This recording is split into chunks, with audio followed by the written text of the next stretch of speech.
Hey my watchers, welcome.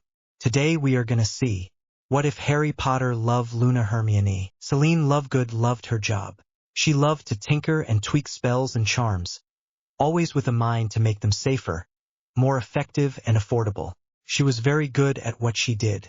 The royalties from her previous projects would keep her husband, Xenophilius, in paper and ink for the rest of their very long lives. Xeno's Avocation, the weekly journal of disputed fauna, invited debate, both friendly and heated, from every corner of the magical world. With tongue firmly planted in cheek, he had recently renamed his beloved journal The Quibbler, as it, and he, along with his growing readership, lived for the debate. Spellcrafters typically don't commute. Working from home gave Celine both quantity and quality time with Xeno and Luna, their precocious, gregarious, almost 9-year-old daughter. Both parents schooled Luna for 3 to 4 hours every weekday morning. Then, on Saturdays, father and daughter would deliver the Quibbler, by way of flu. The Lovegoods had worked out a system. Luna would call out the address, toss a pinch of powder into the flames. Xeno would follow through with a banded copy of the journal. Once the fireplace deliveries were completed, Luna would load her red cart with 2 bundles of the Quibbler for local delivery. Either Xeno or Celine, usually both, would walk with their daughter into Ottery St. Catchpole, a quasi-magical community, where mages and muggles lived side by side. Luna would carry the Quibbler to a subscriber's door, knock or ring the bell, and either hand the subscription to whomever was home, or leave it on the doorstep. More often than not, the lady or man of the house would be there to greet the popular, vivacious little paper girl. Mrs. Hudson almost always had a fresh batch of cookies to share. Once the Quibblers were all delivered, Luna and parent or parents would do the weekly shopping, load their purchases in Luna's delivery cart, then head home by way of the local ice cream parlor. Samhain was a special time in the Lovegood household. Not only did the family celebrate the Sabbath, but Luna's birthday as well.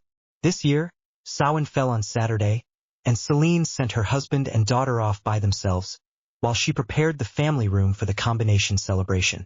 Some of the other magical families, the Weasleys, Diggorys, and Fawcett's, always celebrated Samhain with the Lovegoods, bringing baked treats and small presents for the birthday girl.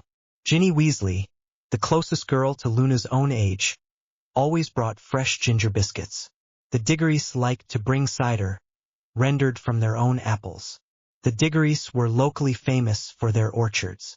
Sarah Fawcett never missed a chance to be near Cedric Diggory, who was 2 years her senior and a fellow Hufflepuff at Hogwarts. With Luna and Xeno out of the way, Celine was able to set up the festivities post-haste. Isn't it often the case that one person can often be more efficient than 3? She loved her family, but sometimes when they tried to be helpful they were anything but. Being alone also freed Celine to work on her latest spellcraft project, quantifying the magical energy released when an object was disenchanted. She wrote in her journal, "The laws of conservation of magic state that magic can't be created or destroyed, only converted. It takes magic to conjure something. Dissipating or disenchanting a magical construct releases magic, usually into the ground. The magic comes from the earth and goes back when it's done. The tricky part is measuring it." For that purpose, Celine had constructed a simple conduit that would offer the least path of resistance to magic as it made its way back to the ground. The amount of time it took the magic to flow through the conduit would be directly proportional to the amount of magic involved. The measuring device was a simple stopwatch. Celine started with small enchantments, household charms mostly. The readings, however, were hard to interpret, passing through the device in less than a second, and therefore of little value. She needed something bigger. She looked up at the single tall tower that was their home. Scratching furiously in her journal, she wrote, "I've got it. If the energy from the tower's wardstone could be tapped, directed to ground, I should get a good reading. I'd better hurry and get it done before Xeno gets home. If he finds me fiddling with something that powerful, I'll never hear the end of it. Nothing to do but to do it." And so, Celine planned to tap into the structural wardstone for their rook-like tower in order to bleed magic into the ground, thereby making a definitive quantitative measurement of dynamic magic. Xeno and Luna met all 3 Fawcetts in the market and decided to walk back to the Lovegood home together. As they topped the hill, they could see Celine moving something back and forth on the tower wall. Passing through the garden, they got close enough to see that she was trying to loosen a stone. Zeno went white as he saw what she was fiddling with. Celine, no. Don't touch the ward stone. Startled, Celine Lovegood turned just as the stone came loose. She looked at Zeno, then Luna. She held the powerfully magically charged artifact in one hand and the conduit in the other. She was still looking at Luna when the stone released its magic. Tragically, the shortest path to ground was through Celine's body. Luna could only watch in horror as she heard a frizzle and a pop, and watched her mother's body go rigid. Her eyes grew unnaturally wide as an inconceivably massive magical bolt tore through her. Luna screamed. She tried to run to Mummy, but Daddy held her tight. It took almost 10 seconds for the magic to dissipate. Celine Lovegood was dead after the first 3. Her hair burst into flame after 6 seconds. Then her skin and clothes. The tall, straight tower, robbed of its structural ward, leaned precariously, then settled crookedly as the torch that had been. Celine toppled forward. Everyone stared in horror at the smoking lump that had, moments before, been a living, breathing witch. Will Fawcett held his wife, Sandra, who buried her face in his chest. Daughter Sarah fell to her hands and knees and retched. Only Luna could see the agitated cloud of golden motes as they danced. First in the air above her mother, then away from her and into the earth. Molly Weasley was nice. She and Ginny came to visit every day. Good thing she did, otherwise neither Zeno nor Luna would have eaten anything. They were automatons, simply going through the motions. And Diggory, Sandra and Sarah Fawcett came in as well. Mrs. Diggory handled the funeral arrangements. Sarah picked out the clothes for Zeno and Luna to wear. Will Fawcett shined their shoes for them. Arthur Weasley and Amos Diggory had been through the wars. Both had seen the 1,000-yard stare. Both watched Zeno very carefully. After the funeral service, closed casket, of course, Zeno seemed to be coming back to himself. He greeted all the mourners and thanked them from the bottom of his heart. Especially Molly and Anne for their generosity of time and spirit. He invited the neighbors into the house for a toast. To Celine. To Celine.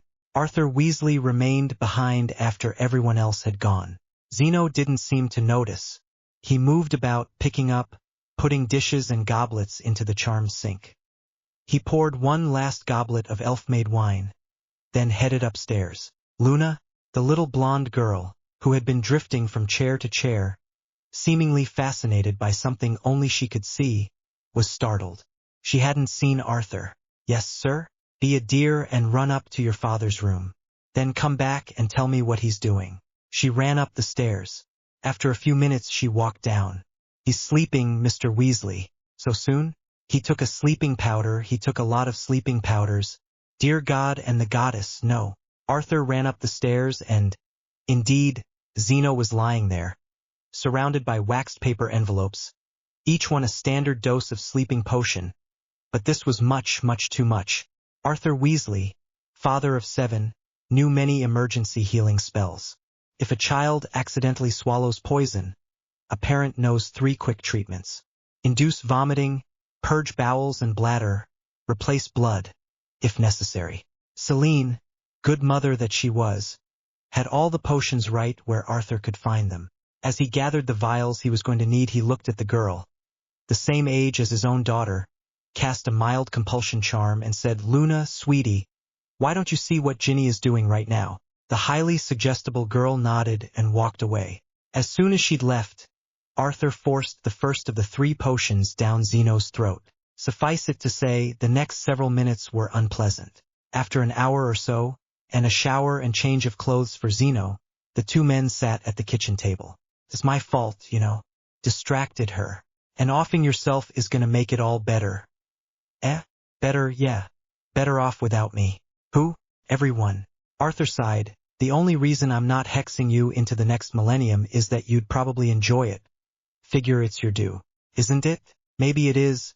But tell me, how is killing yourself going to help Luna? A single tear traced down Zeno's cheek. He had no answer. You want to do penance? Here's the deal. I sentence you to life. You will spend the rest of your life being whatever Celine's daughter needs. A teacher, a guide, a friend, a playmate, and most of all, a father. You will convince her that she is special and worthy and everything her mother was and more. Do you understand? Zeno, weeping, nodded. Swear. I swear. Arthur shook his head. On your magic. Swear on your magic. No, sod that. Swear on the life of your daughter, Luna. He did. Two girls, one ginger on blonde, sat in the vegetable garden watching the gnomes pull back and forth on a large carrot. Luna frowned. They're not really gnomes, you know. Yeah, Ginny said. Bill met a real gnome, said it was like a chubby little elf. They do all the banking in Zurich in Swissland. These little uglies are more like tiny little trolls. You mean like troll dolls? Both girls took on identical mischievous grins. Fred, George, the Weasley twins, home for the weekend, for the Lovegood funeral, were in their first year at Hogwarts. Yes, what can we be doing for you, little ladies? Ginny smiled. Could you petrify too? No, for garden gnomes for us, please? Sure, but what do you want with petrified gnomes? We're gonna dress them up. The twins, of course, thought that was brilliant, and set about petrifying half a dozen hapless little uglies. And that was just for starters. All four children had fun dressing and posing the misshapen little creatures. The garden gnomes, not so much. When it was time for dinner, Molly came out to the garden, drawn to the sound of children's laughter. What she saw had her running for the family camera. Up and down the stone garden wall, gnomes were reenacting the Battle of Hastings and the 4th and 5th Goblin Wars. Gnome archers, gnome pikemen, and gnome foot soldiers stood in neat little rows. In a far corner, two gnomes were getting married before a gnomish vicar. The expressions on the toad-like little gray and brown faces were priceless. The Weasleys learned a valuable lesson that day. Pitching gnomes will keep them out of your garden for a day. Mortifying them will keep them away forever. Luna looked back and forth, between the garden and the yard and back again. Ginny asked, "What is it, Luna?" "I only just noticed, but garden gnomes have, nargle-like lights." Fred shook his head and asked, "Who? What's this?" Luna looked up from the wedding scene. "We all have nargle lights, you, me, Ginny, Mr. and Mrs. Weasley. They dance around us, like a cloud of gnats, only you can't hear them, or touch them. When you take a deep breath, you breathe them in, but breathe them out again when you exhale. Goats don't have them, chickens don't either. Cats and dogs don't have 'em, but Neasels and Krups do. Some people in town have one or two while we have lots and lots." Looking back down at the little uglies, she said, "These have just a few nargle lights?" "Yeah." The twins and Ginny looked at each other as if to say, "Okay, a little loony, but maybe it'll pass." Molly took 2 more photos and announced, "Dinner." Luna returned home carrying a good-sized casserole for Zeno's dinner. As she closed the door, her father knelt before her, took the dish, set it aside, then gathered his daughter into a tight hug. "I'm so sorry." Luna, content to be held, finally asked, "Sorry for what?" Zeno thought for a moment, then seemed to reconsider, saying, "For not spending the day with you, Pumpkin. Did you have a nice time with the gingers?" "Yes, we played dress-up with a whole lot of garden gnomes." "That sounds like fun." "Daddy?" "Yes, Sugar? Is it okay to see something if no one else does? Does what you see hurt anyone in any way?" "No. No problem then." His brow furrowed for just a moment as he thought of something else. "You might not want to tell people what you see if they can't see it, though. They might get worried about you." "Okay." She picked up the casserole and put it up on the kitchen table. "Now eat." "Yes, dear." Luna took her father's advice to heart, kept her observations to herself, but never let a chance go by to see who and what had nargilites, as she had come to call them. Some trees and plants did. Rosemary, for instance, did, but pine didn't. Anything enchanted did. The stronger the enchantment, the more nargilites danced around it. Dormant runes didn't, but active runes, those in use such as shielding or warding, did. Nearly all people did. The non-magical St. Ottery St. Catchpole had 1 or 2, where witches and wizards had lots. Oddly enough, non-magical children had as many nargilites as magical children did. Did that mean everyone had the potential to do magic at some point? The nice old vicar in town had lots, and he wasn't a wizard. The 2 Orrs who came to interview her and her dad had lots, but they weren't very nice. They seemed to think her daddy had done something wrong. He was very upset when they'd gone. In December, articles in the Quibbler started to get more bizarre, stories centered around plots within the Ministry and the Minister. Rare and magical animals were pushed to page 2. Subscriptions dropped off. She looked a little sad. Mr. Hudson and I will be out of town until after the Yule, dear. No worries, Mrs. Huston. We can resume delivery after the first of the year if you like. Let's just leave off delivery for a while, dear. Luna didn't cry, but she felt that, if they lost all the Mrs. Hudsons from their subscriber list, then there wasn't much point in keeping the Quibbler going. Walking back from the market, she came to a decision. Daddy, why don't we go exploring? Maybe look for snorcacks again. I have a really good feeling that we'll see them this year. Zeno's eyes lit up at the mention of his favorite disputed fauna. Indeed, the Quibbler had been founded on a heated snorcack debate between him and Celine's great-aunt, Arabella Figg. Oh, if I could just bring back a photo or even a footprint, that would put paid to that old argument. Maybe we can get Auntie Arabella to come with us? To Sweden? Never happen. She'd never leave her measles. Well, we'll just have to bring the snorcack to, where does she live now? Little Whinging on Wisteria Walk. We'll have to bring the snorcacks to Little Whinging. Such was Luna's enthusiasm that Zeno booked a port key for the following Thursday. Yule morning, Arabella Figg answered the door to see her favorite niece's husband and daughter. Both had red cheeks from the bitter cold and warm smiles, face-splitting smiles, ear-to-ear, toothy grins. Zeno handed her his latest copy of the Quibbler, at which Arabella rolled her eyes and motioned them inside. Front page news, Auntie. Read it and weep. Oh, you who doubts. The banner headline read, Snorcack found. Below was a grainy photo of a rock in the snow. Photographic evidence, Auntie. This is a picture of a rock, Xenophilius. Turn to page 2. She opened the paper and saw 4 more photos. It's the same rock, dear. Isn't it brilliant? That's why they've never been seen before. Now look closely. She did. Keep watching. And the rock blinked. What? Zeno laughed. Did I tell you? Luna saw it. She said, take a picture of the snorcack, Daddy. And I said, that's just a rock, dear. And she said, take the picture, Daddy, before it moves again. And I did, and it moved just like she said it would. Zeno opened his suitcase and pulled out a bottle of brandy. Toast? I'll get the glasses. Oh, my bag, Daddy, it's on the steps. I'll get it. Luna opened the front door to pick up her bag and came face to face with Harry Potter. Hi. She held out her hand. I'm Luna, Luna Lovegood. He took it and gave it a cautious shake. Harry Potter. Luna froze, still holding Harry's hand. Are you really? Yes. The Harry Potter? I'm the only one I know about. She let go of his hand, then ran into the house, yelling, Daddy, but then remembered she'd left Harry Potter on the front step. Trying to compose herself as much as possible, she returned to the door. Won't you come in out of the cold? Thank you. Meanwhile, Zeno and Arabella had gone to the foyer to see what the fuss was about. Daddy, Auntie Arabella, please meet Harry Potter. Harry, this is my daddy, Xenophilius Lovegood, and my Auntie Arabella Figg. Zeno blinked twice before he found his voice. Good God. Are you really? I already know Harry, dear. He's one of the children I mind here in Little Whinging. About that, Mrs. Figg, Aunt Petunia would like to know if you can watch me on Christmas Day while they're off with Aunt Marge. Of course, dear. Can you stay for tea? Oh, please stay. Luna implored.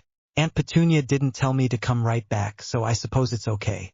Excellent, I'll put the kettle on. Harry was still standing in the foyer, Zeno and Luna, not quite open-mouthed, but staring nonetheless. May I come in? The Lovegoods shook their heads as if clearing cobwebs and tried for a little decorum. So, you live in Little Whinging? Harry nodded, over on Privet Drive. With family, my Aunt Petunia, Uncle Vernon and Cousin Dudley. And do you go to school? Harry was taken aback by the question. Yes, of course, Boxgrove Primary. Oh, it must be nice going to school with other kids. You don't? No, I take lessons with Dad. It used to be Mum and Dad, but it's just Dad and me now. Oh, I'm sorry. Luna shrugged. Thanks. The silence was becoming awkward, to the point where Harry was about to go when Mrs. Figg came in with the tea. Oh, I need sugar, Zeno. Be a dear and help me reach it down here. I'll show you where. That left the 2 children alone. Harry was getting uncomfortable with Luna's wide-eyed inspection of him. He was already self-conscious of his oversized hand-me-downs, and she seemed to be trying to memorize every aspect of his body. Are you looking for something? Have I got something on me? Yes, you do. He stood up and did a quick self-inspection. What is it? She maintained her unblinking, disconcerting gawk. You have more Nargilites than any 3 people I've ever seen, Harry Potter. Harry's face went red. What's that supposed to mean? Is that like the lurgy or something? Why are you having a go at me? I've never done anything to you. Luna paled. No, I mean, I'm sorry, I shouldn't have said that. I should say not. The frosty silence that followed allowed both children to hear Luna's dad shout. What do you mean he doesn't know about magic? He's Harry Bloody Potter for Merlin's sake. Harry's shoulders slumped. That's it. I'm going now. I'd like to say it's been lovely, but it hasn't been, not by a long shot. Goodbye. He walked to the front door and opened it. That was the precise moment Mr. Tibbles and 2 of his mates decided to make a break for it. Luna cried, "Oh no." The cats took off in 3 different directions, and Harry headed for number 4 Privet Drive. Normally, Harry would have stayed to help entice the cats back, usually with the promise of tuna, but he felt justified in leaving the mess, having been insulted by a complete stranger and her father, not 5 minutes after having met them. Harry Bloody Potter indeed, who were those people? Turning left onto Privet, he noticed Mr. Tibbles standing on the low wall of number 6. Harry removed Dudley's old 2 sizes too large coat upon entering number 4. Well boy, what did Mrs. Fig say? She said it was okay. Aunt Petunia. Good. I'll not have you lazing about the house all day while we're gone. God knows what you'd be into. Yes, Aunt Petunia. Good housekeeping says I need to prune my roses now. Yes, Aunt Petunia. Harry redonned the coat and walked to the garden shed for the pruning shears. There were no gloves that would fit his hands, so he would have to alternate clipping hands while the other was re-warming in the pocket of the oversized jacket. Pissed, Harry turned to see Mr. Tibbles. He stared at the cat, who stared back. Did you just piss me? The reply was an agitated whisper. That was me. A small, sandy blonde head peeked above the low stone wall, so that he could only see her from the nose up. Quirky little bird. What was her name? Luna. He wasn't happy to see her. Oh, it's you. Come to have another go at me? The girl was obviously trying hard not to be noticed by anyone else. I'm sorry, I really am. I don't know what I said, but I promise I wasn't being mean. I mean, why would I? We've only just met. Harry put both hands in his pockets to warm them. Harry, I know you don't know me, but I need you to trust me. Can you do that, right now? I don't know. Why should I? Something is about to happen, and I don't want it to happen to you. I need you to take this. She gave him a small stone, a white crystal with what looked like a stylized letter, be etched into a flat surface. What is it? It's a rune. A white quartz crystal with the protection rune, Bjork, engraved into it. It's a magic charm. No, I'm not kidding. And if you don't do what I ask, you'll never remember what I just told you. Harry looked askance at the little blonde. Someone is coming, he'll be old and kindly and friendly like, but he doesn't want you to know some things. He'll make you forget. You have to have the protection rune touching your skin or it won't work. Promise me you'll do that. Promise? Well, he thought it won't hurt to play along. He nodded just as the girl squeaked and ducked out of sight. Harry turned to see an old man in a long coat, with the longest beard he'd ever seen outside of a fantasy novel. Harry, my boy, it's good to see you again. Sir? Oh, I'm sorry, you wouldn't remember me. You were but a baby at the time. Oh well, no time like the present. Seemingly, from out of thin air, the old man pulled a stick, which he pointed at Harry, saying, "Obliviate." A warm feeling flowed through him. He found the rosebush particularly interesting, all twiggy and sticky with thorns. The old man said, "You will not remember me, nor will you remember any mention of the word magic while at Arabella Fig's home. Everything else you will remember. Oh, and you'll avoid young, blonde girls for the foreseeable future. Goodbye, Harry. See you next year." With that, the old man walked away. Harry mumbled to himself, "Can this day get any weirder?" Slowly, tentatively, Luna peeked up over the stone fence and whispered, "Harry? Harry." In a voice completely devoid of emotion, Harry intoned, "I'm sorry, but you're a young, blonde girl. I have to avoid you." "Oh no."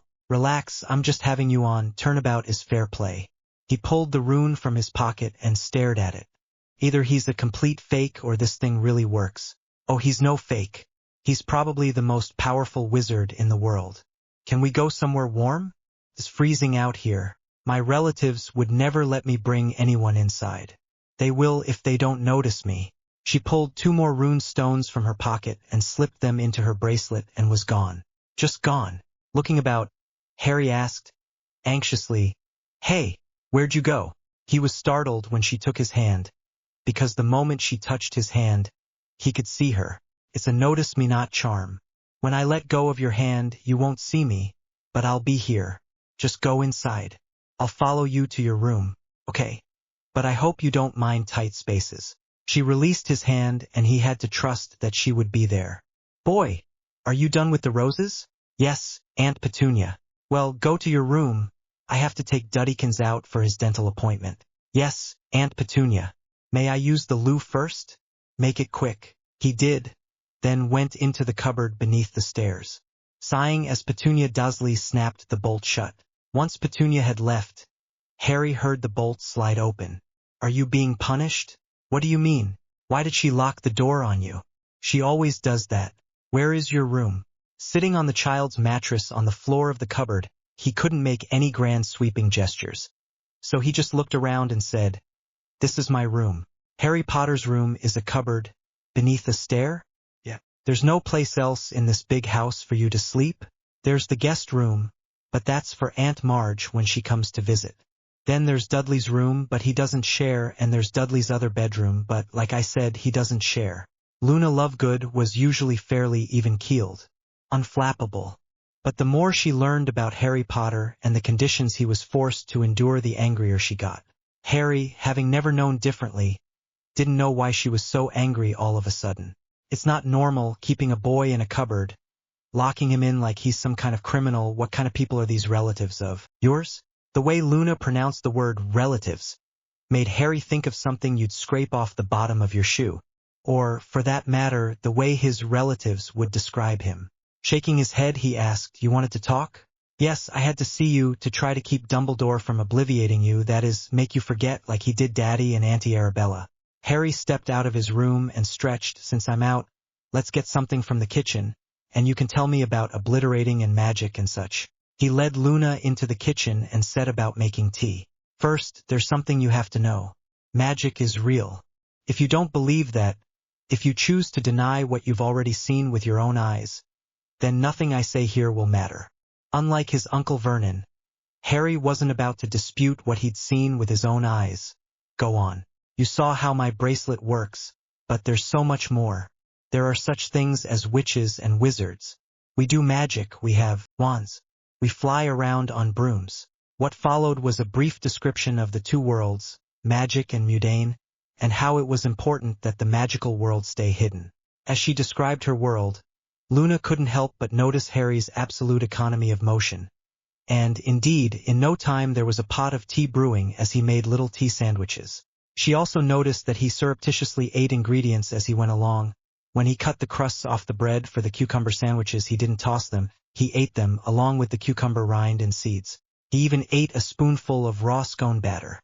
When the oven timer went off, he served up hot, steaming scones, Devon cream, tea sandwiches and tea. All perfect, all perfectly timed. He stood in the corner and waited for Luna to eat. "Won't you join me?" Sure," he said, uncertain whether he could actually sit at the kitchen table. "Don't you eat when your relatives eat?" "No, I'm usually too busy cooking. My Uncle Vernon and Cousin Dudley eat a lot." Luna split a scone and put a healthy dollop of Devonshire cream on it and handed it to Harry, saying, "Bon appétit." Merci beaucoup. Now, what happened at Mrs. Figg's? Well, you heard Daddy shouting how was it that Harry Potter didn't know about magic. Auntie Arabella went all rigid, then walked over to the fireplace and called Dumbledore. She was under some kind of compulsion curse, so I pulled out all my protection runes and set them into place on my bracelet. See? She showed Harry how the crystals fit into recesses on her bracelet. Dumbledore came in and, just as Daddy asked why you don't know any magic, the old man pulled his wand and yelled, "Obliviate." Just like he did with you. Only Daddy and Auntie didn't have any protection. Dumbledore said, "You will forget that Harry Potter lives in Little Whinging, and you will forget your Aunt Arabella knows anything about the boy who lived. As a matter of fact, you should probably forget that you even have an Aunt Arabella." He was about to leave then he said, "I'd better make sure Harry doesn't remember anything either." "Ah, tea." He sat himself down to tea and I came looking for you. Good thing Mr. Tibbles led me right here as it was I barely got to you in time. The two children sat in silence for a long time. Harry held up his scone and took a big bite, then hummed, "These are even better when they're cooked." "Harry, why do you stay here?" "Because I'm 10 years old. They're my only relatives. If they don't take me in, I'll go to an orphanage like in Oliver Twist." "If you could live somewhere else, would you?" "Sure, in a heartbeat, but who would take me in? I'm worthless, just ask my Uncle Vernon, he tells me that 10 times a day. You could stay with Daddy and me at least for a while. Would you like that?" "I don't know. You could sit at the table and eat with us like a real family does. I can cook and clean and keep a garden and paint and we don't need a house elf. It's just the two of us now and we do for each other. But no one should be treated the way your family treats you. It's no more than what I deserve. I'm a burden on them and need to work hard to make it up to them. That's it. You're coming with me." "Where?" "Home, my home. Go pack your things, we're leaving." Daring to hope, Harry ran to the cupboard, pulled out his meager wardrobe, 3 vests, 2 pants, 2 pairs of trousers and an odd number of holey socks and bundled them all together in an oversized shirt. He added 2 books, an old dog-eared copy of Lord of the Rings, and the Chronicles of Narnia. Okay, that's everything. Luna made a mental note, they were gonna need to go shopping, we just need to go back to Auntie Arabella's street. "Wait," he said, "won't someone see us leaving?" Luna smiled and held out her hand. In her palm were the 2 rune stones that she'd used to not be noticed. "If we're both touching the stones, neither one of us will be seen. So we're like invisible?" "No, not invisible, although there is a spell for that. We just won't be noticed." "This isn't all some kind of joke, is it? Uncle Vernon isn't going to be out on the lawn laughing as we try to leave?" Luna took his hand, squeezed it and said, "No joke, Harry." In Harry's memory, at no time did anyone ever offer to hold his hand. He decided he liked it. When they got to Wisteria Walk, they saw Xenophilius walking up and down the footpath, looking confused. "Here," Luna whispered, "hold on to the runes while I talk to Daddy." Harry felt a little lost when Luna let go of his hand. "There you are, Pumpkin. I'm a little confused. Why are we here?" "I'll tell you when we get home, Daddy. Can we take the night bus?" "Sure." Saying that, Xenophilius held out his wand, and, with a bang, the triple-decker, purpurated night bus burst onto the street. "Stay with us, Harry." "Who are you talking to, sweetie?" Just my imaginary friend, Daddy." "Oh, okay." Luna and her dad got on the bus. Harry followed cautiously. "Sit down and hold on to something, Harry." He did and was glad for it as the bus flung itself out of the Muggle reality and into madness. Before long the conductor sang out, "Ottery St. Catchpole." Harry didn't need to be told to follow the Lovegoods off the bus. He was happy to be shot of it. Through the woods outside the small town and up the hill, and Harry saw the strangest house he'd ever seen. It looked like a crumbling old tower. Strike that, it was a crumbling old tower. Some of the upper blocks were missing, well, not so much missing, he could see them littering the lawn. Daylight showed through some of the gaps in the wall. "You live here?" Luna smiled dreamily. "Yeah." "Hello, who's this?" Harry looked around. "You can see me?" Luna held out her hand for the rune stones. "Concealment charms don't work inside our wards." Harry at first thought she wanted to hold his hand again, so he clasped hers. I just need the stones, Harry." "Oh," he said, quickly releasing her small hand. "Sorry. It's okay." Turning to her father, she said, "Dad, this is Harry Potter. Yes, the Harry Potter. Before you ask anything else, we have to go inside." Passing through the one door on the ground level, Harry was immediately taken aback by the difference between the Rook Tower's dilapidated exterior and its interior. For one, it was a lot bigger on the inside, clean and well lit by skylights. Neat trick since they were on the ground floor and the tower appeared to be at least 5 stories high. They sat on a great big comfy couch and Luna told her father what had happened that day. About their visit to Auntie Arabella's place, Dumbledore's obliviation and attempted obliviations. "Wait, we have an Aunt Arabella?" "Yes, we do, Daddy. Dumbledore just stole her from your memory." "Why did he do that?" Because Auntie Arabella is a link to Harry Potter, Dumbledore is using her. Daddy, he's controlling her. She then described Harry's home life, how he was kept like a slave and a prisoner, sleeping in a tiny cupboard, waiting on his relative's hand and foot. Zeno found it all very hard to believe. Surely no one would treat family that way. I saw it, Daddy. He sleeps in a cupboard under a stair on a baby's mattress. Have they ever hurt you, Harry? Once, about 3 years ago, my cousin Dudley hit me with a fireplace poker. Broke my arm. They didn't take me to a doctor until my arm began to swell up something awful. The doctor had to break it in order to set it. Zeno went to the fireplace and threw in a small pinch of powder. The flames turned green and Harry gasped as Mr. Lovegood stuck his head in the fire. It's okay, Harry, Luna assured him. Daddy's just making a flu call. 5 minutes later, a lady in a lime green robe stepped out of the fireplace. Zeno introduced as healer Marissa Sessions. What's all this, then? She asked. Luna said, first, we need to reverse an illegal obliviation on Daddy. Dumbledore made him forget some stuff. Then we need you to give Harry here a complete physical. An illegal obliviation by the chief warlock of the Wizengamot? He'll probably overturn his own conviction. Conflict of interests, much, the healer said about her work, which seemed to require several small bottles, a large, red crystal and a white stick with 2 intertwined snakes engraved along its length. Obliviation doesn't really make you forget anything. What it does is make you unable to retrieve certain memories by blocking or redirecting pathways to wherever the memory is stored. The sooner I can see a person after obliviation, the easier it is for me to reestablish the pathways. Harry thought to himself, is that a ruby? Healer Sessions held the crystal up to her eye and used it like a lens to study Zeno's noggin. A few taps on the crown with the thinner end of the stick, peer, tap, tap, tap. After a short while she smiled. Aha! There it is. One more light tap and Zeno's eyes snapped open. Why, that son of a... Now let's see about our young Master Harry. Potter, ma'am. Harry Potter. Healer Sessions looked slack-jawed at her patient, then looked at the Lovegoods as if to ask, is he really? Both nodded their heads and said, yes, he is. Please, Mr. Potter, lie down on the sofa. Should I take my shirt off? Why, I dunno. The school nurse usually had me take my shirt off. Not necessary at this time, just lie back and relax. She waved her red-tipped, white wand in a crisscross pattern starting at Harry's head, ending at his feet. Very good, Mr. Potter, you may sit up.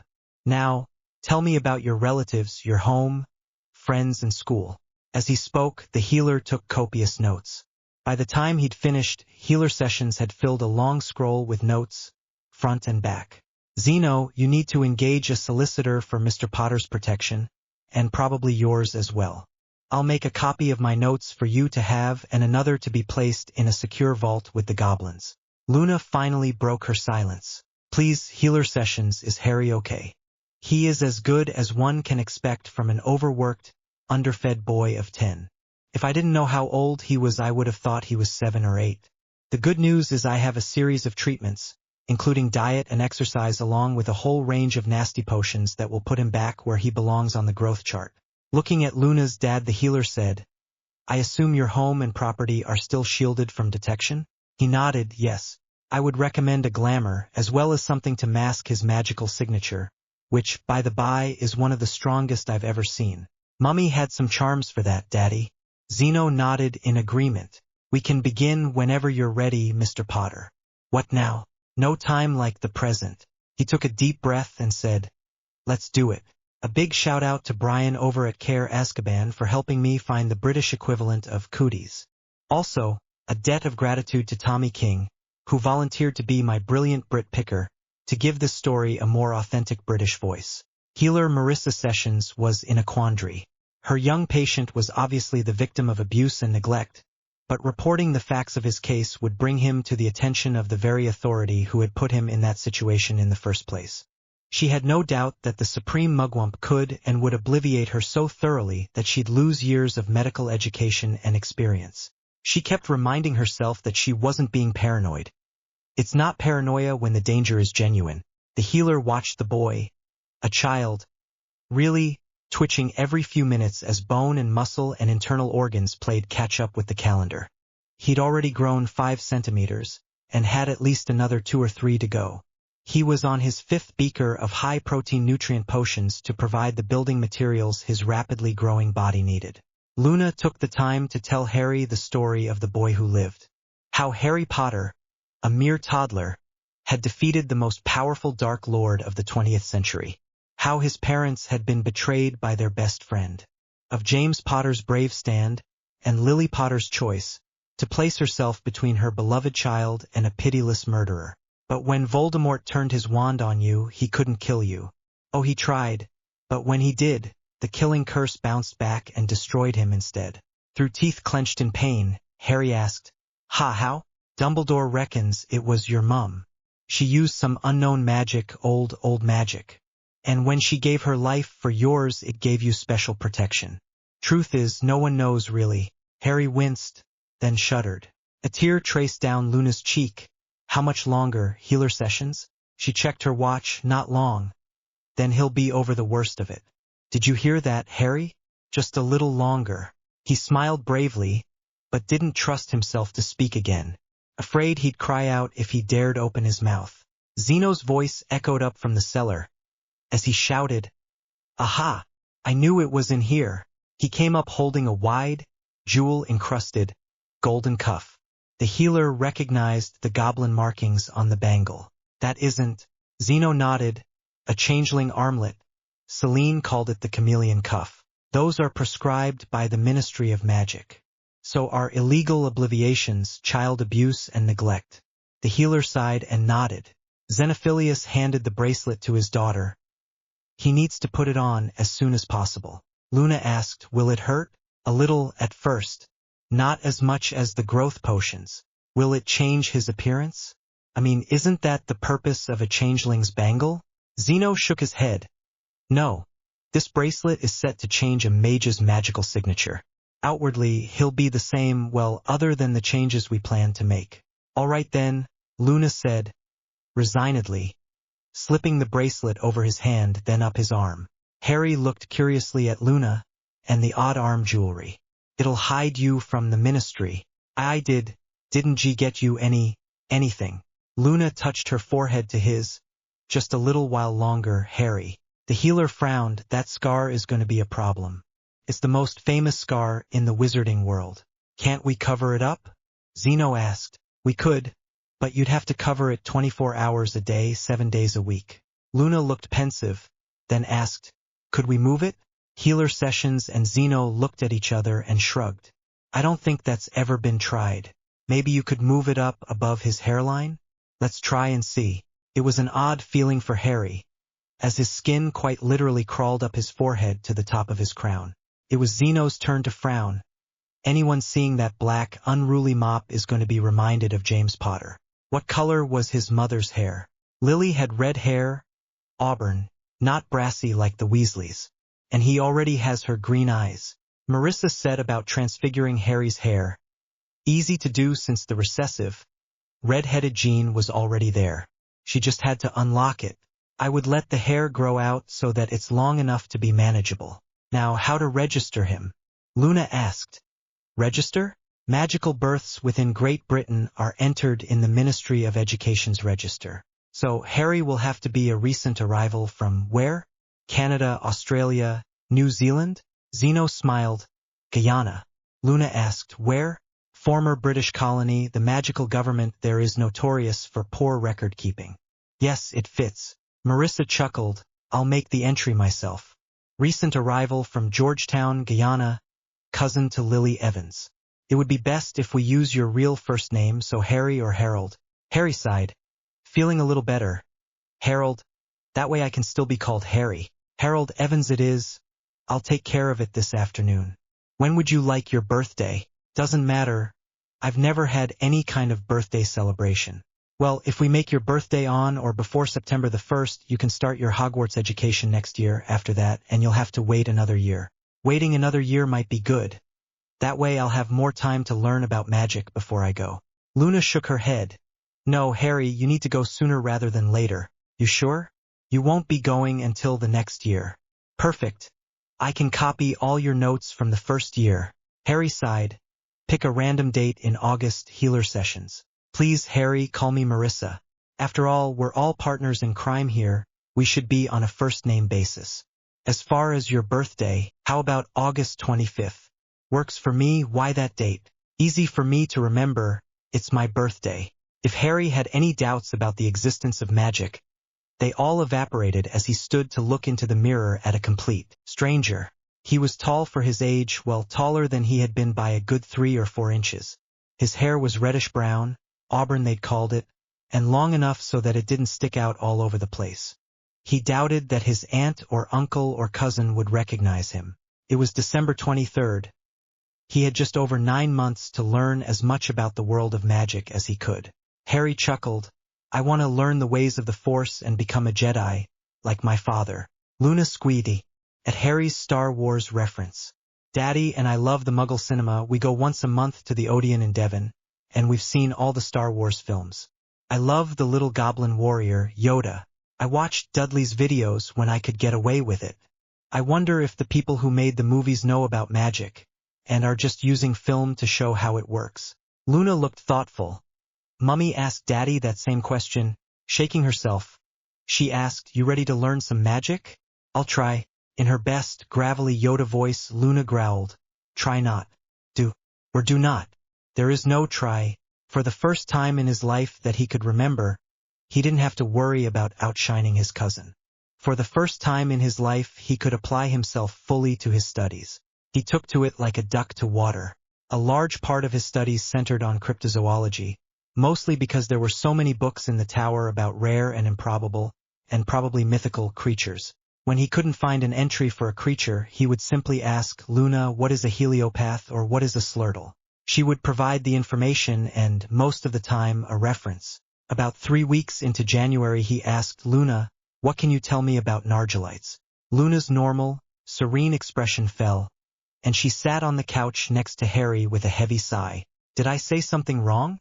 No, it's not that, well, it's hard. That's okay. Forget I asked. You know how I seem, well, distracted sometimes? Harry nodded.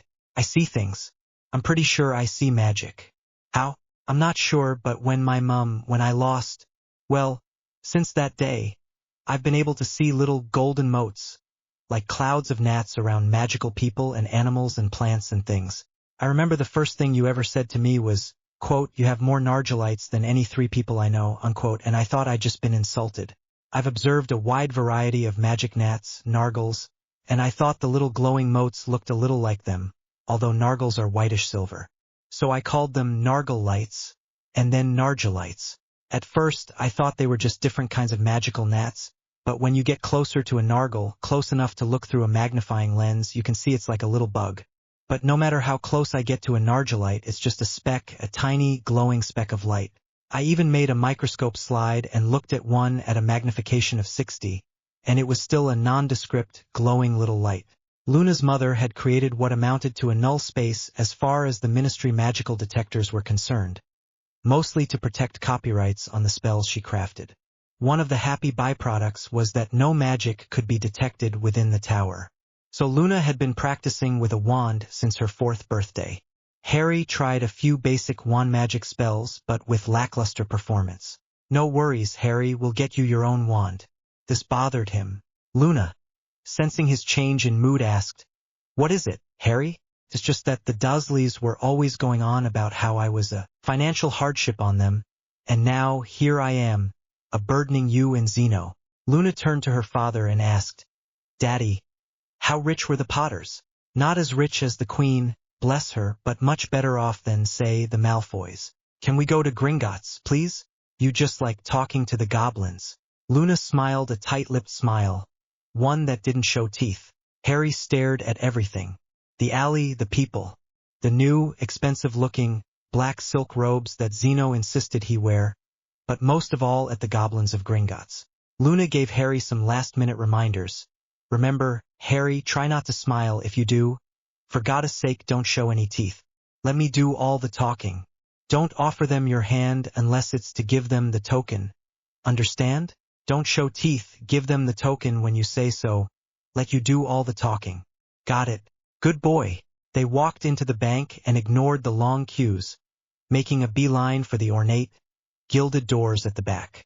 Two demi-trolls blocked their way with vicious-looking, without a doubt, razor-sharp halberds. Luna growled and spat something that sounded like, "Back off!" To Harry's amazement, they backed off. The doors opened to reveal 6 old goblins, open-mouthed in shock. "What are you doing here? Get out!" Luna snarled. "Shut it!" The doors clanged shut. What followed was less like a conversation than a long overture by a chorus of scalded cats. There was much growling, shouting, and bidding, until, at last, a portly goblin in a gold-embroidered long coat stepped in from a side door. Luna and Zeno dropped to one knee. Harry quickly followed their example. "Your gobbledygook is excellent, youngling, and your profanity prodigious indeed. I believe we can do business. Is this the Potter?" Luna nodded, then whispered, "Harry, the token." Harry rose, still not meeting the goblin's eyes, and held the golden token in his palm, offering it to the goblin Senek or leader. "The Clan Potter offers the return of this goblin artifact as a token of our good faith." Senek Goblin. "What would you have us do, youngling?" Luna said, "Freeze all Potter assets after today, call it an audit, but let no wizard or witch touch either the main vault or the Potter Trust vault for 7 years. Meanwhile, invest the funds as you see fit, provided we see no less than 20% growth per annum for a period of 10 years. And anything over 20%, call it the Potter incentive for the Goblin Nation to invest wisely. You realize, of course, that the Potter Magical Guardian will object strenuously. Then you should remind the Potter Magical Guardian that his own accounts may also require auditing." The goblin leader inclined his head. "May you be reborn a goblin of the first rank. By the unspoken name of the matriarch it shall be done." Luna hawked and spat over her left shoulder, hissed like an angry cat and backpedaled in the direction of the gilded doors, which were opened by the demi-trolls, who were, themselves down on one knee. Harry and the Lovegoods didn't turn to leave until the ornate doors were again closed and the guards stood at their posts. "Well done, Harry." That was the Goblin Senek, the leader of the Goblin Nation and second only to the matriarch, who is, for all intents and purposes, the Goblin Goddess. Luna led them out looking for all the world like a queen, until she saw, "Oh, purple pixies!" Harry smiled. He knew she couldn't last, not with so many colorful distractions. The next stop was Flourish and Blots, where Harry picked up all his first-year texts, even though he still had most of the year to wait, then to the apothecary and lastly Ollivander's. "Uncle Ollie, Zeno, Luna, you know I'm not supposed to give you your wand until next year, when you begin Hogwarts. Then why did you give it to me as a birthday gift 2 years ago? Because what we do is not always what we're supposed to do." Ollivander looked at Harry as if he were from another planet. "I don't know you, young sir, yet I can see you are a wizard.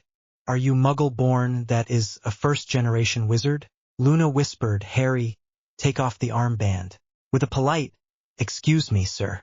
Harry reached all the way up his left arm and removed the changeling bracelet. "Ah, Mr. Potter, I was wondering when I'd see you. It's a bit early, but fortune favors the prepared." A few questions, some measurements by an overly enthusiastic and invasive charm tape measure, and Ollivander gave Harry a series of wands to try, none of which would suit. The pile of disregarded wands grew alarmingly large. It had been years since Ollivander had enjoyed a challenge as much as this one. A difficult customer. "Not to worry, if we don't find one, we'll make one." He went into the back muttering to himself. When he returned, it was with a single long box that he held almost reverently. "Try this. 11 inches, holly and phoenix feather." As soon as Harry grasped the handle, there was a warm glow and subtle forces, like wind, swirled around him. He gave it a wave and an impressive array of bright red sparks geysered from the tip. "Curious? Very curious.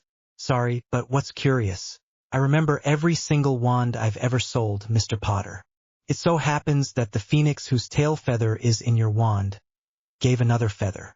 Just one other. It is very curious indeed that you should be destined for this wand when its brother gave you your scar." Harry touched the spot on his forehead where the scar had been. "Not to worry, Mr. Potter, no one can see it. I know it's there because I know who you truly are." Harry replaced the changeling bracelet, then waved the wand once more, just to be sure. No worries. The wand had chosen him, and wouldn't be fooled. How much? 7 galleons. Luna gave Harry a small, velvet bag. What's this? It's your money bag. It connects to your trust vault. I thought that was locked down. Harry Potter's trust vault is locked down. Harold Evans' vault is fine.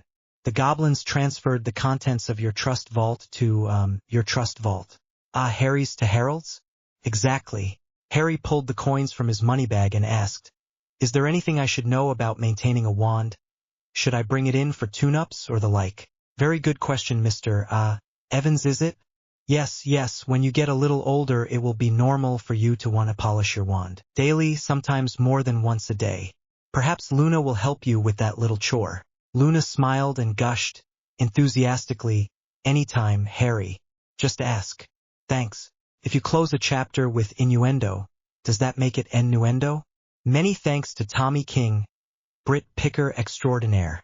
Albus Percival Wulfric Brian Dumbledore was having a bad day. The myriad, intricate devices that he used to monitor Harry Potter's whereabouts and well-being had simply stopped. Some of these gizmos wouldn't stop if the boy were dead. Everything stopping was basically saying that Harry simply didn't exist. In fact, you could argue, from the sheer lack of activity, that Harry Potter had never existed. Most likely there was a disturbance in the ether, sunspot activity, or atmospheric phenomena. If it didn't clear up in the next few days, Dumbledore would take a little trip to Privet Drive. Meanwhile, he was the magical guardian of someone who, 1, had a trust vault at Gringotts, and 2, apparently didn't exist. There was no reason to not completely empty the boy's vault and add its contents to his own. Dumbledore did not and would not condone thievery. He didn't see this as stealing, but simply making use of a strategic asset to which he was entitled, that he could use, for the greater good, of course. "What do you mean, access denied?" "I'm Mr. Potter's magical guardian, and I say I need funds for his upkeep, his well-being, his primary school education." The human employee, a mere lackey who was the liaison between working goblins and human mages, pinched the bridge of his nose and repeated, "Certain inconsistencies have been noted in transactions and deductions from the Potter Trust Vault. As Master Potter's magical guardian, you have the right to remove every canute from his vault, but you must account for the funds, demonstrating, beyond the hint of reproach, that any and all monies from the trust do, indeed, benefit young Master Potter. You have my assurances, as headmaster of Hogwarts, chief warlock of the Wizengamot and supreme mugwump of the International Confederation of Wizards, that all funds withdrawn directly benefit young Mr. Potter." "Fine, headmaster. Just swear on your magic and your life and I'll get you the key." Pause. "Whenever you're ready, headmaster." Longer pause. "Surely the word of the chief warlock will suffice." The man let out an exasperated sigh. "The goblin Snape told me you'd say that. And he said as soon as you say those exact words that all the Potter vaults would be locked down, pending completion of the audit of every single transaction and holding down to the last canute. But that could take years. 6 years, 11 months, 29 days. I shall protest with every resource at my disposal." The Snape said you'd say that too. The chief warlock felt ice forming in the pit of his stomach, and he said, and I quote, "It may be necessary to audit the headmaster's accounts as well." Unquote. Without another word, Albus Percival Wulfric Brian Dumbledore turned on his heel and left the office, the bank, and Diagon Alley. Back in the bank office, the accounts manager reached up his arm and removed the changeling bracelet, one of only 3 known to exist, and reverted back to his base form, that of the goblin Snape. He smiled a rare, toothy smile. "By the unspoken name of the matriarch, may you be reborn a deformed goblin of the slave subclass." Xenophilius Lovegood woke to the wonderful smell of breakfast. Throwing on a dressing gown, he all but ran down the spiral stair to see Harry in the kitchen tending bacon, fried potatoes and eggs while tea steeped and coffee brewed. It was exactly the scene that greeted him the first morning Harry had graced their humble tower. Flashback. Morning of Harry's first full day with the Lovegoods. "Good morning, Harry." "Good morning, Mr. Lovegood. I wasn't sure if you took coffee or tea, so I made both." Luna came down the stair in her dressing gown, rubbing sleep from her eyes. "Daddy, you made breakfast?" "No, pumpkin, Harry did." "Oh, this will be good then. He makes a marvelous tea." Zeno and Luna sat at the kitchen table as Harry served the meal. Luna beckoned her favorite chef. "Sit with us, Harry. This is your home now." As before, he sat, unsure if he were really allowed to sit at the table. What if someone needed more food? Or a refill on their coffee or tea? Father and daughter held hands. Then each took one of Harry's hands in their own. Luna lowered her head and said, "Lord and Lady, we give you thanks for this food. Please, bless those who were instrumental in bringing it to our table. Grant that it will go for the health and well-being of our bodies. Blessed be." Xenophilius added, "And thank you, Harry, for preparing this wonderful meal for us." Something caught in Harry's throat, and he ran from the kitchen, sobbing. Zeno sat there, shocked. "Did I say something wrong?" Luna shook her head. "No, Daddy. I'll go see what's wrong." He called healer Marissa Sessions as Luna went in search of Harry. She found him on the couch that he'd slept on the previous night. Later that day, they were going to prepare him a proper bedroom. Luna sat beside Harry, took his hand in both of hers and asked, "What's wrong?" "I don't know. It's just, you're so nice to me and you said thank you. And no one has ever said thank you to me, and I can't stop crying, and I never cry because crying means you're weak and that they've won and Zeno and Marissa, listening from the doorway into the kitchen, came in and sat on the opposite side from Luna. "Harry, son, there is a very special pit in hell for people who would murder hope and happiness in a child, especially a wonderful boy like you." The Lovegoods enfolded Harry into a three-way hug and let him cry himself out.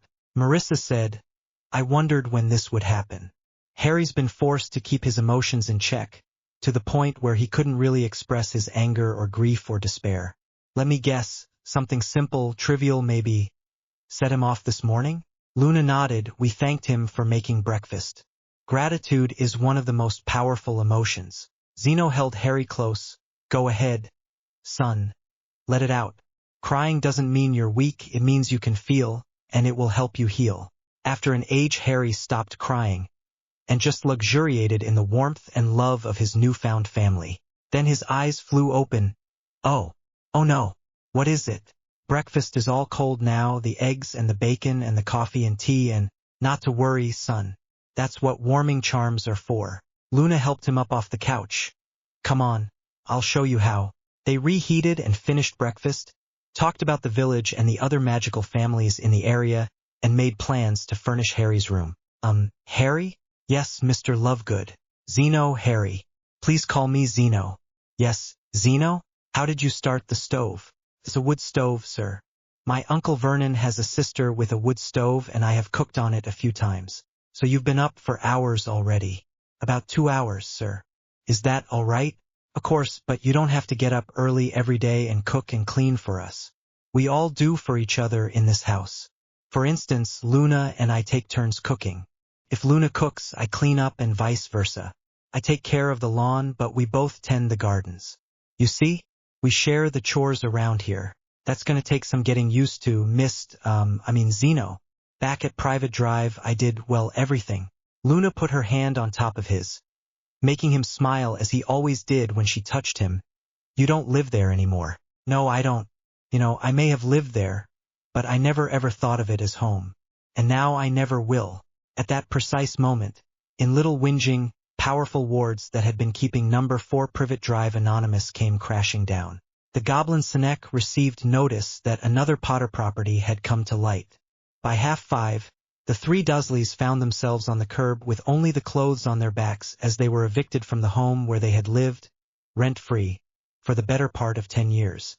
All their assets and accounts were frozen, pending a thorough audit. Gringotts reeled from a barrage of bank audits that implied malfeasance on the part of their director of sales, a certain Dursley by name. The company suspended Vernon without pay. The Gringotts employee, a man that had been junior to Vernon the day before, took his beloved company car with a feral smile, saying, "Just until this mess is all worked out." The folks at number 6 were kind enough to let Vernon pay for a phone call to his sister, Marge, who was less than pleased to take in her poor relations. One of the workers who had been hired to prep the house for sale noticed the cupboard under the stairs. Memories of his own upbringing, years of suffering abuse and neglect, came rushing back. He called 999. Constable Mary Wright was large for a woman. Hell, she was large for a man, nearly 6 feet tall and well-muscled. For all that she had a kind face. Her partner, Martin Brothers, was a soft-spoken man who happened to be a martial arts expert. His hand-to-hand skills were a local legend. Martin ran the local judo club, and Mary was one of his most enthusiastic members. Whenever cases of child abuse were suspected, the chief inspector always called on Mary and Martin. And so it was that the two constables interviewed the Dursleys' neighbors, teachers, and fellow students. Yes, there was a young boy, maybe 7 or 8, tiny little thing, Harry something or other, worked him like a slave, that family did. Imagine a 7-year-old boy pushing a lawnmower in the heat of the day. No, never saw that Dudley child do any chores. Where is the boy now? Dunno. If Marge Dursley was unhappy with her deadbeat brother and his useless wife and son before, she was positively livid as the 2 uniformed officers interviewed them all, including herself, Marge Dursley. Marge Dursley, pillar of the Kennel Club, who had never, ever been touched by scandal. So what if that ungrateful son of a bitch ran off? Who cares? How long has Harry been missing? Dunno, few days maybe, not really sure. Why didn't you report him missing immediately? Why should I? Constable Brothers put a restraining hand on Constable Wright's shoulder. If anyone in the room was paying attention, they would have known that mayhem was moments away. Do you have any recent photos of your nephew? Why would we waste the film?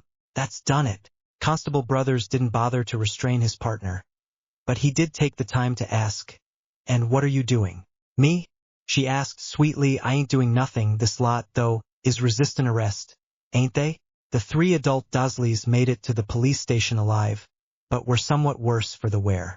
Their killer whale of a child was packed off to Children's Services.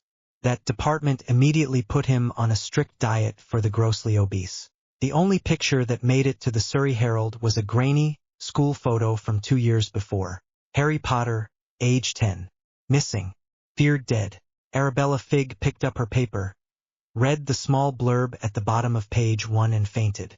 In the headmaster's office, in Hogwarts, alarms sounded and whistles blew as the one working Potter tracking device, a ward detector, exploded. Pity the headmaster wasn't present to witness his last link with Harry Potter go kablooey. The post owl was interesting. Harry had never seen an owl up close and personal before, and this one was carrying a large envelope in his talons. Harry looked at the owl and asked, "Do you want me to take that?" With an exasperated roll of the eyes, the owl nodded. As soon as Harry grasped the envelope, the bird flew off. "Thank you," he said to the retreating tail feathers.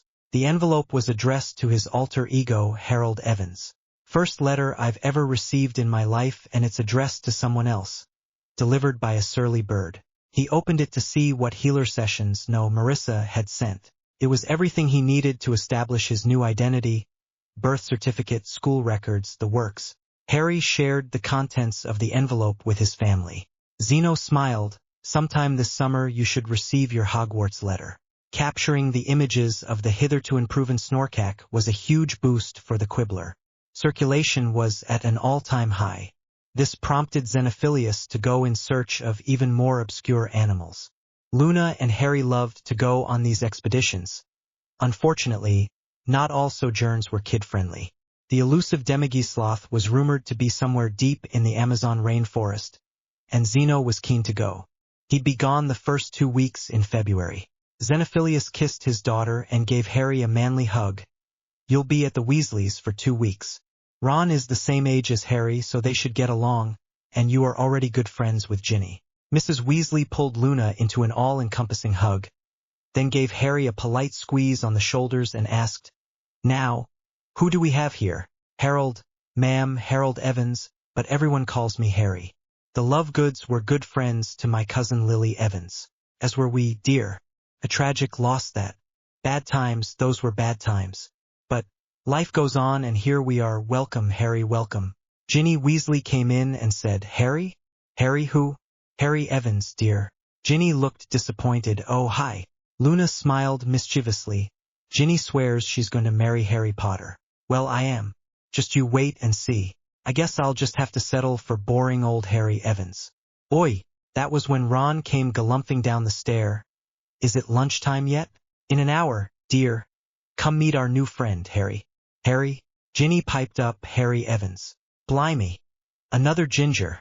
Do you play chess? Never have. Ron looked crestfallen until Harry added. But I'm keen to learn. Molly stopped their leaving chickens first, then you can play. But, Mom, Harry asked, can I help? Molly and Ron were both impressed. Molly because her youngest son never volunteered for anything, and Ron because he could see his chores reduced by at least half. Come on, then. I'll show you. The Weasleys raised chickens for eggs and goats for milk and cheese to supplement Mr. Weasley's civil servant salary. The girls gathered eggs while the boys cleaned the coops and put out feed. After lunch we need to tend to the goats, then we can have all afternoon to play. Molly called the children in for lunch.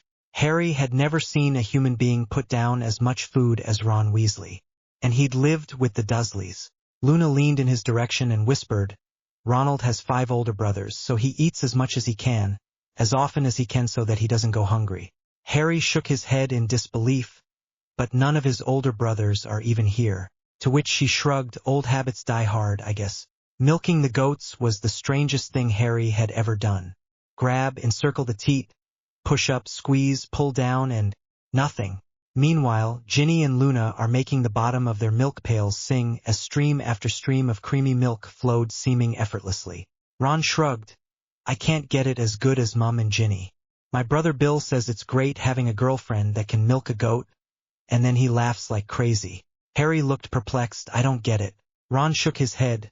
Me neither. Let's have a game of chess. Ron really was good at chess. He showed Harry how all the pieces move, then played 2 exhibition games by sitting one side, moving, then getting up to stand behind Harry to direct his moves. It takes maybe 10 minutes to learn how the pieces move, but a lifetime to get really good at it. Molly called the girls to help with dinner, and Harry was right there. What can I do for you, dear? Luna explained. Harry is a good cook, and he likes to learn new recipes. Ron stood in the doorway to the kitchen, dumbfounded. You cook? Do you clean house and do laundry too? Harry looked confused at the question. Yeah, of course. Why? Blimey, mate, you're gonna make someone a right nice wife someday. Molly fumed. Ron, that's rude. Now go degnome the garden. But, Mom, there ain't no gnomes in the garden. Pull weeds then. Everyone in the kitchen is learning to cook. Harry started to leave, but Luna said, Stay, Harry. Mrs. Weasley is teaching us how to make goat cheese stuffed croissants. Cool. The clock on the mantel chimed as the hand depicting Arthur Weasley pointed to traveling, then home. He gave his wife a peck on the lips and bellowed, Evening, Weasleys.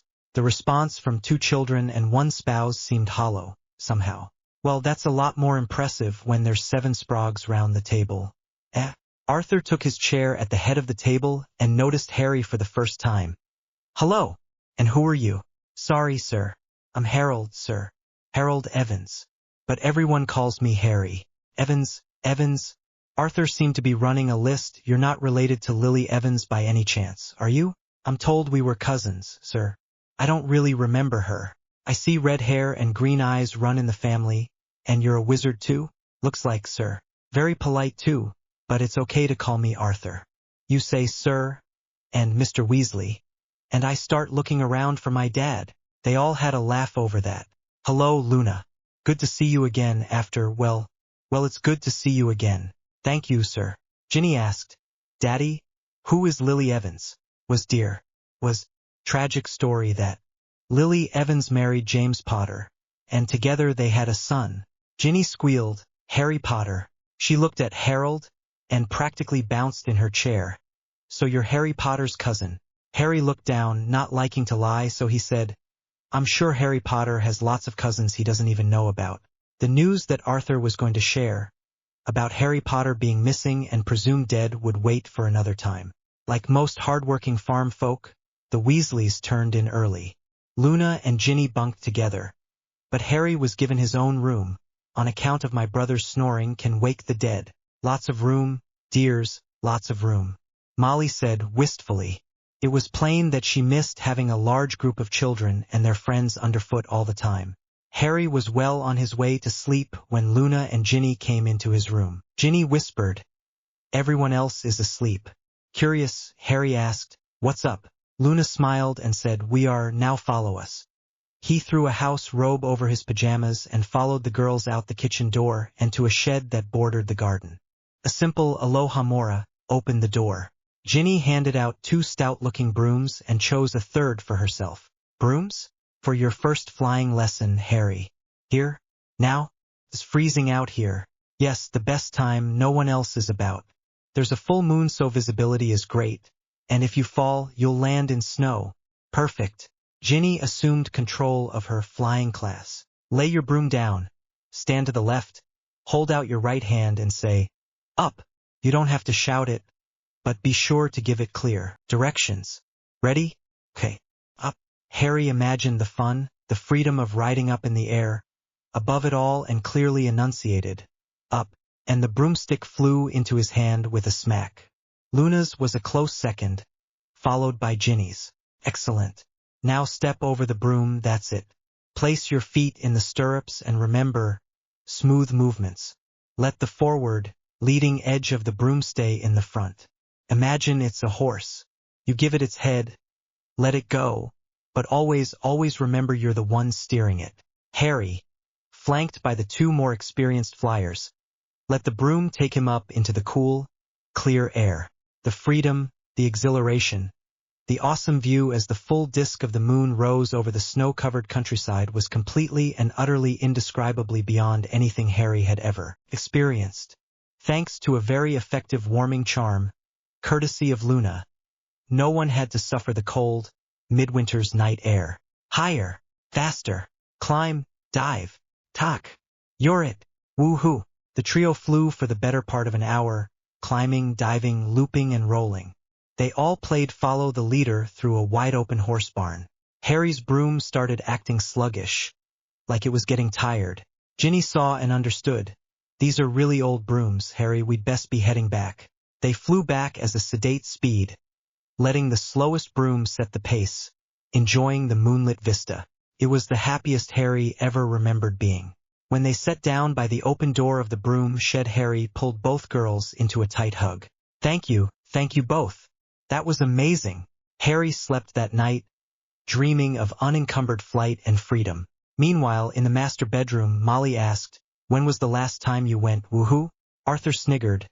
"Help me set up the silencing wards and I'll remind you." Again, cheers, raising a glass, and thanks to Tommy King, who kindly stepped up to the plate to give the story a more authentic British voice. A note on Zeno. He's a lot more focused in this tale, as is Luna, because of Harry. He is also an eligible widower in a society where witches greatly outnumber wizards. I hope to give him some interesting encounters in the future. I got so many comments on the wand polishing innuendo, all of which were positive. Remember, these are kids, they're only 10 years old at this time. Nothing is going to happen until they mature physically and emotionally. This isn't a do-over story, with adult characters suddenly finding themselves in children's bodies. It's an alternate universe. Let's let them be kids for a while longer. Finally, I would be remiss if I didn't send out a big thanks to Ilkit in FF.net for his insightful suggestion to make Harry's kitchen breakdown scene a flashback. Thanks, mate. The following morning, Harry was up early, but not earlier than Molly. They agreed to make scones for breakfast to go along with bacon and eggs. The smell of food brought the rest of the Weasleys down. They all raved about the scones, which were a combination of both Harry and Molly's recipes. Arthur went off to work. Molly and the 4 children had a reading lesson, mostly on potions, a subject Molly had shown a particular talent for in her years at Hogwarts. By way of an assignment, she had the children bundle up against the February cold, then go out to the woods and forage for potions ingredients. As soon as they entered the forest, Luna led Harry up the slippery, lichen-covered branches of a sessile oak to where clumps of mistletoe grew. "Don't we have to worry about nargles?" Harry asked. Luna smiled. "You're learning. Right now the nargles are hibernating. We just have to beat the mistletoe against the tree trunk when we get down to dislodge them." 10 minutes into the field trip, Luna had armloads of athelas and dried rosemary, along with mistletoe and holly. "Blimey!" Ron shouted, looking shocked. "How do you do that?" "Mom and I used to grow a lot of our own potions ingredients, so I guess I simply know it when I see it." Harry knew that magically reactive plants would be infested with nargilites, which he couldn't see, but that was okay. Hell, for that matter, he hadn't known magic existed 6 weeks before. Ron smiled and said, "How's about I take this stuff to Mum, and you three keep gathering, okay?" That seemed reasonable, so okay. A deep breath, exhaled slowly, and Molly Weasley was her old, sweet self again. "We could all have one, dear, thank you." Ginny smiled. "Some biscuits would be nice." Molly chuckled, waved her wand, and the platter reappeared. "I didn't vanish them, just disillusioned them so Ronald would think I had." "Tuck in, dears." Inside the low-ceilinged chicken coop, Ronald Weasley seethed. In a mocking, whinging voice he whined, "Wasn't that the idea, missus? Nyah, nyah, blah, blah. Just you wait, loony, you'll get yours." He chased the chickens out of their warm nests into the cold February air, rather than just shuffle them from one side to the other. Bullying chickens might have made him feel better, but it would cost the Weasleys half their flock from pneumonia, along with half their egg money. Money that Molly had been counting on to buy new school robes for her youngest son. Oh well, they'd had to make do before. Saturday morning came early. Luna and Harry excused themselves after breakfast so that they could make the weekly Quibbler deliveries. Ginny asked, "Can I come, too? If it's okay with your mum?" "Oh, Mum, may I go, please?" "Run along, dears, we'll have some nice fresh bread and soup for lunch when you get back." Harry and the girls ran up Stoteshed Hill, slipping occasionally in the mud created by the recent thaw. Luckily, no one fell over. The trio stomped their feet before entering the Rook Tower, where Zeno had pre-printed the Quibblers for the 2 weeks he'd planned to be gone. They were so excited that they didn't notice the furtive Ginger following them apace. "Harry, if you'll put the stacks for local subscriptions in my red cart, Ginny and I can start the flu deliveries." "Right." He hefted the 2 heavy bundles of paper into the cart, then went inside to help the girls band the flu deliveries. Ron strolled up to the cart, looked down the other side of the hill from the Burrow, and smiled. Originally, he'd planned to hide the Quibblers up a tree and make Looney sweat a little, but this was much better. This was easier. This didn't require a lot of effort on his part. He pulled the heavy-laden cart around, pointed it in the right direction, then gave it a shove. Hands in his pockets, feeling very pleased with himself, he strolled down the hill for home. With 3 people banding, calling out addresses and pitching papers, the flu deliveries were done in record time. Very pleased with their progress, Luna pulled 2 one-pound notes from the biscuit jar so they could have ice cream or perhaps a hot chocolate when they were done. They stepped out of the front door and noticed the cart was conspicuous by its absence. Harry? Where's my little red cart?" "Right here, well, I left it right here. Could it have rolled off?" They started to split up until Ginny noticed the tracks. The heavily laden conveyance left tracks in the muddy soil. At the bottom of the steep hill was the overturned cart, and 2 large bundles of newspapers, all splattered with mud. "How?" Luna tried not to cry, but in the face of such petty cruelty, how could she not? Someone pushed my cart down the hill." She couldn't say any more. She just buried her head in Harry's shoulder and cried. Ginny patted her back and said, "Well, nothing to do but to do it," and started down the steep slope. "Ginny, wait." Harry said, "I'll go. I'm the one who left it outside." "Yeah, but you didn't pull it around the tower and roll it off the top of the hill." Looking down, they saw the distinctive pattern of Wellington boot tracks. "Whoever did it went that way," Harry said. No one had to say that he was pointing in the direction of the Burrow. Luna touched both their shoulders and said, "Give me a minute before you try to climb down. Okay?" The steep and muddy. She went into the house and came out with her and Harry's wands. Ginny's eyes went wide. "You have wands?" "Ollivander, the wand maker, is my daddy's uncle." Luna turned to Harry, Accio on 3. "Ready?" "I've never tried to summon anything this big before." Luna grinned. Then, in a low growling voice, said, "Size matters not. Accio Quibblers on 3, 2, 1. Accio Quibblers." The 2 thick bundles of papers shook, then, one after the other, rolled up the slippery slope, coming to rest at Luna's feet.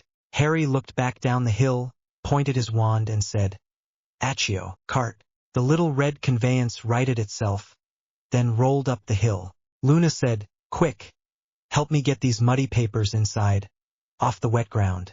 Once inside, Luna snipped the bundling twine, then set aside the most mud-soaked papers. Not too bad, she said. Help me with an Evanesco. Okay? Harry nodded. Evanesco removed the mud, but left the edges a bit wet.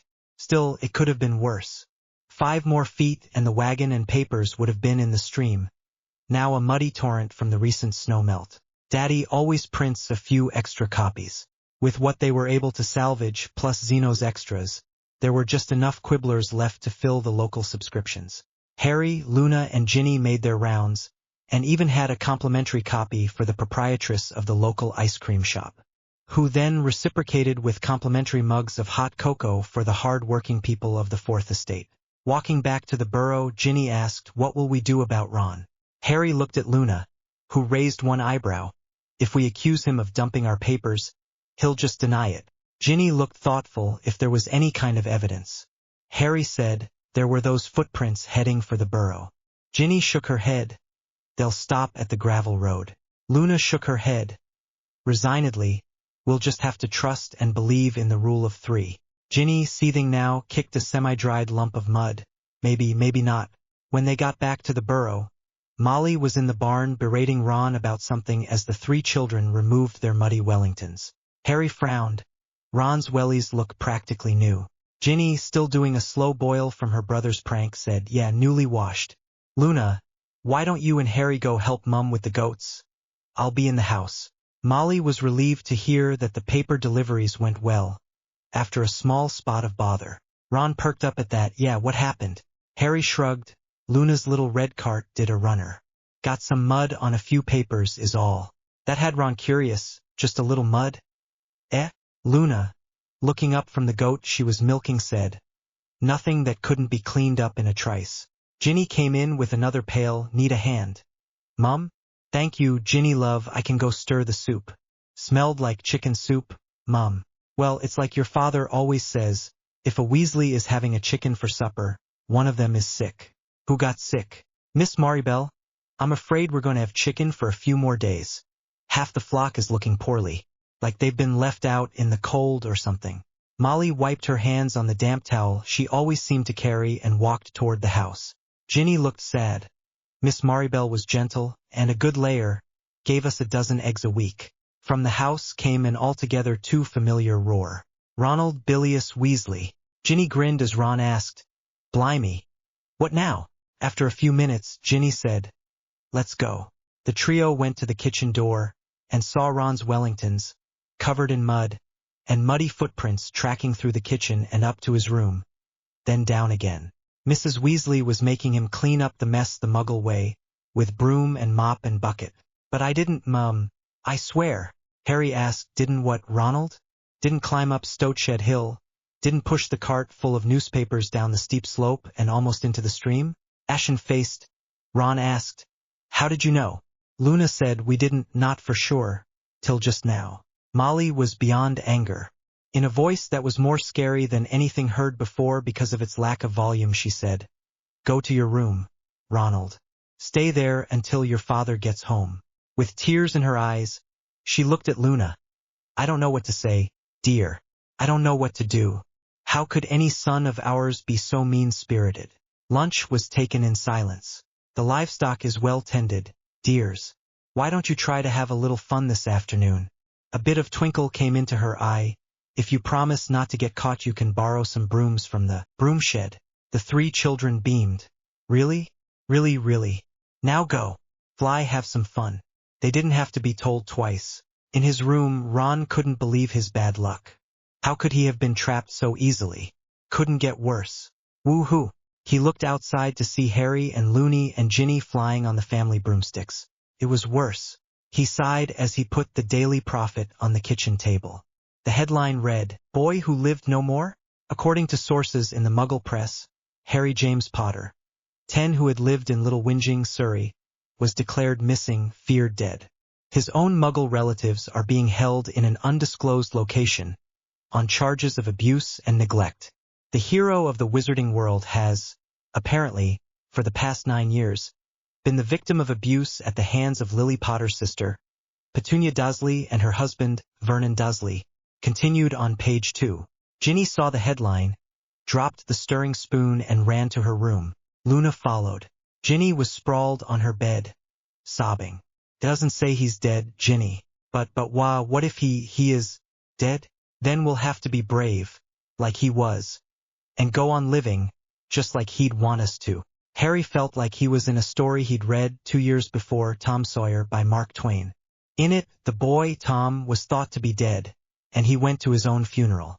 As Harry sat around the Weasley dinner table, hearing about how brave and strong he must have been as a small child, and how could those muggles have been so cruel, that's when he realized. No one knew Harry Potter. No one. The one who came closest was sitting to his right, holding his hand, comforting him. The rest of the Weasley stay was subdued, to say the least. Ron kept his distance, only talking when asked a direct question, going back to his room when he finished his chores. It was a self-imposed exile, but no one complained. Sometimes a boy has to be left alone to sit and think.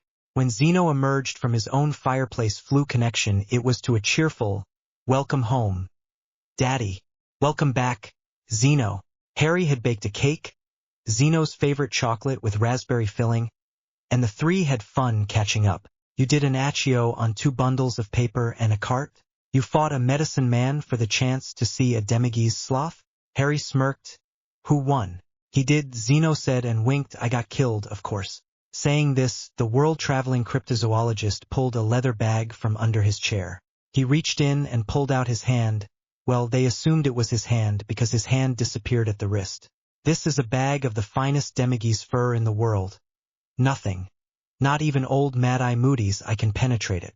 "What are you going to do with it, Daddy?"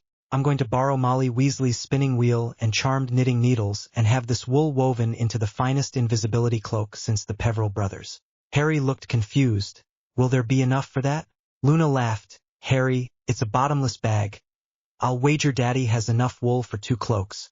Zeno sighed, then shook his head. "No, not 2.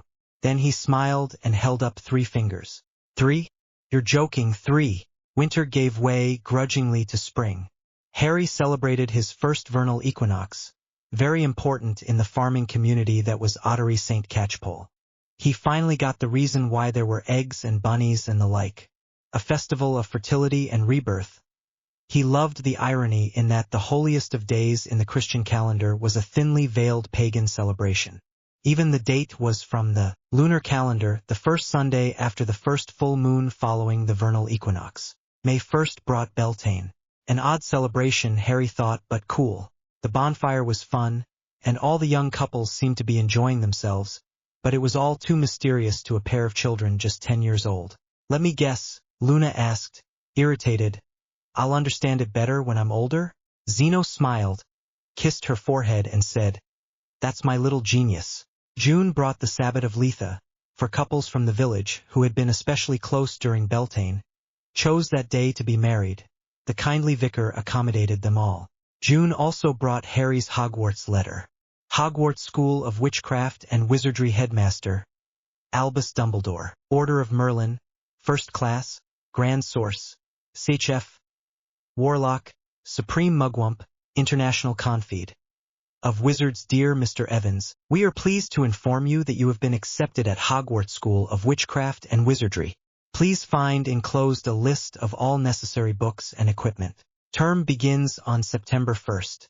We await your owl by no later than July 31st. Yours sincerely, Minerva McGonagall, Deputy Headmistress. Hogwarts School of Witchcraft and Wizardry Uniform. First-year students will require sets of plain work robes black, plain pointed hat black for day wear, pair of protective gloves dragon hide or similar winter cloak black, with silver fastenings. Please note that all pupils' clothes should carry name tags. Course books. All students should have a copy of each of the following. The Standard Book of Spells Grade 1, A History of Magic by Bathilda Bagshot, Magical Theory by Adalbert Waffling, A Beginner's Guide to Transfiguration by Emmerich Switch, 1000 Magical Herbs and Fungi, Magical Drafts and Potions by Arsenius Jigger, Fantastic Beasts and Where to Find Them, The Dark Forces, A Guide to Self-Protection by Quentin Trimble, Other Equipment, 1 wand, 1 cauldron pewter, Standard size 2 1-set glass or crystal files, 1 telescope, 1 set brass scales. Students may also bring an owl or a cat or a toad. Parents are reminded that first years are not allowed their own broomsticks. Zeno read over the letter, almost exactly the same form letter he'd received 21 years before. He looked fondly at his charge and said, "There's nothing for it, son. We're going to have to endure a day of shopping." Harry groaned while Luna bounced on her heels and applauded. "We have to gird our loins, prepare as best we can, fortify." Harry grinned. "Eat Chinese?" "Exactly." Their favorite Chinese restaurant, the Wok and Roll, was 1 block down from the entrance to the Leaky Cauldron, and Zeno would eat there at the drop of a hat. Zeno, Luna, and Harry emerged from the flue without incident. "That's the secret, lad. Just keep your knees slightly bent. Anticipate the side-to-side slide motion and you're good." Just before leaving the cauldron, they removed their outer robes so that they wouldn't stand out too much in Muggle London. As they left the dark pub, they were all temporarily blinded by bright sunshine and quite literally walked into 3 people who were standing just outside the entrance. "Sorry. Beg pardon. Sorry." They had quite literally run into a family of 3, husband and wife and young daughter. Zeno asked, "Excuse me for asking, but do you need help? You look a bit lost." The girl, about Harry's age from the look of her, with an amazingly full head of brown, kinky hair, said, "I can see the entrance, but Mum and Dad can't seem to." Zeno understood. "Going to Hogwarts this year, sweetheart?" "Yes." "Are you, The girl lowered her voice to a barely audible whisper. "Witches?" Zeno decided to go with that for now. He'd correct them later. "Yes, we are. Harry here will be starting this year, and Luna next." The young father held out his hand and introduced himself. "Granger, Frederick Granger. And this is my wife, the beautiful Helen, and our daughter Hermione. I'm Xenophilius Lovegood. This is my daughter, Luna, and our very good friend, Harold." Harry took Mr. Granger's hand. "Harold Evans, but please call me Harry." Helen offered her hand, which Harry took. "I see you love the classics too." Helen of Troy had a daughter, Hermione. Hermione practically squealed, "You've read Homer?" "Well, not in the original Greek." The Grangers both laughed. "You are the first person ever to make the connection between their names." "Good on you, lad." Zeno interrupted. "We have to do our school shopping too." "Have you already eaten?" "No." "Well, I hope you like Chinese, then my treat, I insist." The 6 were instant friends, and enjoyed their lunch family style, where everyone ordered something different and shared with everyone else.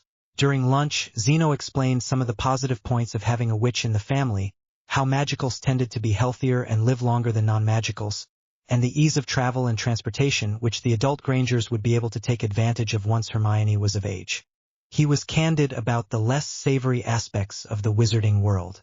"I'm a newspaper publisher, and I have to deal with people in every walk of life, and you have to know that there is an artificial caste system here in magical Britain. Blood is everything. If anyone asks for your blood status, simply tell them that you've been pure for 9 generations. What you mean is that you're pure Muggle, but they don't have to know that. It really doesn't matter a tinker's damn what your actual blood is. Magical ability is the first, most important thing. But perception is everything. Take Harry here. If I were to introduce him as the Crown Prince, heir to the throne of magical Guyana, British pureblood witches and wizards would fall all over themselves trying to get into his good graces. The fact that there is no royal family of Guyana won't even enter into it. Perception is everything to these idiots." Hermione caught on quickly. "I could be Prince Harry's royal what?" Zeno thought, "Well, if you were older, you could be his royal consort. That's like, oh, I know, like Victoria and Albert, only the other way around." Luna smiled, "And Harry would be addressed as Your Highness. And you would be addressed as Your Grace." Hermione smiled, raised her chin and looked down her nose at everyone. "I like it. You may kowtow if you wish." Harry laughed. "I love it. I was going to go for the Duke of Bilgewater myself, but it seems I've been elevated." Hermione smiled broadly. "Homer and Clemens, you are well read." "I am impressed, my liege." Just then the food arrived. "Try the lo mein, it's excellent." "More tea?" Properly fortified, they made their way into the alley. Luna gave the Grangers a quick primer on goblin customs, so that when the entourage entered Gringotts they were treated with deference and afforded sterling service. The schoolbound children made the complete rounds, without incidents until Madame Malkin's. Harry, Hermione, and Luna had gone ahead to be fitted for school robes. As they entered the tailor's, there was one customer being fitted, a girl with a dark page boy and an unfortunately pug nose. Madame Malkin was pinning the girl's robe and called over her shoulder, "Hogwarts, dears?" "Yes, madam. And who are you supposed to be?" the girl being fitted asked. Luna stepped up. "Allow me, my liege."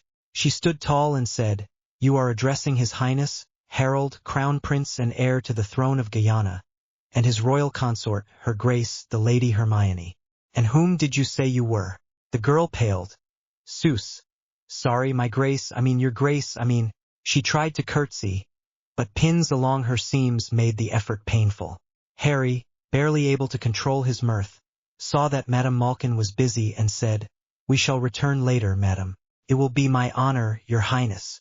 Pansy Parkinson wanted to cry. Once they were well away from the tailor shop, Harry hugged Luna to one side and Hermione to the other as they laughed. "Oh, Luna, I will have to name you High Chamberlain, Grand Vizier and Major Domo." Hermione snickered. "Magical Guyana has a woman in such a high office?" Luna laughed. "Magical Guyana is very forward-thinking." "Oh, look, Elops." The three children ran into Elop's Owl Emporium and were nearly overcome by the selection there. Up one aisle and down the next, owls of every description. Harry spotted a snowy owl in a cage that seemed too small. "Hey, aren't you pretty?" The owl looked with baleful eyes. Harry looked around and saw very few of the owls were in cages and wondered why this one was. "Do you want out?" With a whistle and a preck, the owl nodded. Carefully, not making any sudden moves, Harry undid the latch, allowing the cage to clamshell open. The owl spread its wings, barked twice and flew to the rafters. "Hey boy, why'd you let her out?" "Took me all day just to get her in there. She was uncomfortable, cooped up in that tiny cage." "Easy for you to say, you don't have to manage 200 birds every day." 199. "What? I'll take her, that way it's one less bird for you to bother with." The old proprietor shook his head. "And how do you figure I can get her down from the rafters? Can't you just call her? Her? She'd just as soon take me nose off for a button." "Tell you what, you call her down and you can have her for 9 galleons, that's cost, that is, throw in a perch and you've got a deal. Done." He turned around and spotted the snowy owl in a far rafter looking down at him. "Come on, girl, don't you want to go home with me?" The shopkeeper sniggered. "I'll catch her for you if I have to, but it'll be 20 galleons for hazardous duty." Harry looked up again. "Hey, sweetheart, don't you want to piss off this old duffer?" With a whistle and a preck, the owl flew down to Harry's outstretched arm.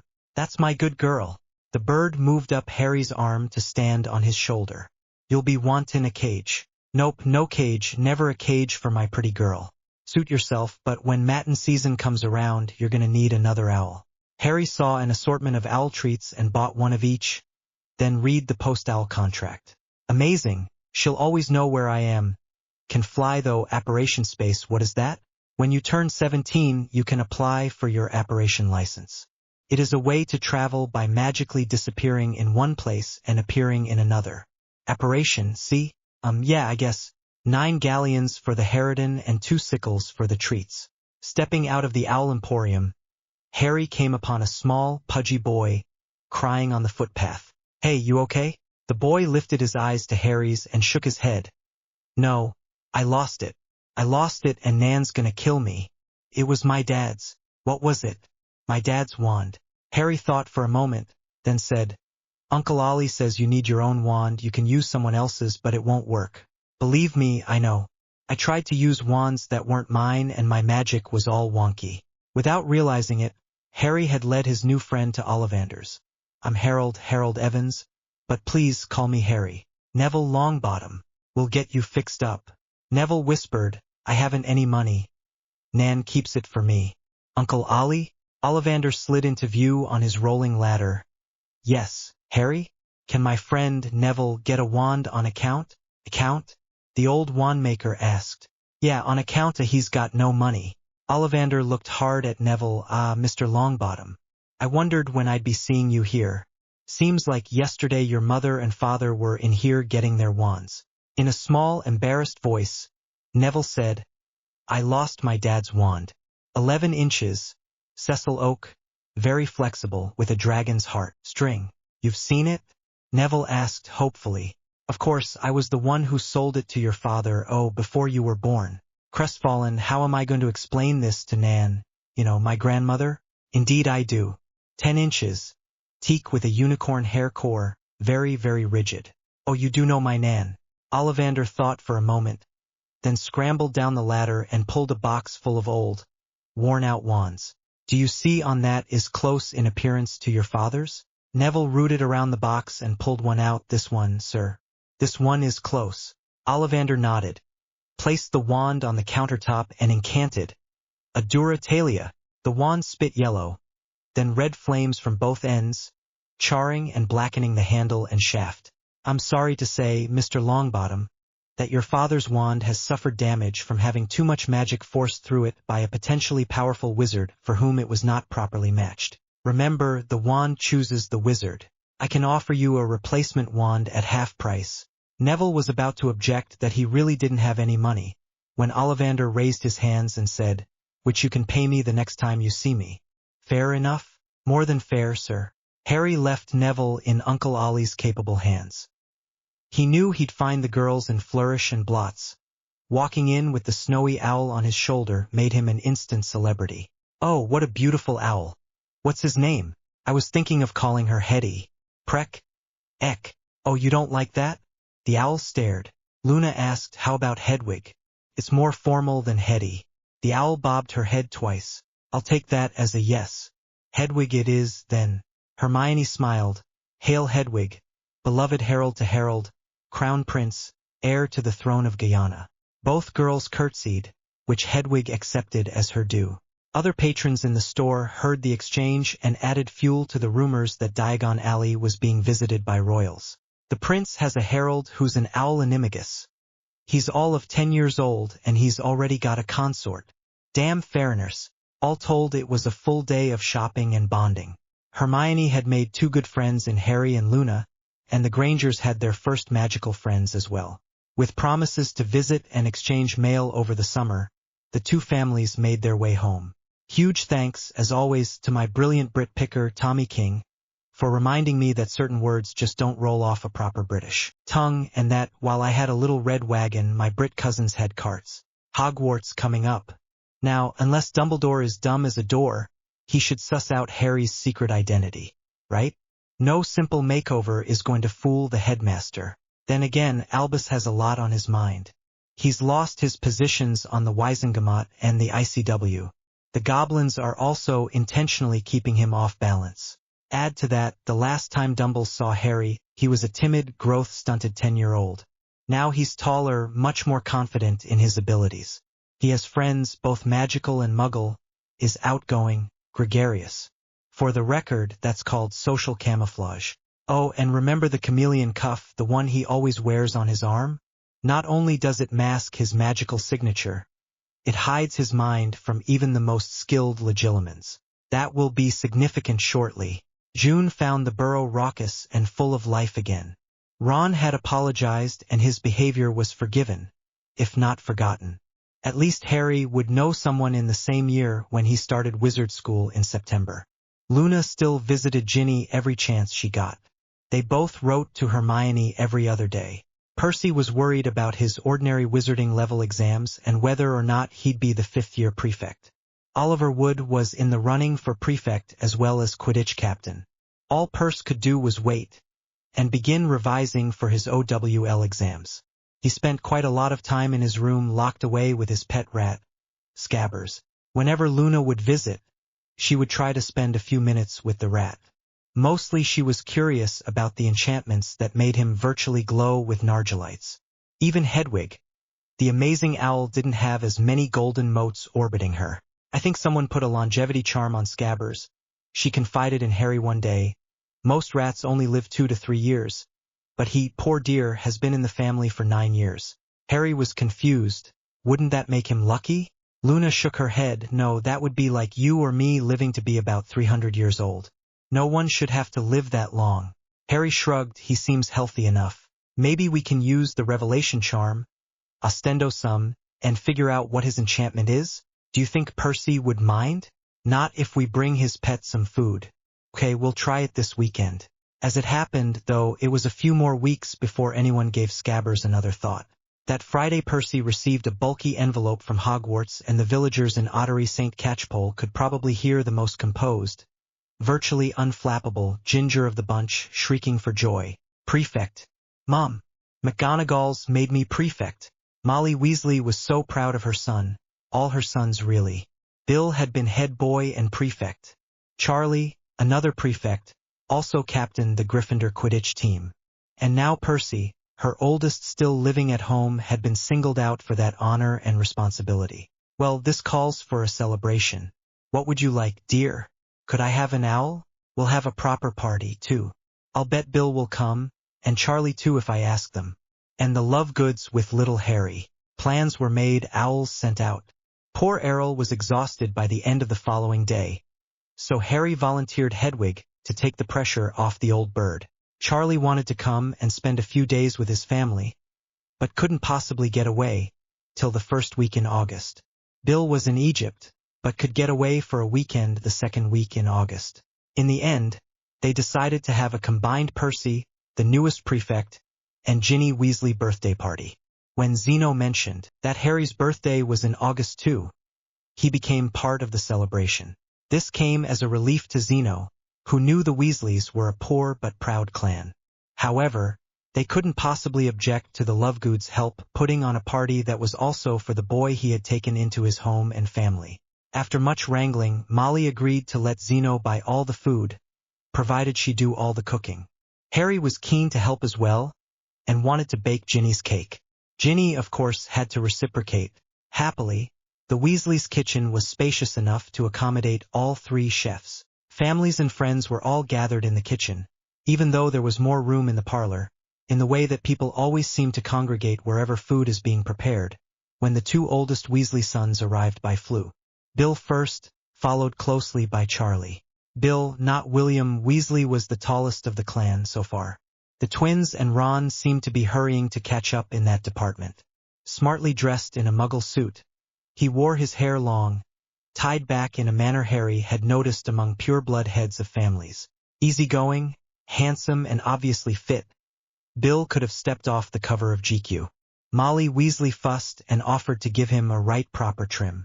Ginny adored her biggest brother and shrieked when she saw the dragon fong earring in his left ear. Charlie was exactly the opposite of his brother, Bill. Short and solidly built, he kept his hair close-cropped and wore practical, durable clothing that a man could easily move in. His left forearm bore a long, thin burn scar that the apprentice dragon handler seemed inordinately proud of. And so it was, when the second Friday in August rolled around, the Burrow was bedecked in flowers and streamers and balloons, Harry's idea, and the long kitchen table was moved out onto the lawn. Said table was actually groaning from the amount of food it had to bear. That was okay, though. At each end of the table was a cake. A carrot cake with cream cheese icing on one end, and a chocolate cake with white whipped egg white icing on the other. The carrot cake had 10 candles and the chocolate cake had 11. Make a wish. Blow out the candles. Applause, applause. In all, for both Harry and Ginny, it was the best birthday ever. Arthur stood and tapped his wineglass with a fork. Quiet down now, quiet down. Weasleys and friends, we also want to recognize my Percy, who continues the trend, set down by his older, equally illustrious brothers. Applause, applause, by earning the highly desirable position of Gryffindor House Prefect. More applause. And as a token of our esteem, may I present, pause for dramatic effect, Hermes. Saying that, a barn owl flew down to land on the table in front of Percy. The newly minted prefect, at a rare loss for words, simply said, "Thanks, Dad. Thanks, everyone," then wiped away a tear of gratitude. He turned to his youngest brother, pulled a gray, furry lump out of his pocket and said, "Ron, when Charlie made prefect 4 years ago, he passed his familiar on to me, and now I want you to take him, okay?" Ron nodded, and through a mouthful of cake, muttered, "Thanks," while accepting the sleeping rat with both hands. He set Scabbers down on the bench next to him and gave him a small piece of cake, which brought the rat out of his stupor. The rodent began to eat with the same gusto as his new master. Harry looked sideways at Luna and whispered, "A boy and his rat." Luna chuckled. "They have the same table manners." After the birthday's prefect celebratory lunch, the Weasleys and Lovegoods spread out blankets in the shade of a large oak tree and reminisced. The subject of Scabbers came up. Bill said, "It was Dad who brought Scabbers home in the first place." "Yeah, funny thing, he was in my office, standing up on his hind legs in my chair. He didn't run off or anything, so I knew he was a tame rat, maybe someone's familiar at the ministry. So I set up a box for him to sleep in, and kept him fed and watered while I asked around. When it became clear that he didn't belong to anyone at work, I brought him home and gave him to Charlie. Charlie picked up the story. I had him for 4 years. Then when I made prefect, I got my owl and passed him on to Percy. Scabbers, belly so full of food that he was bloated, snoozed by Ron's side. Luna asked, "Dad, how long do rats normally live? 2 or 3 years?" Matter of fact, a 3-year-old rat is like a 110-year-old muggle. Blimey, he's like 3 times that. Luna turned to Ron and asked, "Would you mind if we did a little revealing spell on Scabbers? I think he might have an enchantment that keeps him going after all these years. It won't hurt him, will it?" "No, it just shows the nature of any enchantments." "Can we?" Bill, who knew a few revealing charms of his own, offered one. "How about Ostendo Mihi?" Luna nodded. "That would work for the caster I was thinking of. Ostendo Sum, which projects an image of the enchantment." The Cursebreaker's apprentice was impressed. "That's fairly advanced. I didn't get that one until 3rd year. Do you want to try it, or shall I?" Zeno surreptitiously pointed to Bill. Both Luna and Harry understood. It wouldn't do for everyone to know they were already proficient with wand work. "Oh, I wasn't going to try to cast a spell. I was hoping one of you would." "Allow me, then," Bill said, and waved his wand over Scabbers. Ostendo Sum. Silver-gray mist seemed to flow from the rat, growing and coalescing into the form of a short, fat, sleeping man. "What the?" Bill's voice became a hoarse whisper. "Ron, very slowly, roll away from the rat. Do it now." Charlie had his wand drawn now, as did all the adults present. "What you recon it is, Bill?" "First guess." "I'd say he's an animagus. Anyone recognize him?" Molly's trembling voice whispered, "That's Peter Pettigrew. But he's dead. He died a hero." Arthur looked grave. "Molly, sweetheart, an animagus. A man has been living under our roof, sleeping in the same room with our children. This is one for the DMLE." Without another word, Arthur Weasley stunned the man who, up to that moment, had been considered a hero in the wizarding world. Albus Dumbledore's problems were compounded as yet another scandal chipped away at his authority and reputation. All roads seemed to lead back to him. It was Dumbledore who had left the boy who lived with his murderous relatives, after all. And Dumbledore had been chief warlock when Sirius Black was cast into prison without a proper investigation or a trial. For Goddess' sake, Bellatrix Lestrange had at least been given the courtesy of a trial. The next few days were a media circus. The headlines practically screamed, "Peter Pettigrew, Order of Merlin First Class, posthumous, found alive. Irregularities in Pettigrew's testimony necessitate veritaserum. Pettigrew, Death Eater. Sirius Black, framed. Unjustly convicted. Imprisoned. Sirius Black freed. Vows to fight for judicial reform. Judicial overhaul in the wake of Pettigrew fiasco. Chief Warlock of the Wizengamot suspended for grievous miscarriage of justice. Dumbledore loses seat on ICW following no confidence vote. Pettigrew sentenced to life, will occupy Black's old cell in Azkaban." Harry and Luna wrote to Hermione Granger every other day, and managed to wangle a fluke connection to the Granger home for the remaining weeks of summer break. When Hermione discovered she could do magic with her wand before school began, she was thrilled. The trio planned to be familiar with all their first-year spells before first year began. If only Luna could start this year. Together with Zeno, they researched a solution. Hogwarts bylaws allow for advanced placement, given certain conditions. If Luna could complete all the class assignments at the same time Harry and Hermione did, and, at the end of the term, could submit her completed work and take the tests necessary to qualify her for second term, she could be placed with Harry and Hermione. If everything went according to plan, Luna would be a Hogwarts student by January. The two rising first years, and one hopeful, managed to coerce Zeno into one last shopping trip to Diagon Alley before the start of term. The Grangers agreed to a sleepover so the eager students could get to the alley as soon as possible. Frederick and Helen Granger were thrilled that Hermione had made such fast friends. She had never been invited to sleep over at any classmate's house before. She'd never had friends before. Luna and Harry were eager to tell Hermione about all the excitement over the summer, and the trio wrote out and revised their shopping lists half a dozen times before sleep finally won out. Helen looked in on the kids because, as a parent, she knew quiet meant that, 1, the children were getting into some kind of trouble, or 2, they were asleep. Seeing the three all curled up like kittens in pajamas was a family album-worthy memory. She fetched her camera, took several pictures, sans flash, then, with a satisfied smile, joined her husband in bed. Next day, as promised, they took the flu to the leaky cauldron, then attacked their shopping list with a vengeance. First stop, Slug and Jigger's apothecary. Luna smiled on the way in. "Oh good, it's Mr. Jiggers today. Luna, what have you brought us today?" The door opened, and Jiggers looked up to greet his customer. "Good morning, Professor. Be with you in a minute. Got your crates ready to go." The tall, dark man nodded and waited patiently to one side. "We brought extract of Athelas today, harvested the seeds at the summer solstice, and if you'll remember, there was a full moon this year."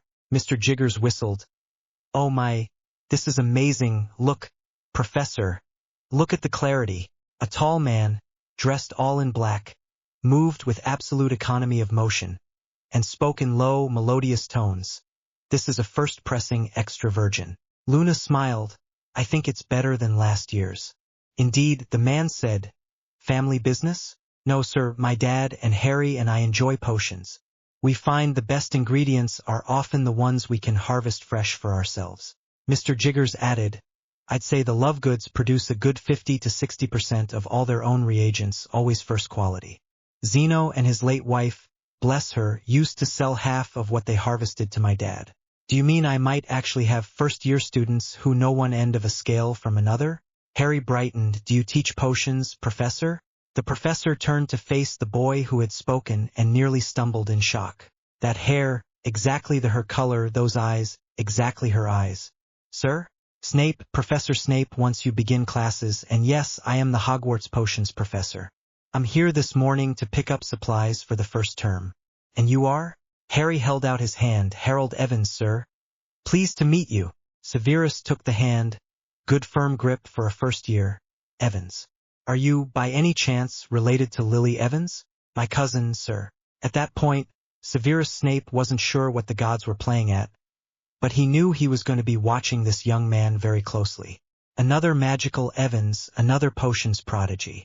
"These are my friends, Luna Lovegood and Hermione Granger, also a first year this year.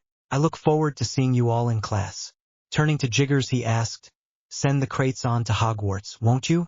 I know your reagents will be the best available, as always." He nodded to Jiggers, then to the children who half bowed or curtsied in return, and seemed to flow out of the shop, black cloak billowing like great bats' wings. "Blimey," Jiggers said. He was downright cordial. He almost smiled. He never almost smiles, not in the 10 years that I've known him. Hermione shrugged. "He seemed nice enough to me." The trio left the apothecary with the reagents they'd need for the coming term.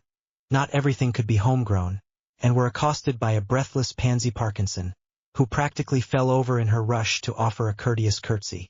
She was dragging 2 large boys with her. "Your Highness, Your Grace, I fear I gave you a bad first impression when we met in the tailor's shop." Luna assumed her High Chamberlain persona. "Think not upon it, Miss Parkinson, ma'am, Pansy Parkinson of the East Riding Parkinsons. And these are my cousins Gregory Goyle and Vincent Crabbe." With an aside to her unfortunate kin she hissed, "Bow, you morons." Woodenly the 2 boys bowed. "They don't talk much, Your Highness, Your Grace." Harry waved as if batting a gnat. "Still waters and all that. I'm sure they represent your family well." Luna stepped up. "Highness, with your permission?" Harry gave Luna the royal go-ahead. Miss Parkinson, Misters Crabbe and Goyle. His Highness, Prince Harold will be attending Hogwarts this autumn. It is the King's wish that his heir's school experiences be as unremarkable as possible. Pansy looked confused. Greg and Vincent may have too, it was hard to tell. The East Riding Pug asked, "Ma'am, I don't think I understand. Just yesterday, word came to us from the court of Guyana that Prince Harold's matriculation should be as a normal wizard's." 3 blank stares. The prince will be incognito. Once we set foot in Hogwarts' hallowed halls, he will cease to be Prince Harold, and will simply be known as Harry Evans, understand? Luna, Harry and Hermione smiled as the concept sunk in. So you don't want people to know you're... Harry smiled benignly. Exactly. Can we trust you to be circumspect? I offer my oath, Your Highness. It is enough for us that you would make that offer, Miss Parkinson. We are in your debt. You could practically see the girl's head swell with pride.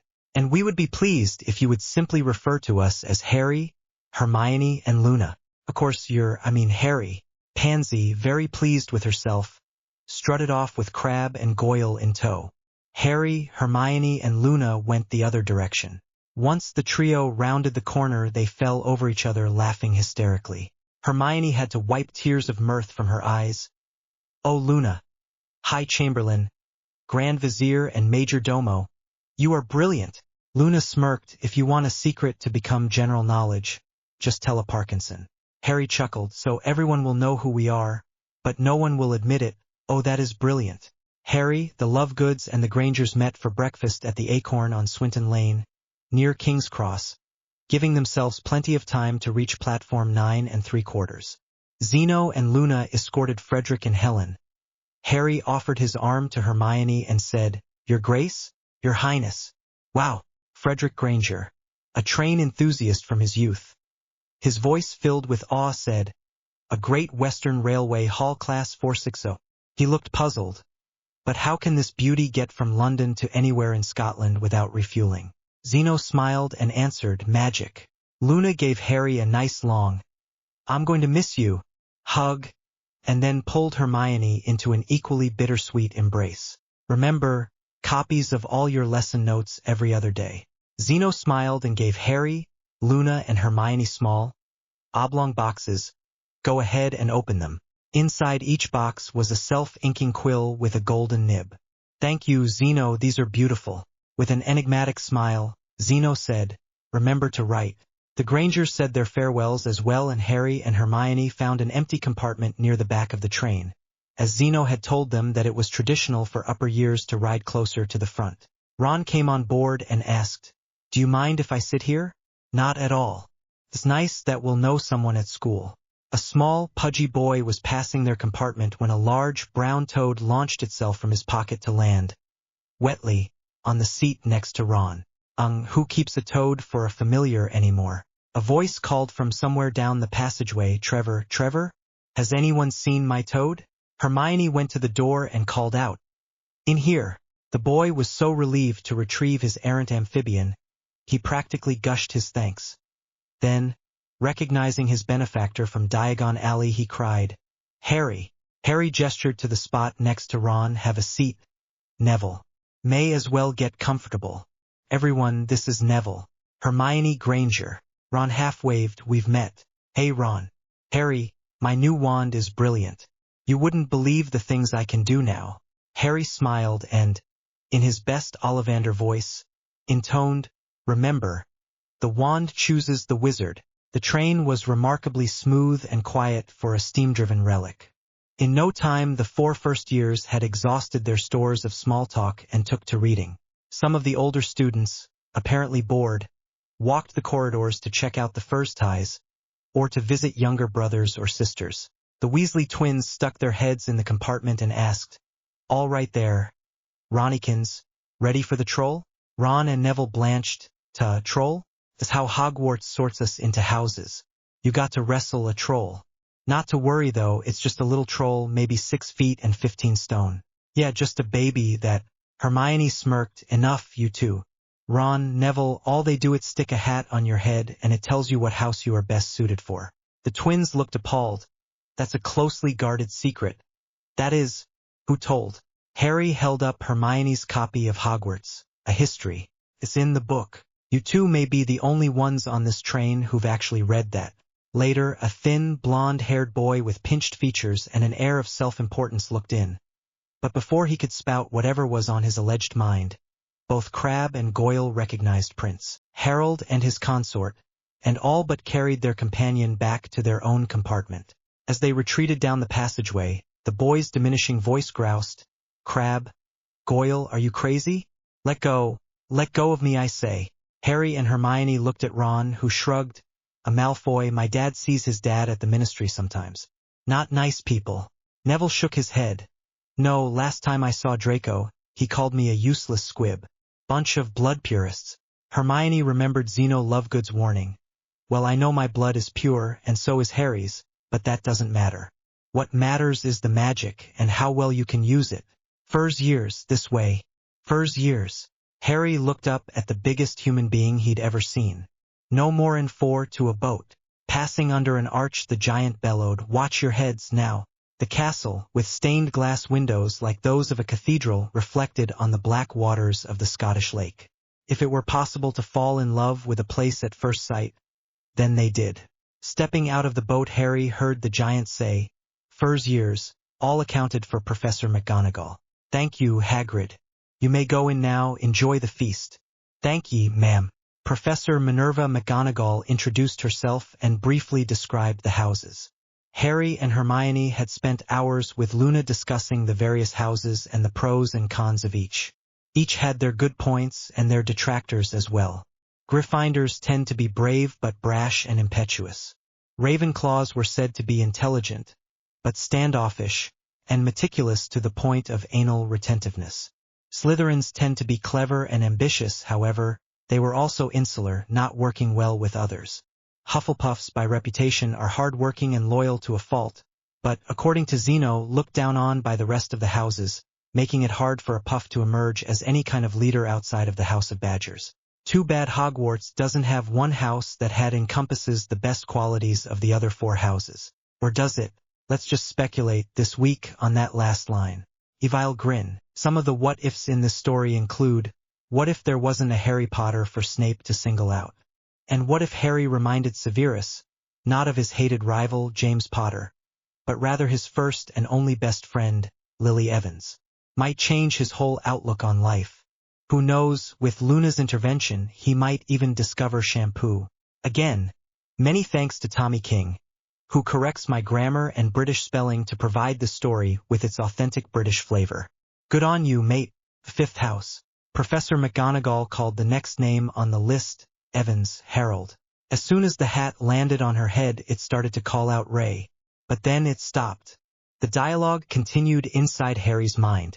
Not Ravenclaw? Clearly that's your house, but I see you need to be placed with a Miss Granger. That shows a great deal of loyalty.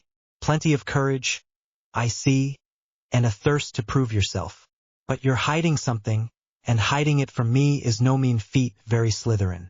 Harry thought, do we have to be divided like this? Doesn't that foster resentment and create artificial barriers between students? True, Mr. Evans, and I will admit that I've been known to misplace certain students just to stir things up a bit.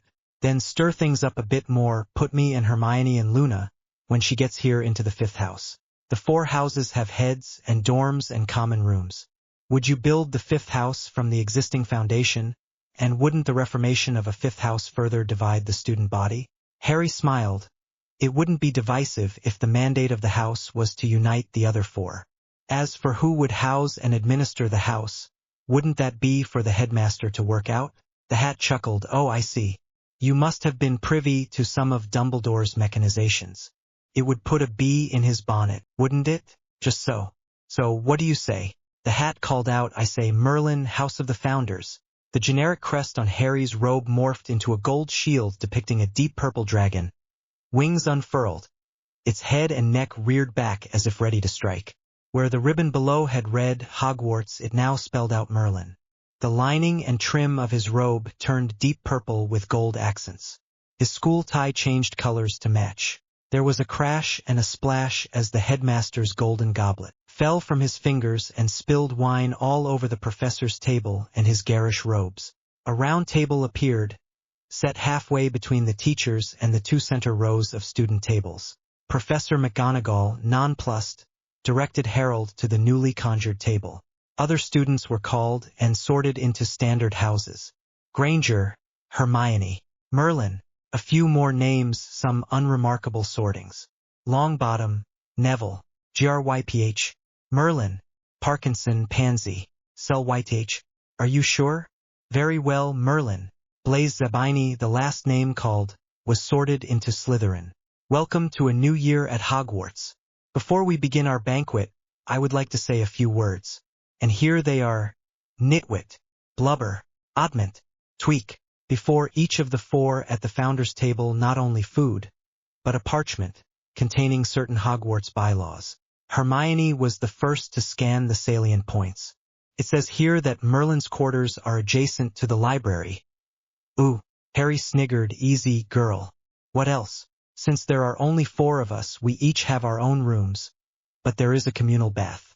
Well, we can work up a schedule for that. Harry noted, our head of house is the presiding headmaster, but he can delegate that responsibility to another teacher. Pansy frowned. As there are only four of us, someone will have to assume the role of prefect. Anyone want that? Hermione beamed. I'll take it if no one else wants to. A bright copper badge with the letter P appeared, and Harry passed it to her. I'll bet that makes you the youngest prefect since Helena Ravenclaw in the 11th century. It's in. Harry and Hermione smiled and said, together, Hogwarts a history. The reaction from the professor's table was mixed. While all the teachers were surprised, none were angry. After all, this was Hogwarts. Strange was something that you accepted as normal. Severus Snape had been hoping the potions prodigies would be sorted to Slytherin. Quirinus Quirrell was deeply troubled that the founders would manifest themselves in this manner. Couldn't bode well for his own plans. Dumbledore was aghast. He had too much going on to have to accept the role of head for yet another house. He did a quick read on the 4 11-year-olds at Merlin's table. Most disturbing was the fact that Evans couldn't be read at all. No apparent shielding, no occlumency barriers. It was as though there was nothing there to read, like he didn't exist. The Granger girl simply wanted to be with the Evans boy. They were a bit young to be forming such attachments, but then, she was closer to puberty than him. Longbottom was clinging to the first friends of his own age he'd ever made, and Parkinson was desperate to shed her family's Slytherin image. More than that, the Parkinson girl was in awe of a make-believe prince and his consort. What the hell was that all about? Deciding a young girl's childish fantasies were just too trivial to bother about. Albus scanned the professor's table for a likely dupe. Volunteer, to take the position of head of house for the Merlins. Professor Aurora Sinestra felt uncomfortable under the headmaster's scrutiny. When she met his gaze, she knew she'd been had. With a resigned sigh, she nodded. Congratulations, she thought. I'm head of a house. After the feast, a truly bizarre, but nonetheless stirring rendition of the school song, and some equally strange warnings about the castle and grounds, the newest members of the revived House of Merlin were greeted by their new head. Good evening. My name is Professor Sinestra. I understand you already know where your quarters are?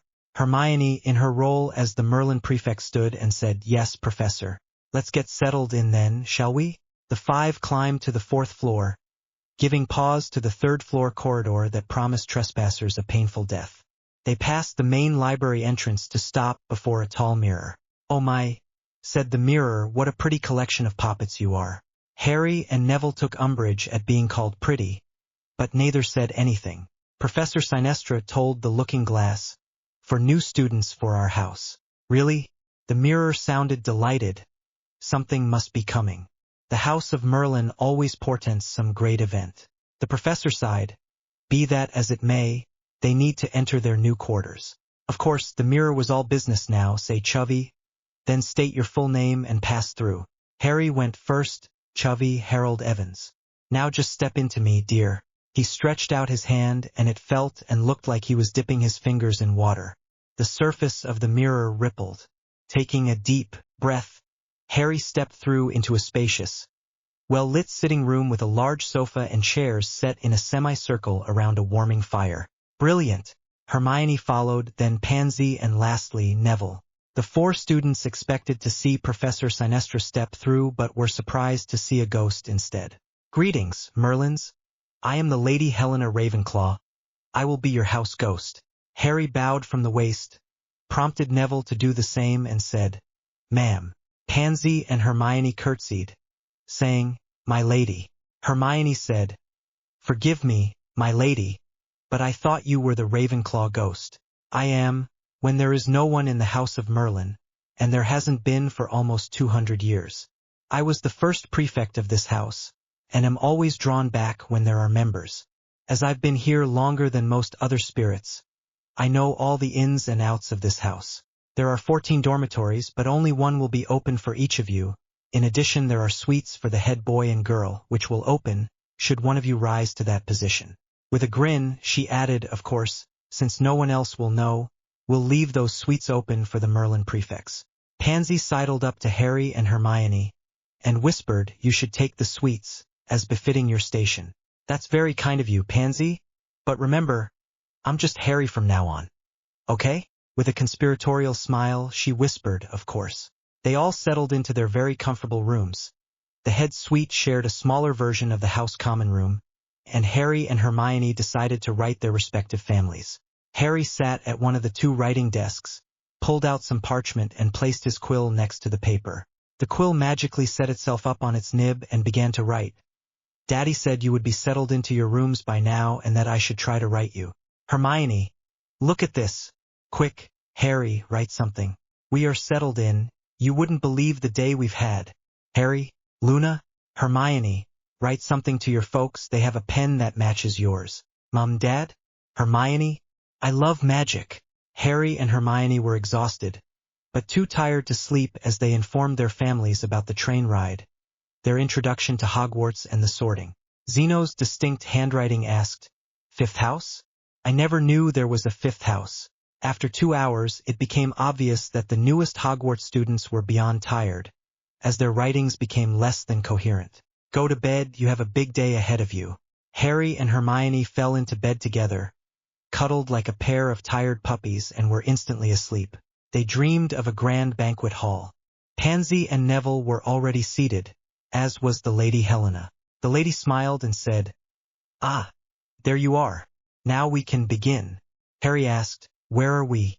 "The simple answer, my lord, is that we're in the first great hall of Hogwarts School of Witchcraft and Wizardry, circa 1002. But a more truthful answer is that we're in Dreamscape. And why are we here? We're here to try to divine the reason for the resurrection of Merlin's house." Harry looked puzzled. "I thought it was because I didn't want to be in any of the other houses." "No, my lord. There is a great evil drawing near. Magic herself is preparing champions." Neville looked near panicked. "Champions? You mean us?" "Me?" Helena graced the small, pudgy boy with a smile. "Yes, Lord Gryffindor." I'm no Gryffindor. I'm scared. I'm always scared. And yet, here you are, in spite of your fear. Do not confuse bravery with foolishness. All too often, heroic figures are a combination of stupidity and dumb luck. Courage is not the absence of fear. It's the drive to go ahead, even when you're afraid. Pansy sighed. "I had hoped to break out of my family's Slytherin mold, but I suppose I'm just the Slytherin in Merlin's house." "No, my Lady Ravenclaw. For, though you possess both guile and wit, you prize intelligence over cunning." "Wait," Pansy said, obviously confused. "I thought Hermione would be, well, either Gryffindor or Ravenclaw." "While it's true, my lady, that our Hermione possesses the attributes that would make her an excellent addition to either of those houses, she is, above all, loyal and hard-working." Harry paled. "Wait, does that mean I'm the Slytherin in our house? Clever and cunning, with a hunger to change our world into one that is more just and equitable. One can hardly be more ambitious than that, my Lord Slytherin." Other ghosts appeared, although in Dreamscape, they were as corporeal as the Lady Ravenclaw. "As you each represent aspects of the original founders, you will be attended at all times by your house ghost. Do not worry, we shall, for the most part, remain unseen, but always just a call away. We can be used to send messages, or to look ahead if you need to know the lay of the land, as it were." Hermione asked, Forgive me, Lady Helena, but are we all sleeping? I mean, will we not rest this evening? Not to worry, Lady Hufflepuff, you will all awaken fresh and rested come morning. In the meantime, let us try to research the nature of the evil that is approaching. Saying that the students and their assistants appeared in the present-day Hogwarts library. I would suggest a quick study of current events, then a look at the events that lead up to our present, apparently endangered state. Hermione was thrilled that the Dreamscape library was both current and accessible. The 4 students pored over newspaper and magazine articles, both foreign and domestic, then read through stories of the rise of the 20th century Dark Lords, reasoning that, if they could find the source of the evil, they could do something about it. True to Lady Helena's word, the 4 students awoke refreshed. The head boy and girls' rooms shared a bathroom, so Harry and Hermione took turns cleaning up and preparing for the day. They met Neville and Pansy in the common room and, together, they walked down to breakfast. They were early, and as there were very few students up at that time, the Bloody Baron appeared holding the ear of Peeves, the poltergeist. The Baron admonished the mischievous spirit, "You see these 4? They are under my protection. All who wear the violet and gold are under my protection. I would be most displeased should any misfortune come their way. You will be even more so if any mischief is traced back to you. Sa, yes sa, they are under your protection, your bloodiness, sa." With a nod and a wink, the Baron sank through the floor. Neville shrugged, "Well, that was odd." Pansy groaned, "Oh bloody hell, it's Malfoy." The blonde Ponce of Slytherin approached the table, nodded to Harry and Hermione and asked, "With your permission, I would like to talk to Pansy." Harry answered, "That would be up to Pansy. Can we talk? Anything you have to say can be said here in front of my friends. May I sit?" "Suit yourself. The hat was going to put you in Slytherin. How did you stop it? More importantly, why did you stop it?" "I only asked if it were possible to place me in another house." "Why would you do that?" "The Parkinsons have been Slytherins forever." "Exactly, because my family has been in Slytherin forever. We don't have friends. We have co-conspirators or lackeys. We don't create, we scheme. And whenever a Dark Lord ascends, there you'll find the Parkinsons. And others. Meaning I don't want to be a tool. I don't want to be used by the next Voldemort who comes along." "You dare say his name?" Hermione couldn't contain herself any longer. Fear of a name only increases fear of a thing itself. Draco desperately wanted to snarl at the interruption, but remembered who these 2 were rumored to be. "Yes, I dare. It's a stupid name, don't you know your French, Malfoy?" "Language. Sorry, your grace. The point is, certain families gambled their fortunes, their very lives on that pathetic loser, and I don't want to follow them when the next pathetic loser comes along." Draco's ears went from pink to red. "My father was imperious, you know that. As far as the ministry knows, that is. Oh, by the way, Draco, whatever happened to that lovely beach estate the Malfoys used to have near Brighton?" "Oh, that's right, the Fudges own that now. We had to pay off some old debts." "Draco, wake up and smell the shite. Your pardon, my lady. At the rate your father is going through the Malfoy fortune, how much do you think will be left for you?"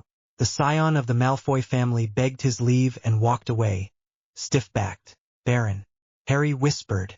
"Yes, my lord? Keep an eye on him, will you?" "Aye, my lord." Neville asked, "Is he going to be a problem?" Pansy sighed, "Not so much him, but his father was deep into Voldemort's camp. He bribed his way out of trouble, hell, he didn't even stand trial." He put a reassuring hand on her shoulder. "I just want you to know." Pansy turned to Neville. "What?" "I've got your back." Pansy smiled. It startled everyone at the table. Pansy was pretty when she smiled. Professor Sinestra arrived with their schedules. Harry read over his and said, "Charms and Transfiguration and Herbology today, then Astronomy tonight. Let's go get some house points." Professor Phileas Flitwick enjoyed teaching, watching the light come on when a student sussed the right flick and swish. That was real magic. The Founders 4, as they had been dubbed at the welcoming feast, came in with confidence clearly beyond their years. They sat at the front 2 tables, quills poised, eager to learn. As Phileas lectured, the quills scratched furiously. When he demonstrated the various charms they'd be expected to do over the course of the year, he noted a bit of disappointment on the part of the Merlins. After class, the 4 stayed behind. Pansy, the most Ravenclaw of the group, asked, "Professor, could we please go beyond the most basic assignments? We'll be happy to do the class work and any charms assignments, sir, but we're all capable of doing so much more." Professor Flitwick raised a gnarled eyebrow. "So if I to ask the difference between a charm and a curse, you would say?" "Intent, Professor. If the magic is neutral or benign, it's a charm. If it is commonly used for harm, it's a curse. Who here can perform a simple levitation?" All four hands went up. "Would you care to demonstrate?" Neville, who had been coached on just this topic in Dreamscape, flicked and swished and levitated Professor Flitwick's desk into the middle of the room. The other three moved it around before Pansy took over and placed it back on the ground in exactly the same spot it had been at the outset. The littlest professor, obviously discombobulated, stuttered, "I will draw up some lesson plans more appropriate to your skill level." "Oh," Pansy said, almost as an afterthought, "I was thinking we should resurrect the Charms Club to promote a better understanding of and appreciation for charms at Hogwarts." With an impish grin she added, "We could call ourselves the Charmers. Don't you think?" Flitwick smiled broadly. "If you organize it, I'll sponsor it, Miss Parkinson." "Thank you, Professor. Good day." Transfiguration went much the same. Matchsticks into needles, too easy. Buttons into beetles. Please. They were even beyond teacups to turtles. Trevor, the toad, made a particularly nice trivet. A very pleased Minerva McGonagall enthused, "I will have a new set of goals and objectives for you by the end of this week." Neville asked for, and received permission to organize a Transfiguration Studies Club. First-year defense was all about identifying dangers in the magical world. For a cryptozoologist with half Harry's skill, the class was a cakewalk. Professor Quirrell, however, wasn't at all accommodating. Mr. Evans, I have to find a middle ground to teach. I can't be expected to make a whole new lesson plan for students." "Very well, sir, it doesn't hurt to ask." They sat in front, as usual, quills at the ready when Professor Snape flowed into the classroom, black robes billowing. "There will be no foolish wand-waving or silly incantations in this class. As such, I don't expect many of you to appreciate the subtle science and exact art that is potion-making. However, for those select few," Snape turned to see the two potions prodigies in the front row, and his manner softened, "who possess the predisposition, I can teach you how to bewitch the mind and ensnare the senses. I can tell you how to bottle fame, brew glory, and even put a stopper in death." At the end of class, Harry asked, "Professor, you feel that the standard curriculum for first-year potions is somewhat beneath you, and hope to move on to lessons that are more appropriate to your skills?" Harry nodded. "It just so happens that I need to update the ordinary wizarding level syllabus. I trust you know what that entails?" Harry swallowed hard. "Yes, sir. It's the examination the ministry uses to award OWLs in potions." "Think you're up for it?" "I believe with your guidance we will be, sir." "Good answer, Evans. Now, I can't have you brewing polyjuice potion in the first-year labs, so I propose you act as class assistants, do finish the class work, which, for you, I suspect will be laughably easy. Then watch over the first years, as they have a tendency to blow themselves up from time to time. At the end of the day, we can spend an hour or two revising the OWL curriculum and practical exams." "Professor." "Yes, Evans, you may organize a potions group. Professors Flitwick and McGonagall have forewarned me." "Thank you, Professor." Sitting in the history of magic with Binns was beyond mind-numbing. When next they saw Professor Sinestra, they pleaded to be removed from that class, to do independent study, anything but sit through hours of Goblin Wars read as dry as dust. "Tell you what, just treat the history class as a personal study time, and I'll talk to the other heads. We may finally be able to get Professor Binns to get some eternal rest." The next faculty meeting was one for the archives. Whenever the subject of sacking Professor Binns came up in the past, Dumbledore's sock puppets, McGonagall and Snape would block Flitwick and Sprout, but now there was a fifth house, a tiebreaker. Worse, the Founders Four had impressed all their teachers to the point that anything they suggested was acted upon. A class to bring Muggle-born and Muggle-raised students up to speed with their witch and wizard contemporaries? No problem. A Charms Club, a Transfiguration Club, a Potions Club? Done. And his three busiest professors happily volunteered to sponsor the activities. For first years had accomplished more to unite the four houses in one term than he and his professors had in the past 2 decades. Having endured yet another dull meeting, Albus asked, hopefully, new business? He was about to adjourn when Professor Sinestra stood. Professor Dumbledore, it's about Professor Binns. Professor Binns provides a unique point of view and commentary, not to mention continuity in the teaching of history here at Hogwarts. Flitwick stood on his chair. I know for a fact, Albus, that the only reason my claws do so well on their history of magic OWLs is because they study materials gathered on their own. That Binns, in fact, teaches nothing. The headmaster sighed. Before we send any recommendations to the Board of Governors, we must have a majority of heads in agreement.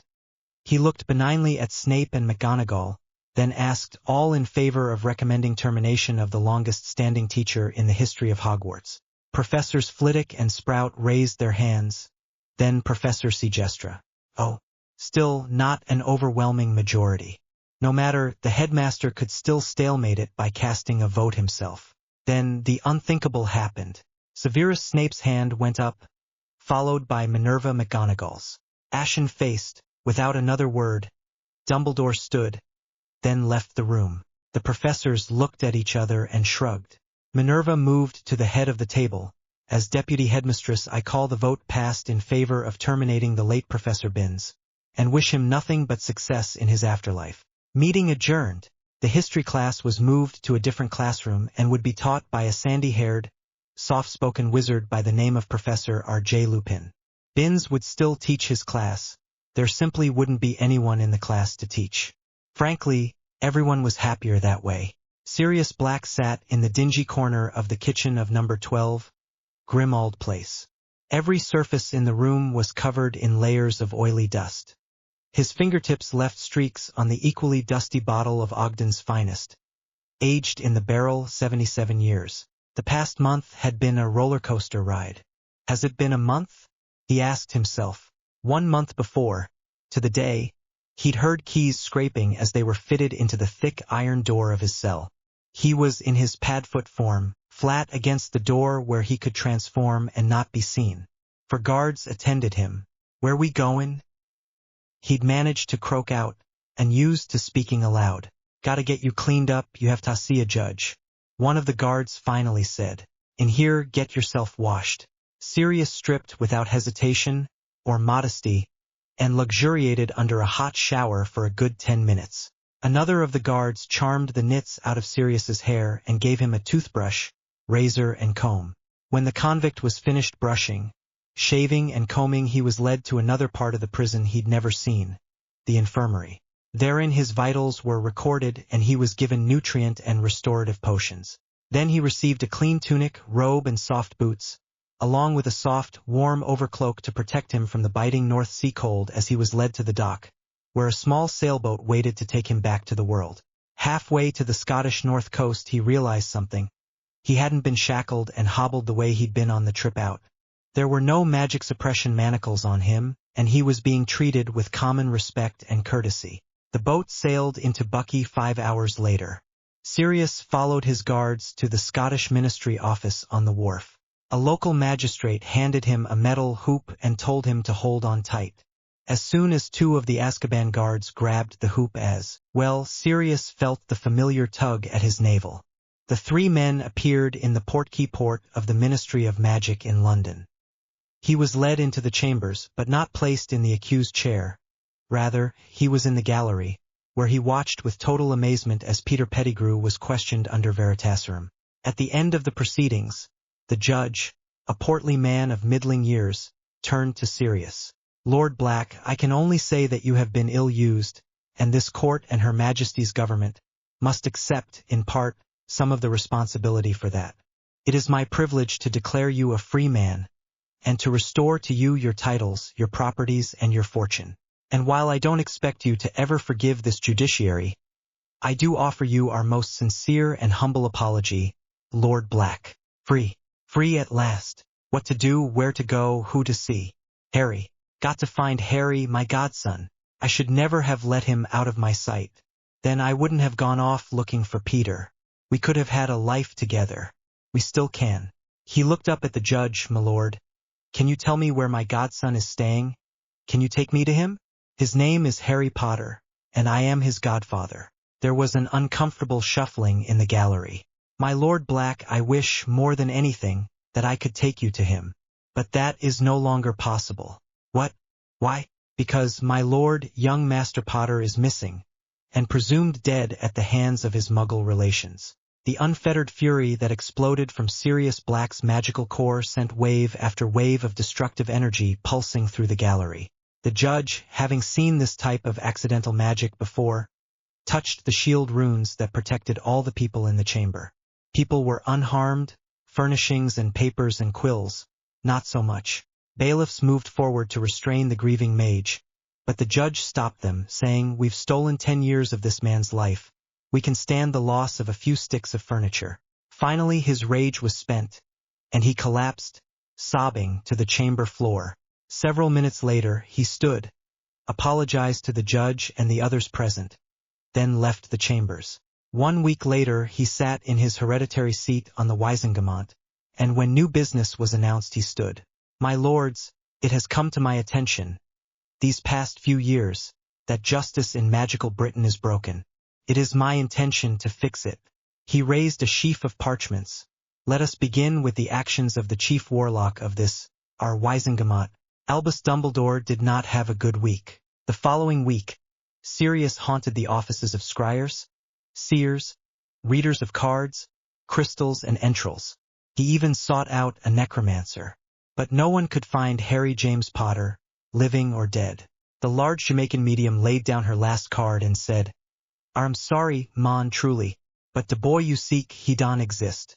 He, like as not, Neva has." Sirius's voice trembled. "Everyone tells me you're the best, Mother Marga, and you say my godson is, what, gone? No, and it breaks my heart to be tellin' you dis. But the cards say you boy has Neva been." He tried to hand the medium a gold galleon, but the spiritualist refused. "I don't take you gold lesson, I give you satisfaction. You have Mother Marga. You've told me where not to look." And he left the coin and left the house, went to the least appealing of his London properties, Grimmauld Place, and looked for Harry in the bottom of a bottle. He looked at the oily streaks on the glass and wondered aloud, not for the first time. Was it all just a dream? The last thing he expected was to get an answer. "Good morning, class. Welcome to your first flying lesson. I'm Madam Hooch. Well, what are you waiting for? Stand to the left of the broom, place your right hand over the handle and say up." It's very important to say it clearly, authoritatively. The first 2 brooms that smacked into palms were Harry and Pansy's. Hermione's rolled on the ground like a puppy wanting its belly rubbed. "Oh bother. Harry, may I ride your broomstick? Mine's being difficult." Pansy turned beet red in her supreme effort to control the howls of laughter threatening to explode. She was going to have a long talk with her Grace, the royal consort. Harry handed his over and said, "Any time you want, my lady. You never even have to ask." She nudged hers over to Harry, who summoned it effortlessly. Madame Hooch continued, "Very good. Now, keeping a firm grip on the broom's handle, step astride it. You should sense the cushioning charm as you relax onto your broom. When I blow the whistle, you'll start off with a basic hover, then touch down. Ready?" Harry and Pansy stood on either side of Neville, knowing that he was terrified at the prospect of flying, well, falling. The broom knew it too, and decided to take off like a deranged rocket. Mr. Longbottom. Madame Hooch wasn't on a broom, but Harry, Hermione, and Pansy were. Neville's broom was 3 seconds ahead, which may not sound like much, but try winning a sprint against a runner as fast as you and see who gets to the finish line first with a 3-second head start. The 3 other founders flattened themselves along their broomsticks to cut down on air resistance, and quickly caught up with Neville's bucking, flailing broomstick. The rocky slope of a Scottish hill grew ever larger in their path. "Pull up, Neville. Pull up on the front of the broomstick."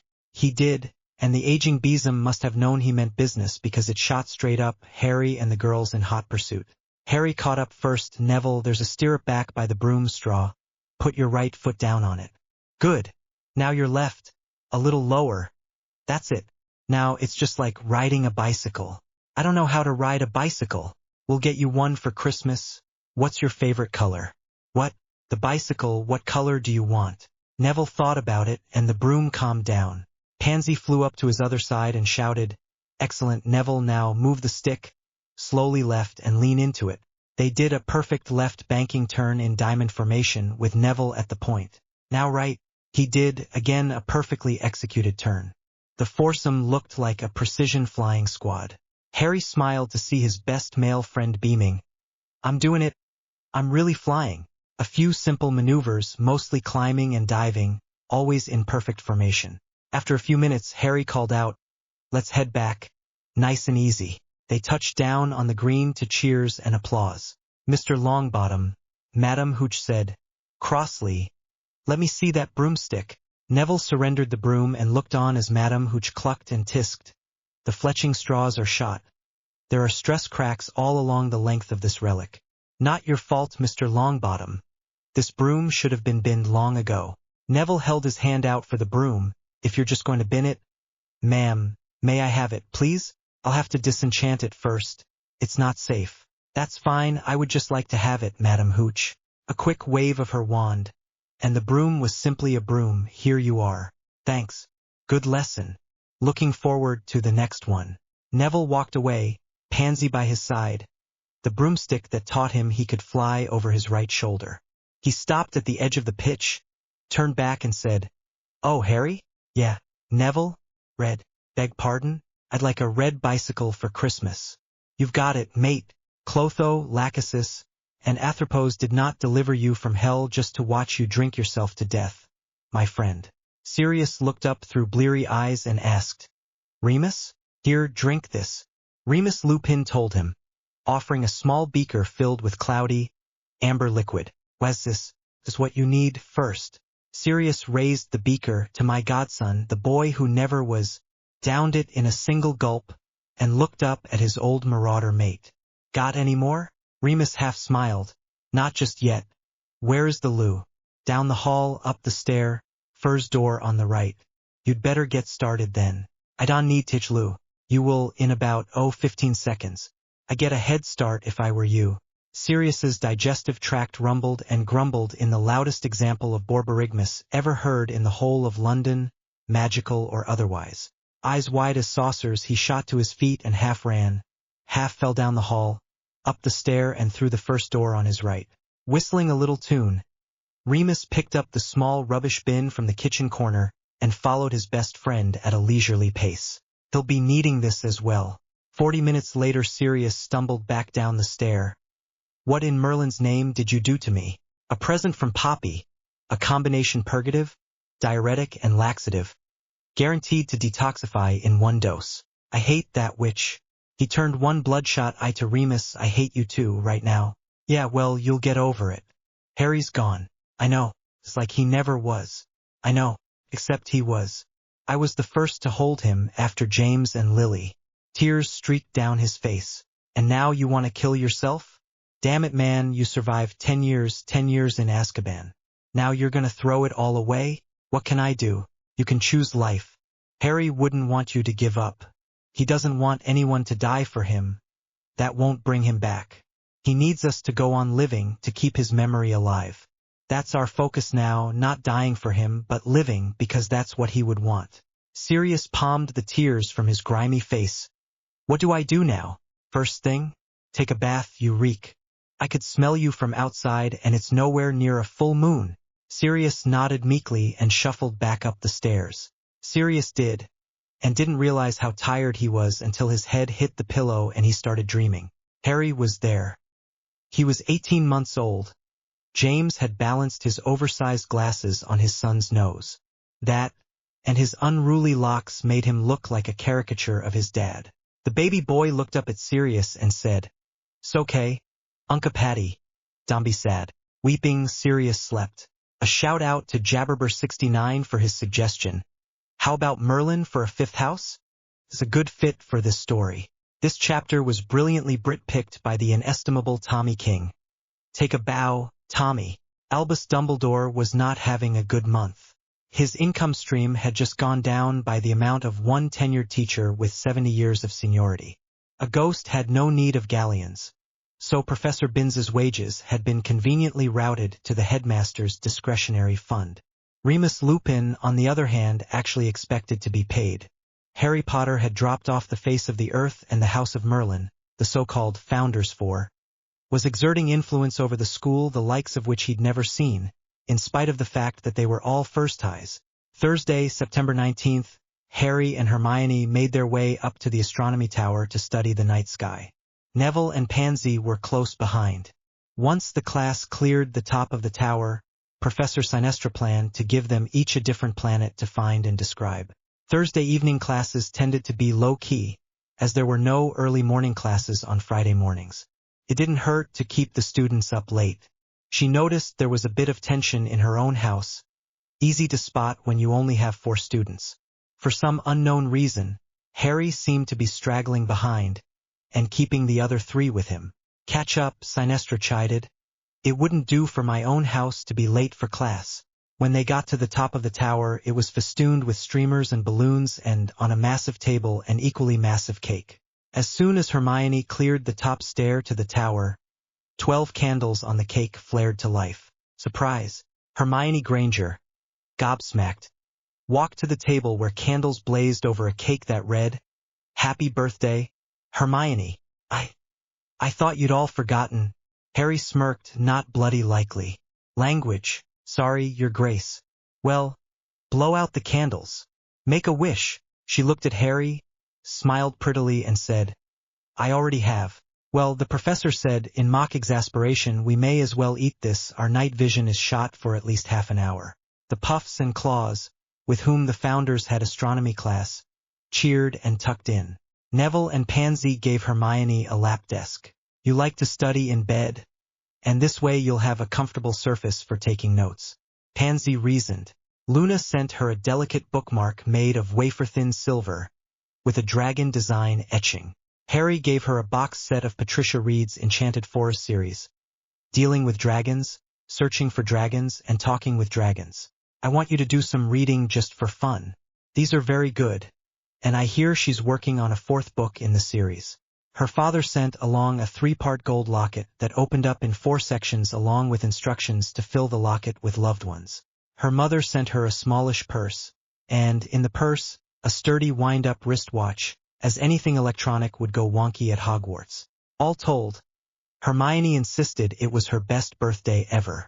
When the Founders Four got back to their rooms, they wasted no time getting to bed, because all the real progress they were making, whether in class or in their special project, was in Dreamscape. Lady Helena and Sir Nicholas greeted them as they entered the Dream Library. The Bloody Baron sketched a half-bow, as Brother Michael, the corpulent friar, looked up from the scrolls he was studying to give them a friendly nod. "Lord Slytherin," the Baron asked, "have you sussed the evil that is rising?" Harry rolled his eyes. "Lord Baron, could you please just call me Harry? 'Tis not easy to change my ways, my lord. I have been haunting this castle for most of a millennium. Please, Baron, try." "I will, my lord." "Now, can you tell us what you have found?" Harry turned to his bushy-haired friend. "Hermione?" She cleared her throat, then thought, why would anyone in Dreamscape have to do that? Oh well, old habits. Empirical evidence suggests that macrocosmic magic undergoes cycles, fluctuations whereby dark magic overcomes the forces of light, only to be subdued again, representing cycles of darkness and light in the magical realms. Pansy nudged Neville, who held up a large vellum chart. She described the graph. "In the 20th century there have been 2 large spikes, where conflicts encompassed whole nations, here in the first decades of this century, and later in the 30s and 40s. These global conflicts involved not only the magical realms, but the mundane nations as well. There is a 3rd spike, not quite as large but still significant, near the end of the 6th decade. However, although tensions between non-magical nations were high, there were no wholesale conflicts. Bush wars broke out, where smaller nations clashed as proxies for the greater military powers. Harry took over. In each of these cases where there are spikes, he gestured the crests formed by the sinusoidal wave on the chart. There was a Dark Lord. In each case, a Dark Lord rose to power, only to be brought down, either by a champion of light, the efforts of a dedicated resistance, or a combination of the two. Hermione added, there is anecdotal evidence of similar spikes going back 10 centuries, where, in a cycle of 30 to 50 years, a powerful wizard or which would attempt to subjugate the magical world and impose his or her will on, well, everybody. The four ghosts exchanged glances. Helena asked, "Can you form a conclusion from your observations?" Harry shook his head. "No, we have a qualified guess, backed up by observations, but for now." He shrugged his shoulders. Hermione added, "It looks good on paper, but none of us can say for certain." Neville concluded, "We believe another Dark Lord or Lady will emerge from the remnants of the Death Eaters." Harry and Hermione shared a look, which the Bloody Baron noticed. "What is it? Lord Slytherin, Lady Hufflepuff?" Hermione nodded for Harry to field the question. "It just seems too easy." Brother Michael, taken aback, asked, "Too easy?" "Yes, brother. A Dark Lord or Lady vying for power could effectively be contained by any competent governmental law enforcement agency." Hermione continued, "Let's say a new, powerful Dark Lord rises? If our purpose is to take him down, where does that leave the rest of Mage Society?" Sir Nicholas looked confused. "Better off?" Pansy shook her head vehemently. "No, worse. You'll have a population that, through no effort or sacrifice of their own, will see yet another Dark Lord defeated. This will lead to complacency and a sense of unearned entitlement." Neville nodded his head. "A whole magical generation that will believe that, as long as they do nothing, everything will work out for them." Harry concluded, "And the only thing an evil wizard needs to succeed is for good wizards to do nothing." The four house ghosts were all standing by that point, so what do? We have to defeat the evil that is rising, but do it in a way that will require the magical world, or at least magical Britain, to get off their collective arses. The House of Merlin had history of magic with Gryffindor and Slytherin. As usual, the Merlins sat in front, Harry with Hermione and Neville with Pansy. Professor R.J. Lupin entered and tapped the chalkboard with his wand, and the lesson of the day materialized in neat, block letters: current events and how we got here. "Good morning, class." The soft-spoken man started. "I must begin with an apology. For those of you who are used to having free time for reading or revising for other classes or sleeping, I'm afraid you've come to the wrong room. Professor Binns is still discussing the Goblin Wars ad nauseum in his old classroom." There were a few nervous chuckles in the room. "Upon my word, I can't imagine how anyone can describe some of the most heroic battles of all time with such enthusiasm as to induce catatonia." More chuckles now, as students listened, quills poised. "We will, of course, meet the goals and objectives set forth in the class syllabus, but, in addition, I want us all to know where we are today as young witches and wizards, and, most importantly," Professor Lupin touched the blackboard with his wand for emphasis, "how we got here." The professor captured his class with a hard stare. "Why?" Hermione started to raise her hand, but Harry gently placed his hand on her arm, whispering, "Let someone else have this one." Lupin's eyes lit on the back of the room. "Yes, Miss Bulstrode? So we don't make the same mistakes our folks did? Excellent, take 5 points for Slytherin." Pansy turned and gave her childhood playmate a thumbs up. The professor continued, his enthusiasm infectious. "Indeed, Edmund Burke, a Muggle philosopher and statesman, said it best over 200 years ago, quote, 'Those who don't know history are destined to repeat it,' unquote." Remus looked at the front 2 tables and smiled. "You knew that, though, didn't you?" All 4 heads nodded. The rest of the class was a breath of fresh air for students who'd endured 90 minutes of monotone droning about Ripfong the reprehensible and the dry statistics that quantified his appetite for general mayhem. If the first-year students were relieved, the 2nd through 5th years were ecstatic. There are no Newt-level history of magic classes, so the course of study ends with the OWLs. Hermione greeted the Remus at the end of class. "Professor, I noticed the 2nd years have a research project." The professor nodded, "Yes. She gestured to the other 3 Merlins, are very interested in historical trends and would like to study them in addition to our regular class work." "May we?" Remus looked puzzled. "Are you asking to, step outside the box, as it were, to do more for this class than is required?" "Yes, sir. And we would like to ask you, from time to time, to check our progress." Smiling, the professor asked, "Is this some kind of elaborate prank?" For faces, grave and impassive, looked back. "Oh, you're serious.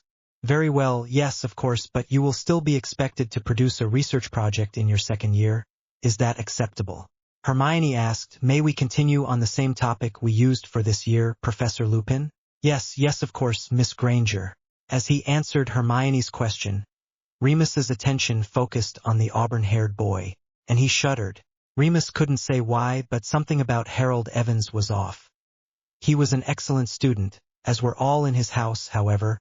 The professor's furry little problem did endow him with true extrasensory perceptions, and Evans was a complete enigma.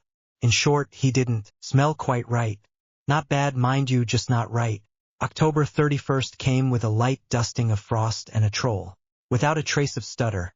A shrill, huffing, puffing, queerness choral screeched, "Troll! Troll in the dungeon! Thought you ought to know," then fell flat on his face. "Hermione?" Harry asked. "Didn't you tell me a fainting person usually falls backwards?" She narrowed her eyes at the prostrate professor and said, "Yes. I read about it in the handbook for girl guides. Usually your knees buckle, then you fall backwards." Through the cacophony of students and the magically amplified headmaster, Professor Sinestra was able to tell her house, using simple gestures, to go to the founder's common room.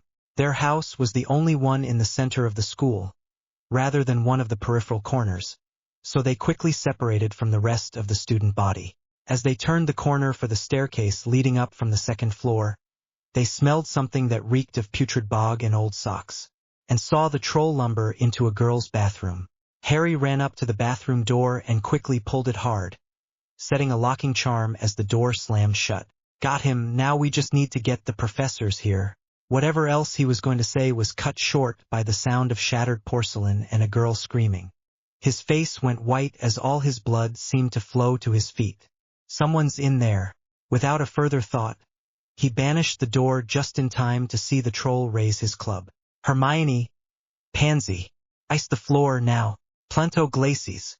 Luckily, there was already a great deal of water on the floor from where the troll had smashed sinks and burst pipes. "Neville, summon the club on 3, 2, 1. Accio club." Trolls are not known for their intelligence. This one had raised his club to smack the dark, annoying-sounding, screaming girl and, at full extension, felt the club pull him back. It never occurred to the troll to simply let go of the club. Club and troll tumbled backwards, then began to slide on the ice toward the young wizards. Harry, he's coming this way." "I know." "Hermione, Pansy, keep icing the floor." "Neville, get that girl out of the bathroom." Neville balked. "I can't go into a girl's bathroom." "Go." All right. Harry directed his wand at the troll's center of mass and intoned, "Roto." 700 pounds of troll began to spin, slowly at first, then faster and faster as the frozen floor had become a virtually frictionless surface.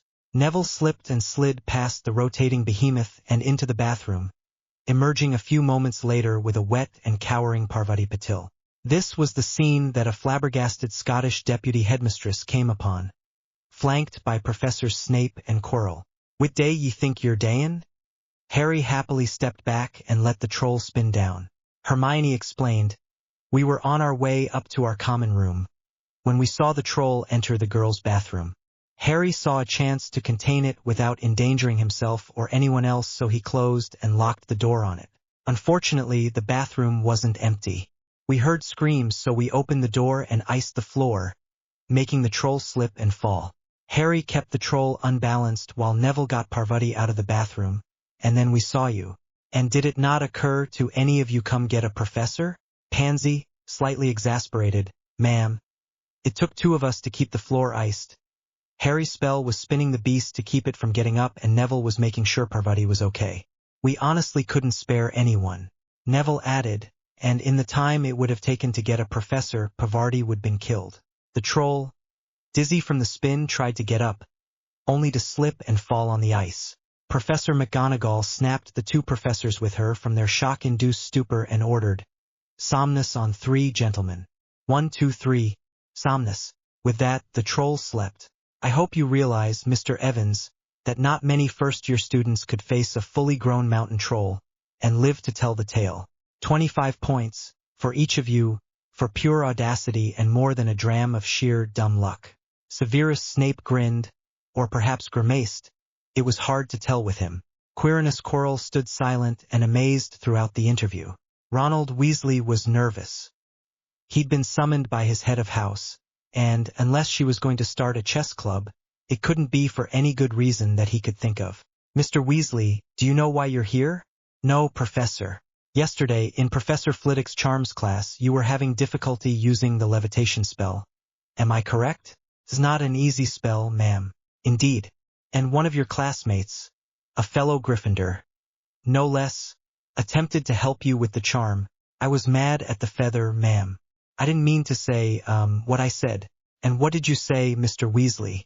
I told Parvati, that is, Miss Patil, to, leave me be. Your exact words? I may have used the word wog. According to 5 of your housemates, you said, quote, bugger off you bloody wog, unquote. I'm sorry, ma'am. Really, I am. You may have heard the old saying, sticks and stones may break my bones, but names will never hurt me? Yes, ma'am. Well, that's rubbish. Names hurt, deeply. You cut Miss Patil to the quick with your thoughtless, childish outburst.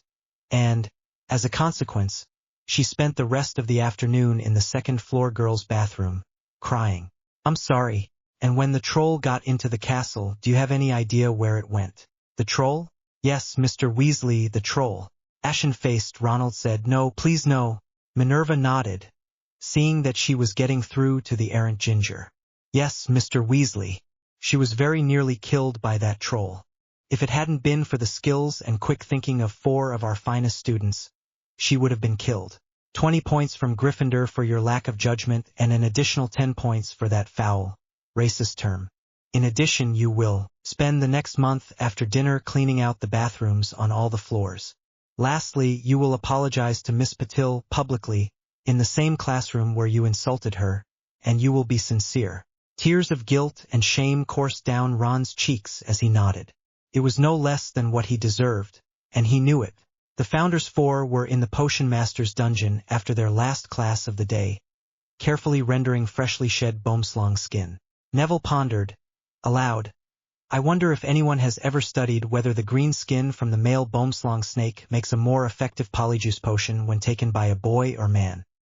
He was startled when Professor Snape, who had silently moved behind him, said, that was the basis for my potions master's thesis. Hermione asked, oh, may I read that, please, Professor? Snape smirked, of course, and perhaps you will discover for yourself the glaring fallacy in my conclusion that the Master's Board missed entirely. Satisfied that he'd rendered the garrulous Miss Granger speechless, Professor Snape ghosted from the lab. Harry, lost in thought, muttered, I can't put my finger on it, but there's something about that professor that sets me on edge. Hermione asked, Professor Snape? I thought you loved his class. No, not Professor Snape, I mean Quirrell. Have you seen the way he watches us? Like he's trying to catch us at something? Pansy nodded, and I've noticed his stutter comes and goes. We'll keep an eye on him inasmuch as we can. The first week of December brought Snow and Luna. Harry and Hermione waited in front of the main entrance for the horseless carriage to arrive. His Luna was coming to Hogwarts today, and, if all went well, would be joining them in the Founder's house after the Yule break. Hermione giggled. Calm down, Harry.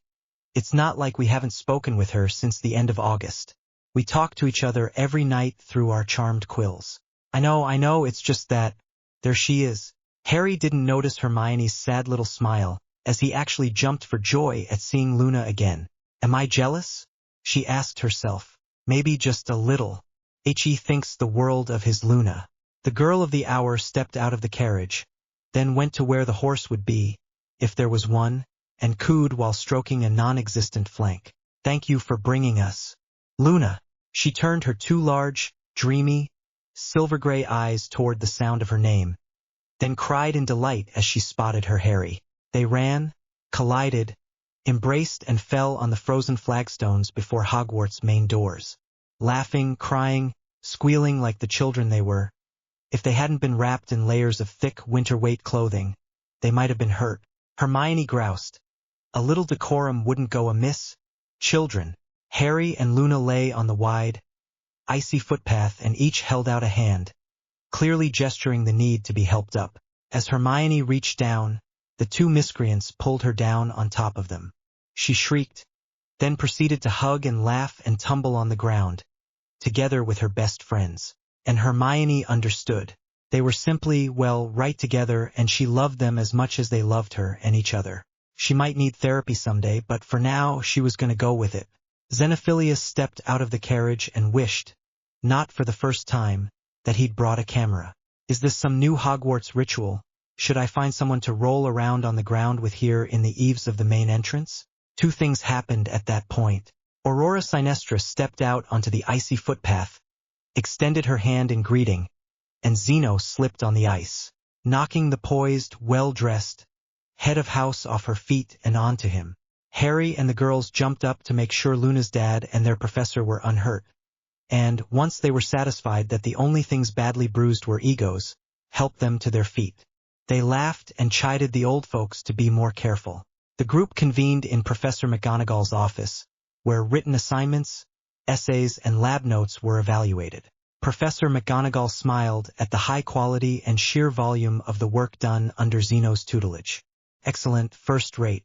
I see no problem having Miss Lovegood test out of first term and placed as a first year come January. Minerva looked up from her notes to see the three children looking back and forth between Xenophilius and Aurora, pleading with their eyes. Something you wish to share, children, Mr. Lovegood, Professor Sinestra? If possible, the students of Merlin's house and Miss Lovegood would like to take the second-year, end-of-term exams for the purpose of advanced placement. Professor McGonagall sighed. There are precedents, but this would have to be approved by the headmaster. Xenophilius smiled, or a majority of the members of the Hogwarts Board of Governors. He passed her a thick envelope. Minerva opened the envelope and pulled several copies of the ancient, but still valid, advancement forms. The professor's eyebrows threatened to rise above her hairline. You have 9 of the 12 governors backing you on this? Zeno shrugged, power of the press, I guess, realizing she was dealing with ambitious, intelligent people who had done all their homework in this matter. She nodded her acquiescence. Don't be surprised when the headmaster tries to invalidate this. Only if he wants to be crucified in the court of public opinion. And Minerva McGonagall smiled, knowing that was Dumbledore's true Achilles heel. Public opinion mattered to him above all else. That evening Luna joined the founders in Dreamscape. She was as much at home there as anywhere. She had no trouble accepting what was happening in her dreams were, in fact, happening. Many cultures insist dreamtime is every bit as relevant as waking time. Hogwarts just makes it more so. Monday, the third week in December, 5 very young students sat in the first row of desks set up in the Great Hall for end-of-term testing. Cho Chang, a second-year student and reserve seeker for the Ravenclaw Quidditch team, cleared her throat and said, politely, "Excuse me, but I believe the first years take their end-of-term tests in the afternoon." Luna smiled and said, "Thank you, I believe you're right." Marietta Edgecombe scoffed, "Are you all thick? Or just lost?" 5 faces looked back, calm, benign. Reddening, Marietta demanded, "Do you even know what year you're in?" Luna, still infuriatingly calm, said, "That's what these exams will decide," which brought guffaws from the gathering claws. Harry smiled a smile that didn't reach his eyes. How about a little wager on, say, which house has the highest marks? What, money? Nah, we don't need your money. Got plenty of our own. I was thinking about a point of pride. Sounds good, Eddie Carmichael said. Losers will serve us, the winners, during the feast before the Yule break. With no house elf assistance. Harry agreed. High marks against high marks? Cho asked. Harry shook his head. No, assign a point value to each mark, say a 0 for poor and below. 1 point for acceptable, 2 points for exceeds expectations, and 3 for outstanding marks. You could see the wheels turning in the Ravenclaw's collective crania. The Founder's House would have to have perfect marks to win. 1 poor mark would pull their average down to a greater degree as there were only 5 of them. Cho assumed the role of spokeswitch for her house, and, getting an affirmative nod from her classmates, held out her hand. Done. So say we all? Harry asked of the room. So say we all, so mote it be. The Ravenclaws cheerfully responded. There was no way they could lose to a bunch of first ties. Harry smiled and said, Done. The exams took 2 days. The professors, having been apprised of the wager, paid particular attention to both groups, and refused to publish the marks until the last exam, astronomy, was completed late on the second evening. The Weasley twins had caught wind of the wager and were running book throughout the whole of Hogwarts, giving 5-to-1 odds on the Founders 5. 1 minute past midnight, on the day before the feast, the results were announced. The winners cheered, the losers groaned, but no one cried foul. During the Yule feast, the Round Table was surrounded by the whole of Ravenclaw House, all of whom stood in solidarity with their humbled second years. After all, Professor Flitwick, head of house for the Claws, insisted, the wager was not for a class to serve, but an entire house. So the Ravens ran relays, bringing holiday food and drink to the Merlin's table. The winners were gracious, thanking their hosts for their hard work and dedication, then begged them to all sit and enjoy the feast, as the spirit of the wager was more than satisfied. Cheers all around.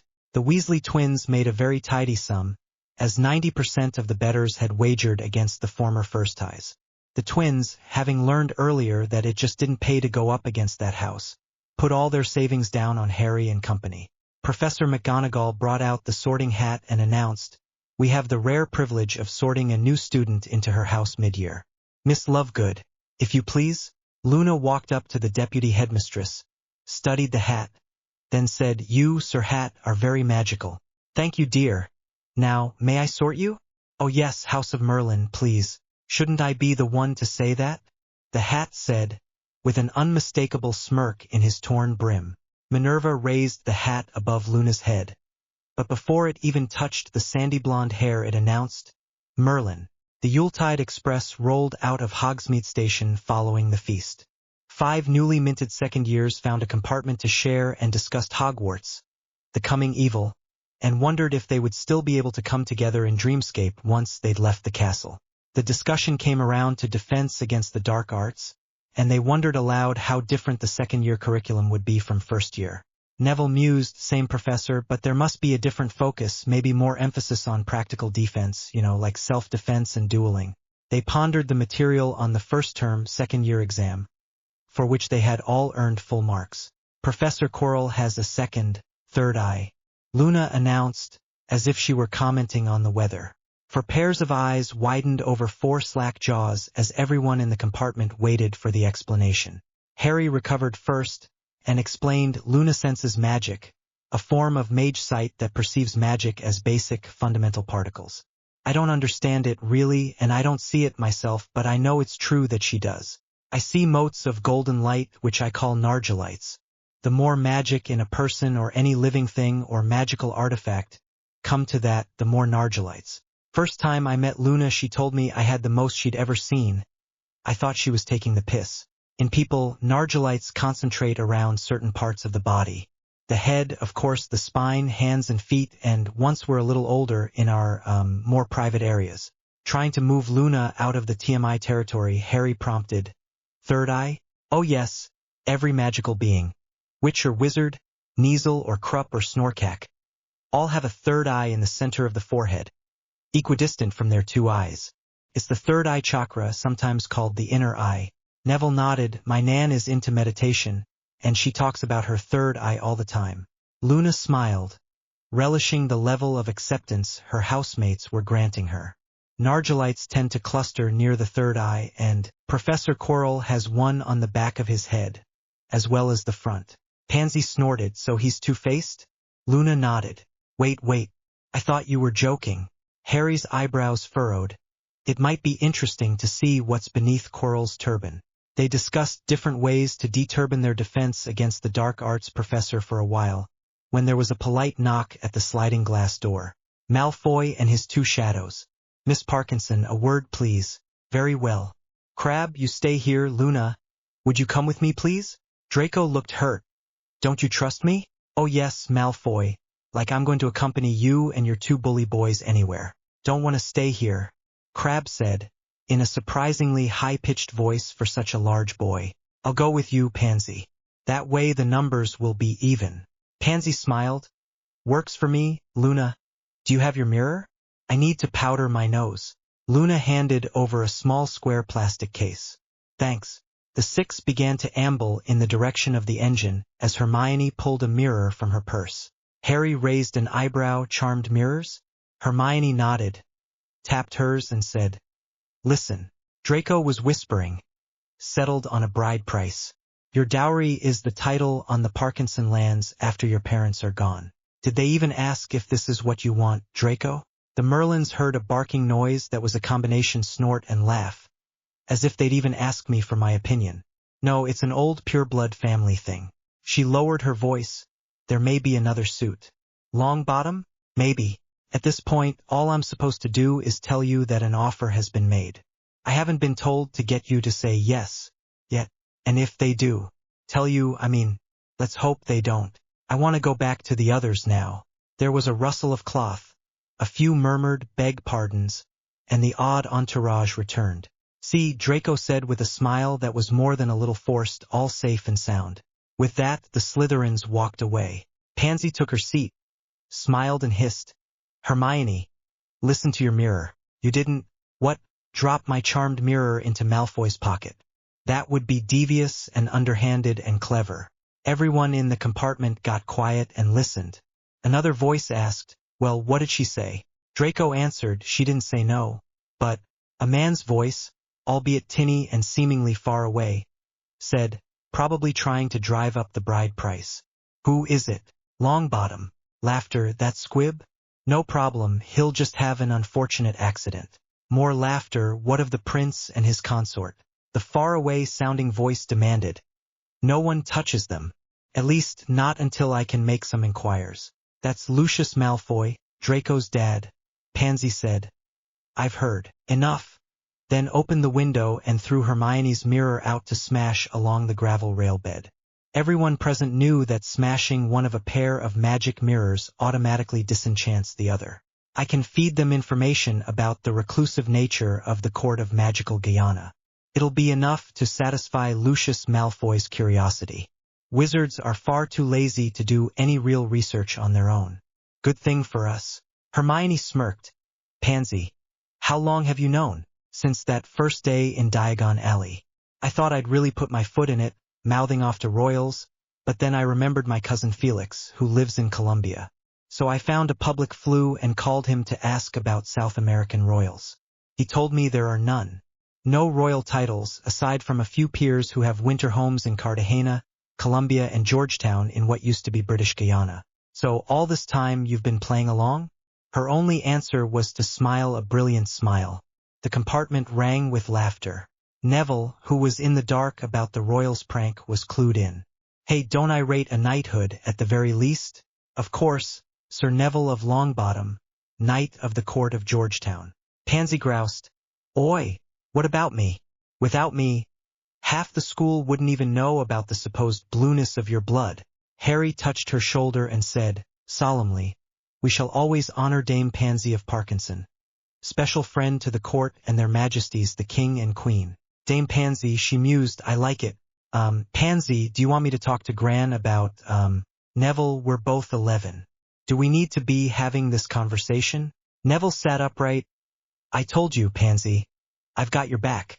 I want Gran to ask about you for a possible betrothal sometime in the future. That way she will, by law, have to be notified if anyone else offers. Pansy blinked several times, lest she betray any wetness forming in her dark eyes. You actually want to do that for me? Neville took both her hands in his and said, I do. Harry sighed, and like the royals of old, it looks like we all have a sword over each of our heads, dangling by a thread. We'd better grow eyes in the back of our heads. The rest of the long trip passed in relative silence. As always, many thanks to Tommy, whose brilliant Brit picking is, I'm sure, responsible for the fact that Nargilites is my most popular story to date, based on the number of hits and reviews. I would also be remiss if I didn't thank all of you who take the time to review after reading. Take a bow, you are the best. Cheers. N. Xenophilius smirked as he waited for Luna, Harry and the rest of the Merlins at King's Cross Station, along with Helen and Frederick Granger. This, he thought, is going to be good. The Founders Five stopped and stared, open-mouthed. Hermione's parents stood on the platform in very nice, one would say regal wizard's robes, purple velvet, trimmed with ermine. They were, in fact, the very picture of royalty. Tall and aloof, pleased to be among the common witches and wizards. And you are all so privileged to gaze upon our royal selves. Following very proper bows and curtsies, hugs were exchanged all around. Luna's was no less enthusiastic, though she'd only been gone 3 days. Harry formally introduced Sir Neville and Dame Pansy. The adults welcomed them into the extended family. The Merlins went their separate ways, Hermione with her parents, Neville with his nan, Pansy with the wide-eyed Parkinsons, and Harry and Luna with Xenophilius. Once home, the children went to bed early, each saying, in their own way, "We've spent all day loading trunks and books and traveling and unloading and unpacking." In fact, they were all hoping to meet in Dreamscape. Sadly, Dreamscape was out of range. They evidently had to be at Hogwarts to share Dreamtime for now. Luna woke Harry early the next day, so that, together they could clean the family room and set up the altar for the evening's Yule Sabbath. About an hour before sunset on the winter solstice, Luna swept the area around the family altar clockwise. Yule symbols, poinsettias, pine cones, and a decorated Yule log added to the ambience. Xenophilius placed the gold god pillar candle at right top of altar. Luna set the white goddess taper candle at the top left. Harry positioned a porcelain disc, adorned with a pentagram, in the center of the altar. The cauldron, to the right of the altar, contained a black votive candle, wreathed by a sprig of holly. Luna used a silver plate to cover the cauldron. Harry set the green taper candle and mistletoe wreath behind the altar. Zeno outlined a circle perimeter with 11 rune stones holding a 12th rune in the palm of his left hand. The 3 mages sat quietly for a few minutes to ground and center. Luna smiled and touched a small music box that began to chime. This endless night, father, then daughter, entered the circle, followed by Harry, who took the 12th rune from Zeno and closed the charmed circle. Cold fire flames of Yule colors, red, green, and gold, flared up between the stones, dancing, flickering bright and multi-hued, yet icy cold to the touch. Zeno was a cold fire master and could make the illusions of flames realistic or fanciful. Indeed, one of his favorite pranks was to set someone alight with the harmless flame, then sit back and watch as others tried to extinguish the non-existent flames. The Yule ritual invokes the spirits of God and the goddess, as well as the elements. It is a happy sacrament to celebrate the turning of the year. Their ritual concluded with Luna singing, "Awaken, my lady, awake. Look upon your child, gentle and mild, reborn whilst the slumber you take. Subtle and hushed, the stag rushed, the green man, lord of the fertile, forswears thy denial gentle and benign." She placed the white goddess candle back in its holder at the left top of altar, stepped back and assumed the goddess position, hands raised, palms up, her face turned skyward. She nearly shouted, "All hail the Oak King, his rebirth. A promise, all hail the divine child, giver of life, all hail the blessed son, reborn to the mother, for he retakes his throne at the end of solstice night." Zeno and Harry gave each other a manly embrace, each wishing nothing but harmony, love and happiness for the other. Luna hugged her father, then Harry, bussing their cheeks as she did so, and repeated the Yule blessings. Then came the cakes and spiced cider and songs. Luna was careful to take a small portion from each plate to leave for the wee folks. The year before had been Harry's first Yuletide Sabbath, and he was surprised and delighted that the Lovegoods also celebrated Christmas. This year, on Christmas morning, Harry and Luna received identical packages. Opening them, they found matching, light gray hooded cloaks, softer than cashmere. "Oh, Daddy, they're beautiful. Try them on." Harry went first and was shocked to see his body disappear beneath the fine wool.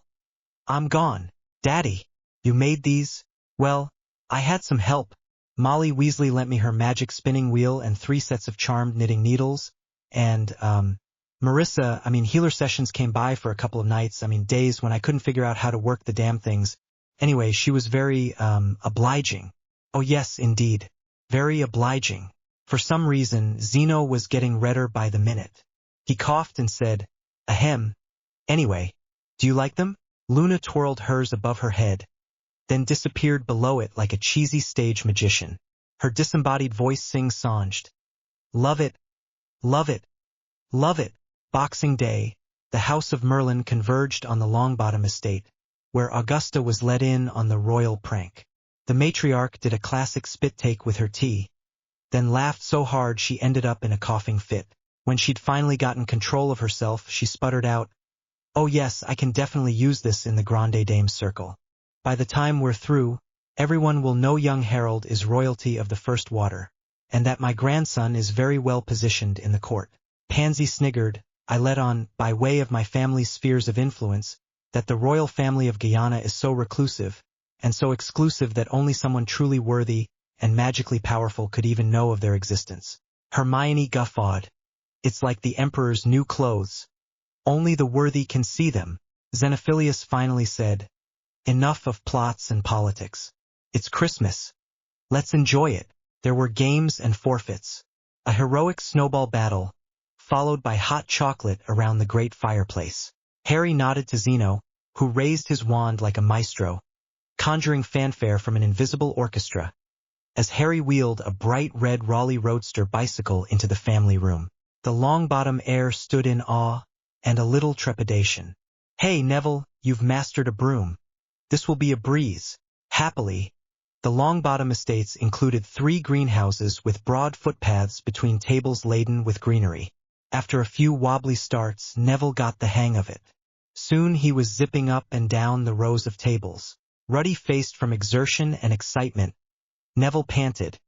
"This is fun." He insisted everyone give it a go. The girls demurred as they were in proper dresses for the holiday, until Zeno transfigured the bicycle into a step-through model. "This is fun." Pansy screeched as she navigated the greenhouse footpaths. Hermione sniggered, "We should start a house cycling team. That way we can tour the countryside on weekends off." Harry smirked. "We'll be able to leave the school grounds next September, because we'll be third-year students." The Grangers invited the Lovegoods and Harry over for a quiet New Year's Eve celebration. The day before they were to go, Xenophilius sat down with his daughter. "Sweetie, would you mind terribly? That is, I'm all alone in that house most of the year and, Daddy, are you asking me if you can bring a date?" "No. Yes." Luna threw her arms around her father and hugged him tight. "It's okay, Daddy. I miss her too. But Mummy doesn't want you to be lonely, and neither do I." Xenophilius breathed an audible sigh of relief. So Luna leaned back, grinning mischievously. "Who is she? Do I know her?" "Well, yes. Of course you know her. And her. You have 2 girlfriends?" Luna asked, her grin practically splitting her face. "Well, you see, I meet a lot of people, women, witches, and it's been over 2 years and well..." "Who? Daddy?" "Well, Marissa, Healer Sessions. And who else?" He looked sheepish, scratched the back of his head, and sighed. "Aurora." "As in Aurora Sinestra?" He nodded, "So who are you going to take to the Grangers tomorrow?" Well, both." Luna squeedee and hugged her daddy again. The Grangers welcomed Xenophilius and his lady friends, Harry and Luna for dinner on New Year's Eve, then spent the evening catching up. Marissa was the only one who hadn't yet heard about Luna's advanced placement. "Let me see if I understand this. You're starting Hogwarts this year as a second-term second year?" Everyone nodded. "And what's this I hear about a Prince Harold?" They nearly all doubled over laughing at that one. Around 9 in the evening Frederick asked, "Would you like to watch a video? We have quite a few." Harry and Luna both piped up, "Star Wars?" Hermione brought out the box set, all 3 of them.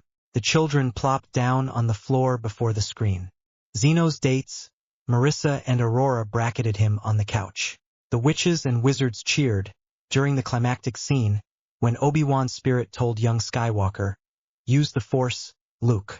Frederick and Helen smiled at the grown wizards, for whom this was all as new as magic was to them. 10 minutes to midnight, the Grangers paused the video to catch Big Ben tolling in the new year, and the ensuing fireworks. As the world's most celebrated clock chimed the hour, Frederick and Helen kissed, as did Zeno and Marissa and Aurora. Harry, Hermione, and Luna copied the adults. It was cute, and the grown-ups smiled at the innocent displays of affection. But, for the children, there was nothing magic about it. Not this year, at least. The following Sunday, the Founders 5 took up the last passenger compartment on the Hogwarts Express. Hermione affixed her prefect's badge to the front of her robes and excused herself, I have to attend a meeting in the heads compartment, up front. Harry looked up from his second-year transfiguration text and asked, Do you want me to go with you? No, I'll be fine. 3 minutes later, Luna's signaling mirror buzzed. She opened it and heard, Some kind of joke. What's a buck-toothed little first-tie doing, wearing a badge? As it happens, I'm a second year. Hermione said, her voice calm, Now let me pass. I don't want to be late for the prefect's meeting. I'm a third year and I don't have to do anything you tell me to. Will you let me pass? No. Ask me nicely. I did. Now I'm telling you. Ooh, I'm scared. Ickle first-tie prefect is telling me. Harry and Neville, followed closely by Pansy and Luna, had run up the passageway to find a brute of a boy stuck to the ceiling and Hermione putting her wand away. She turned and smiled as her backup had arrived. Levitation combined with a sticking charm. He'll be up there for, I'd guess an hour or so. Then, looking at the scrum of students that had formed in the aisle, she asked, Will you let me pass? Please? I have a meeting to attend and some house points to deduct. Those familiar with the story of Moses parting the Red Sea would have appreciated the allegory, as, even in the narrow railway car passageway, the crowd parted before her. Harry asked, Can prefects deduct points? Pansy answered, Prefects can recommend point deductions, which then have to be acted on by that prefect's head of house. Harry smiled, I think any point deductions Hermione recommends will stand, after all, and he pointed up. The git pretending to be a ceiling tile up there confronted a prefect in front of several witnesses. From overhead came a muffled cry, inarticulate, owing to the boy's face being stuck to the ceiling. Pansy chuckled, then said, in a voice that carried to the surrounding compartments, Oh, don't worry, Warrington, the spell will wear off. I just hope no one is directly below you when it does. Someone might get squished. Cuthbert Warrington whimpered piteously. Hermione returned to the compartment and smirked. Some idiot in Slytherin put Warrington up to that. I think it was the Slytherin girl's prefect. She seemed very put out with me. I think she's lost a bet, as well as 10 points from her house, even before the train arrives in Hogsmeade. She passed a small, wrapped bundle to Harry, saying, Here. What's this, then?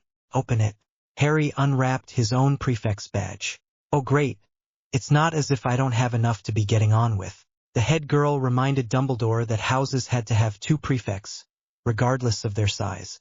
We were going to make the presentation at the returning feast, but, in light of Warrington's actions, we thought it best to give it to you now. Besides, she put both hands over her heart in an over-the-top theatrical swoon. Would you send me out to patrol those dark, scary hallways all by myself? You're never by yourself at Hogwarts. Friar Mike is always near you, just like the Baron attends me. Hermione pouted cutely. You don't want to spend time with me? Luna shook her head. I guess the honeymoon's over. What honeymoon? We're not married. Luna pulled Hermione into a hug. There, Your Grace. We shall console each other as His Highness is being a royal pain. Harry looked pleadingly at Pansy. I'm never going to win with these two. Am I? Pansy smiled, shook her head and said, Nope. Best to learn that now while you're young and still trainable.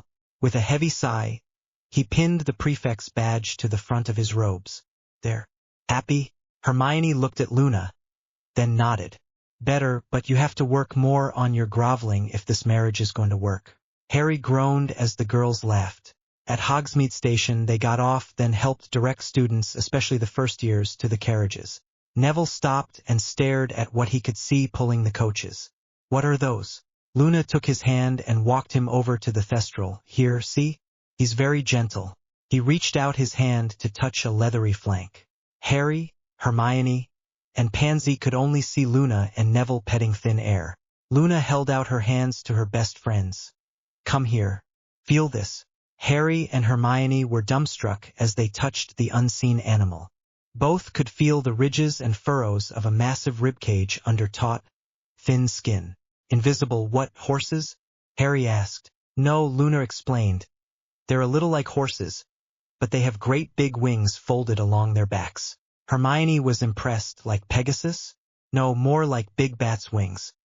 Pansy refused to touch the thestrals, citing her family's belief in their inherent bad luck.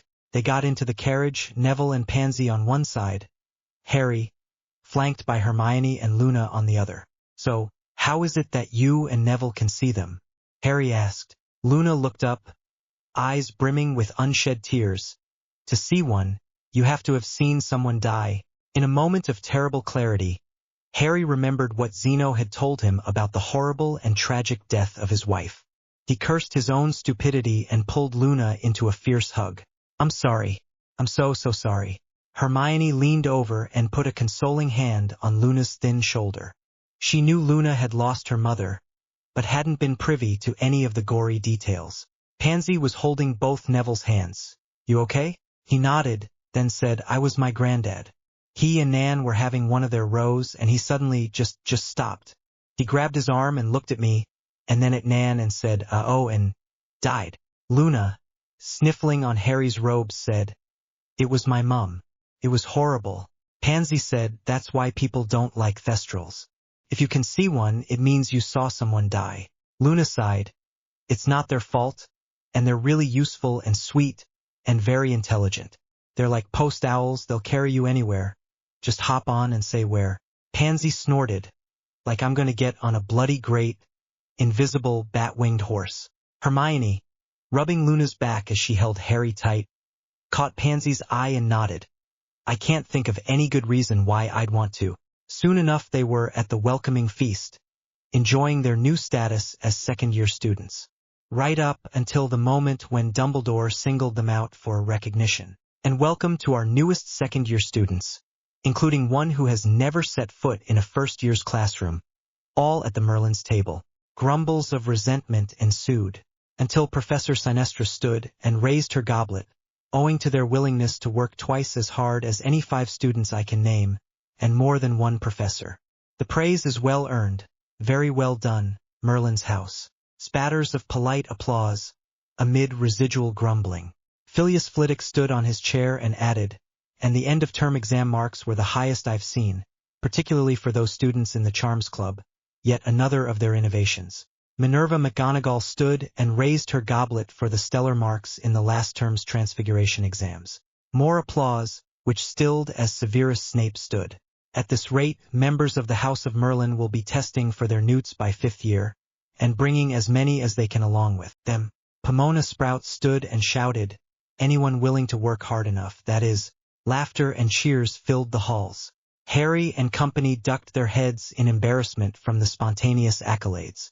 Albus Dumbledore smiled benignly, but inside was seething. His attempt to foment resentment against the Founder's house had backfired spectacularly. And how is it that Cuthbert Warrington, big strapping lad that he is, couldn't prevent the diminutive Miss Granger from attending her first prefect's meeting? Her absence would have allowed him to, regretfully, reclaim her prefect badge and, quite possibly, resort the 5th house. Now Mr. Evans was a prefect as well, yet another loophole he'd failed to close in time. What's wrong with these people? Don't they know that everything Albus Dumbledore does is for the greater good? Can't they realize sacrifices have to be made? It was time to look at his options. Harry Potter is missing, presumed dead. Perhaps the minions of the Dark Lord shunted him off to another dimension? That would explain much. Who else would satisfy the parameters of the prophecy? Longbottom. Neville Longbottom. Not the chosen one, per se, but a possible emergency standby. A spare.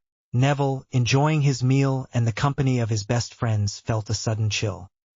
He looked up to the head's table and saw Albus Dumbledore smiling down at him.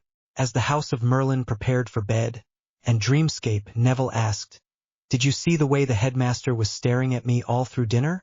The others nodded. "Should I be worried?" Harry mused aloud. "If Dumbledore singles you out for something, I'd find somewhere else to be." Luna had a room all to herself, but asked if she could share with Hermione for their first night back in the castle. "No worries, come on, it's a big bed." They were soon asleep, being greeted by the castle ghosts. Lady Helena pulled Luna into a gentle hug. "Welcome, child, to Dreamscape. If you have any questions, we shall try to puzzle them out together." Luna luxuriated in the ghost's embrace. "So nice, so warm," to which the Lady Helena laughed. "Only in your dreams, little one." The 5 students and their attendant ghosts retired to the library. Harry and Hermione were the first to see them. Lady Helena? Harry asked, pointing to a swirling mass of glowing motes orbiting a small crystal ball. What are those? The ghost looked startled. I don't know, my lord. I've never seen the like. Luna? Yes, Harry? Are those? Yes, Harry. Those are Nargilites. Hermione was speechless, then disappeared from the dreamscape library as she woke up, which, she decided, must be the equivalent of fainting in the waking world. She was so excited by what she'd seen, she had trouble relaxing enough to get back to sleep and back to her friends. Finally, after what seemed like an age, she reappeared in the dream library. Harry and Luna were coaxing the golden motes to swirl clockwise, then counterclockwise around the crystal globe. Neville put his hand into the swirling cloud, but the motes flowed around or passed through his fingers a little like smoke and a little like water. Pansy allowed that they were pretty, but didn't see the practicality of them. Neville smiled and said, Pansy, love, if you can see them, you can see magic. She beamed at the endearment, and, in doing so, attracted some of the glowing motes to herself. They seemed to like happy thoughts. Hermione observed. Pansy frowned and lost her attendant specks of light. But Luna can see them in the waking world. We can only see them in dreamscape. Luna smiled, for now. Defense against the dark arts was, indeed, more practical for second-year students. There was an equal emphasis on theory and practice. There was dueling practice, but second-year students were limited to simple disarming and basic shielding spells. The older second years were, at first, reluctant to hex the tiny Merlins, but having a petite blonde hand you your arse in a duel was all it took for the gloves to come off. The Merlins were quick and precise. Stanley Biggs, second-year Hufflepuff, decided that he'd had enough for one day and sent a surreptitious binding hex at Pansy's back as she was dueling Marietta Edgecombe. Apparently, Stanley missed the memo concerning the Merlins. Mr. Biggs found himself doing a ceiling tile imitation 30 feet up. His muffled screams stopped the other duels in progress. Miss Granger. Pooh, please release Mr. Butt Biggs.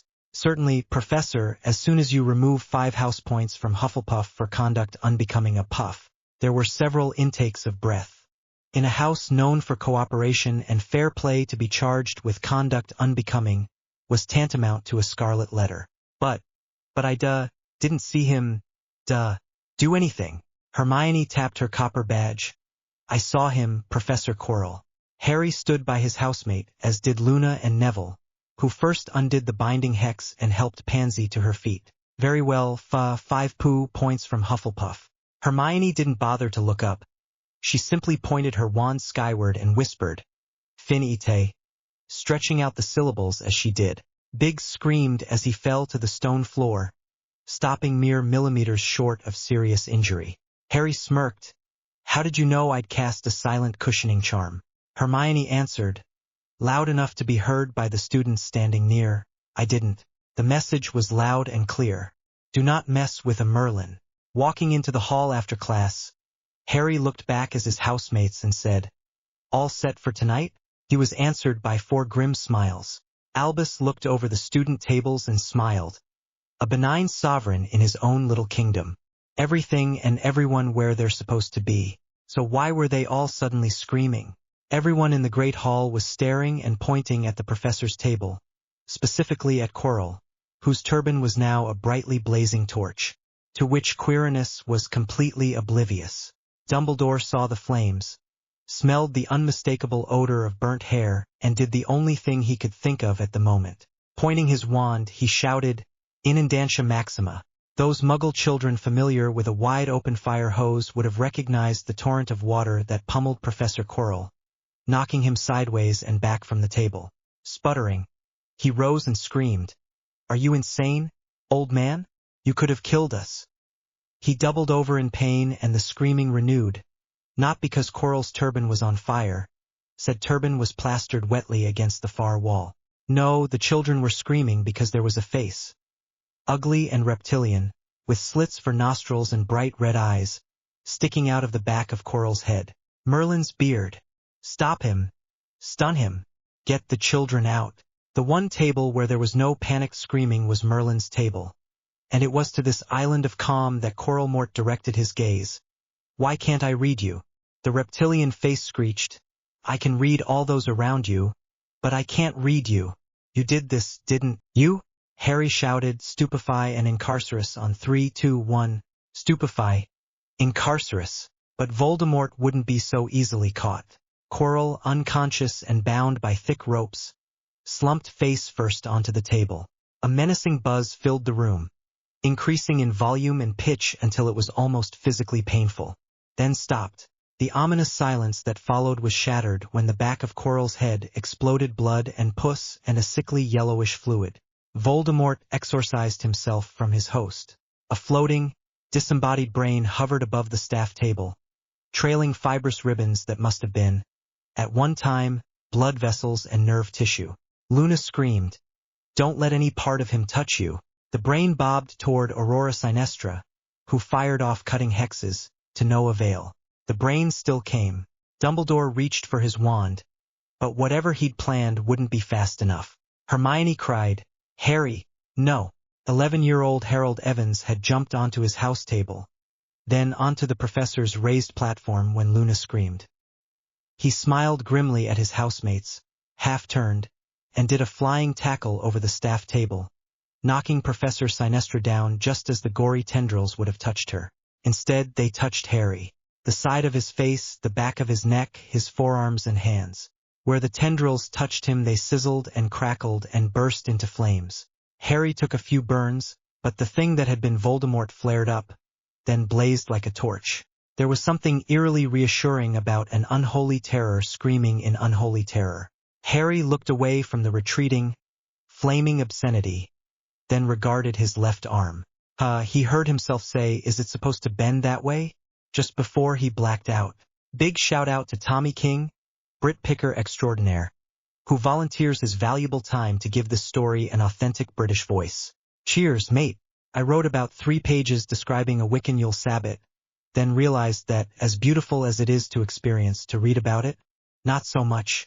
I attend a midnight mass every Christmas Eve, and love the ceremony and the beautiful music, but to write a description about it? No, not something I'd like to read. If you would like to learn the whole, detailed ritual, go to www.wicca.com. I have Neville referring to his grandmother as Nan, something British kids are known to call their grandmothers. I know, it's Gran in the books. But hey, this is fanfiction and I like how Nan sounds. Also, this is yet another way in which my second-year Neville is different from the one in canon. Oh, and a cyber cookie goes out to Derikoff Diname, who recognized Voldy's floaty brainy form as a cognivore from my story. Battered hearts. Harry woke in an unfamiliar bed, blinking at what he supposed was morning light. He felt and saw Luna sitting on the narrow mattress to his left, and Hermione to his right. Neville and Pansy stood behind Luna, Professor Sinestra and Professor McGonagall behind Hermione. Madame Pomfrey bustled and bullied her way to the sickbed.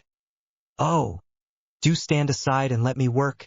Shoo, shoo. Don't you shoo me, Poppy Pomfrey. You may be headmistress, but you're in my domain now. Now shoo." Of course, neither Hermione nor Luna would be shooed past the chairs beside Harry's bed. Fine then, just don't get in the way. Harry looked around Hermione at Professor McGonagall. "Headmistress?" "Yes, Mr. Evans, you needn't sound so surprised. Headmaster Dumbledore is, taking a well-deserved rest." Luna asked the question that was on everyone's mind. That was Voldemort, wasn't it? The headmistress nodded. "Yes, I'm afraid so. It would appear that this is the second time a relation of Lily Evans has killed him. But I didn't do anything, I just didn't want that thing to get Professor Sinestra." Aurora said, "There's something about you that he, or rather, it couldn't bear to touch. Where it touched your skin, it burned." Harry touched the tender parts of his face and neck where igniting tendrils had touched him. "There will be very little scarring, just a slight discoloration of the skin, Mr. Evans." "Thanks, Healer Pomfrey. Odd thing about burns, they feel like they're still burning even after the fire's out."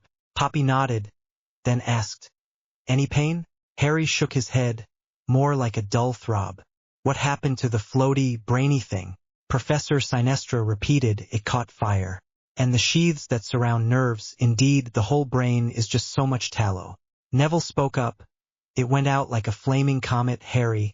The smell of burning fat was enough to put a bloke off chips for a year. So he's gone. For good?"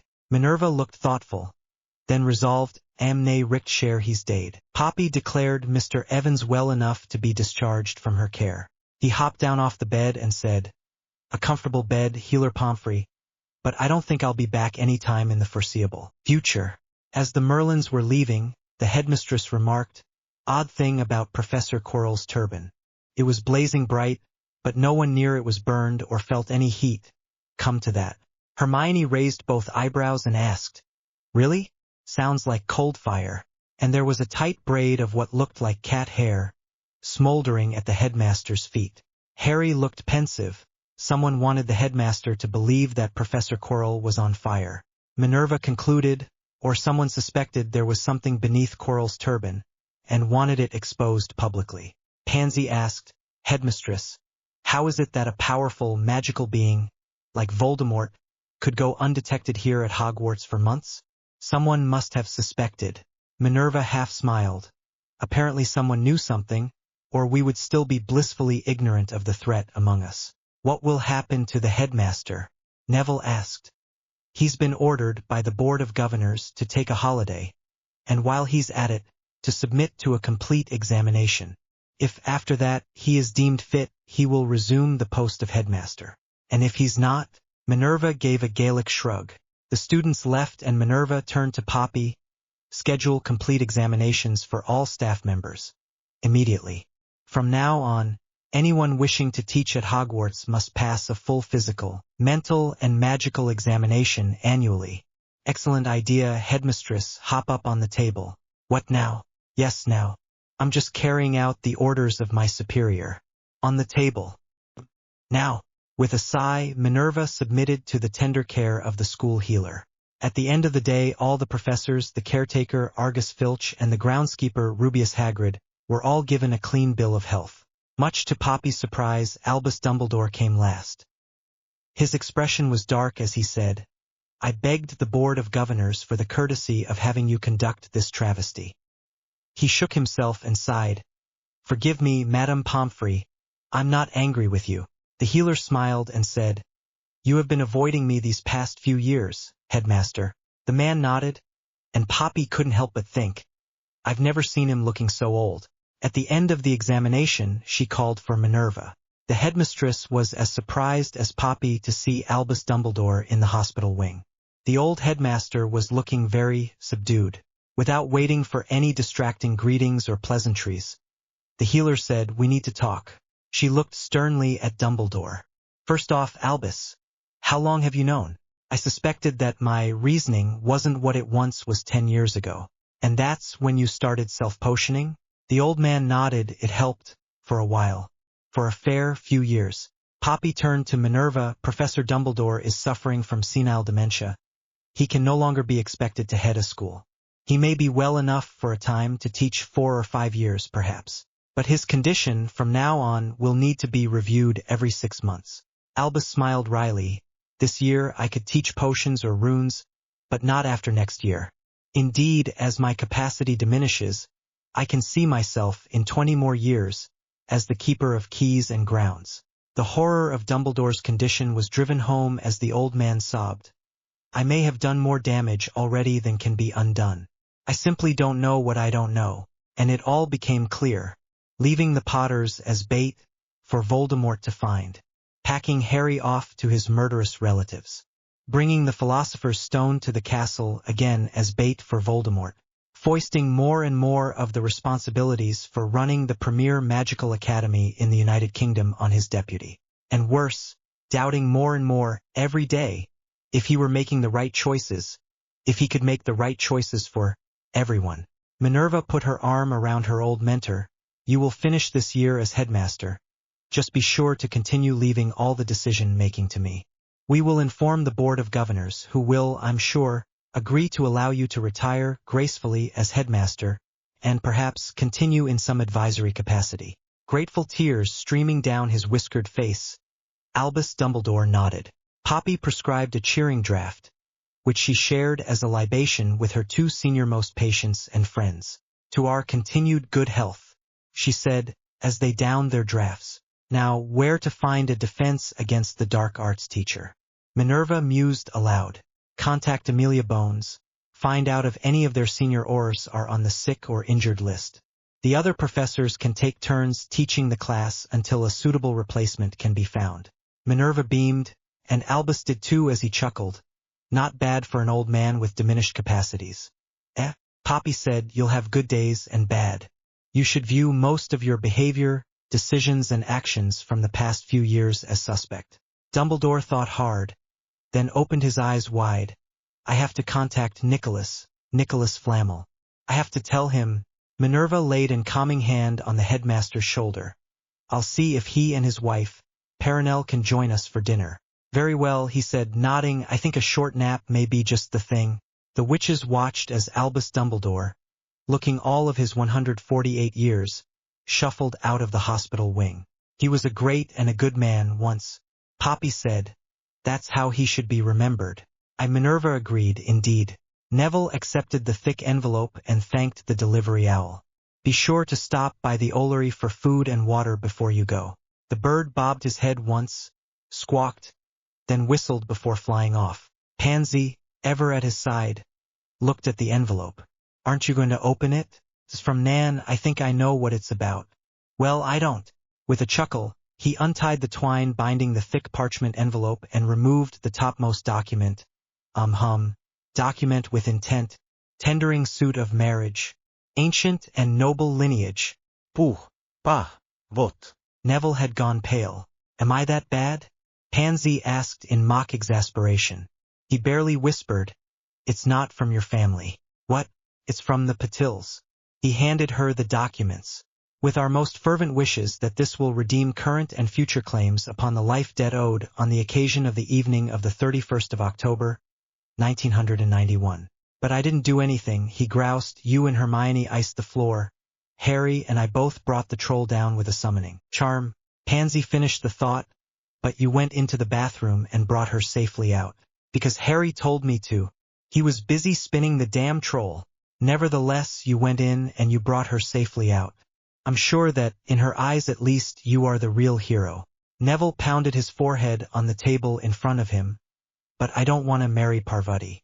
In a small voice he said, I want to marry you. Pansy's eyes grew wide as saucers. Not today, mind you, but eventually. I want my betrothal contract to be with you. Pansy did something that she'd never done before in her life. She pulled Neville into a tight hug, laid his head on her shoulder and sobbed. Me too. Not releasing Pansy from their mutual embrace, Neville asked, what do we do about Parvati?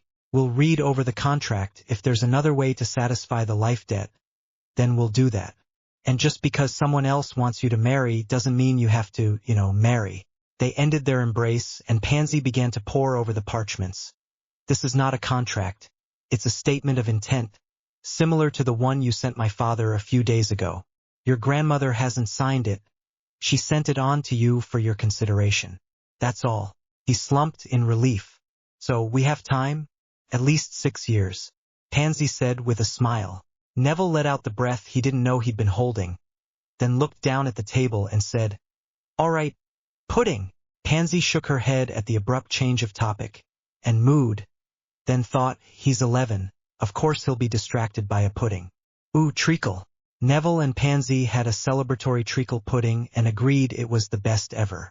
The goblin Snape pored over the documents spread out on the desk before him. Red flags had popped up here and there. Arguably, monies taken for the care and feeding of the Potter scion were legitimate, if somewhat excessive. Most paid to one Petunia Dursley. It might be interesting to have his human counterparts at Barclays in Little Whinging do an additional audit. Humph, he groused, how many invisibility cloaks does this family have?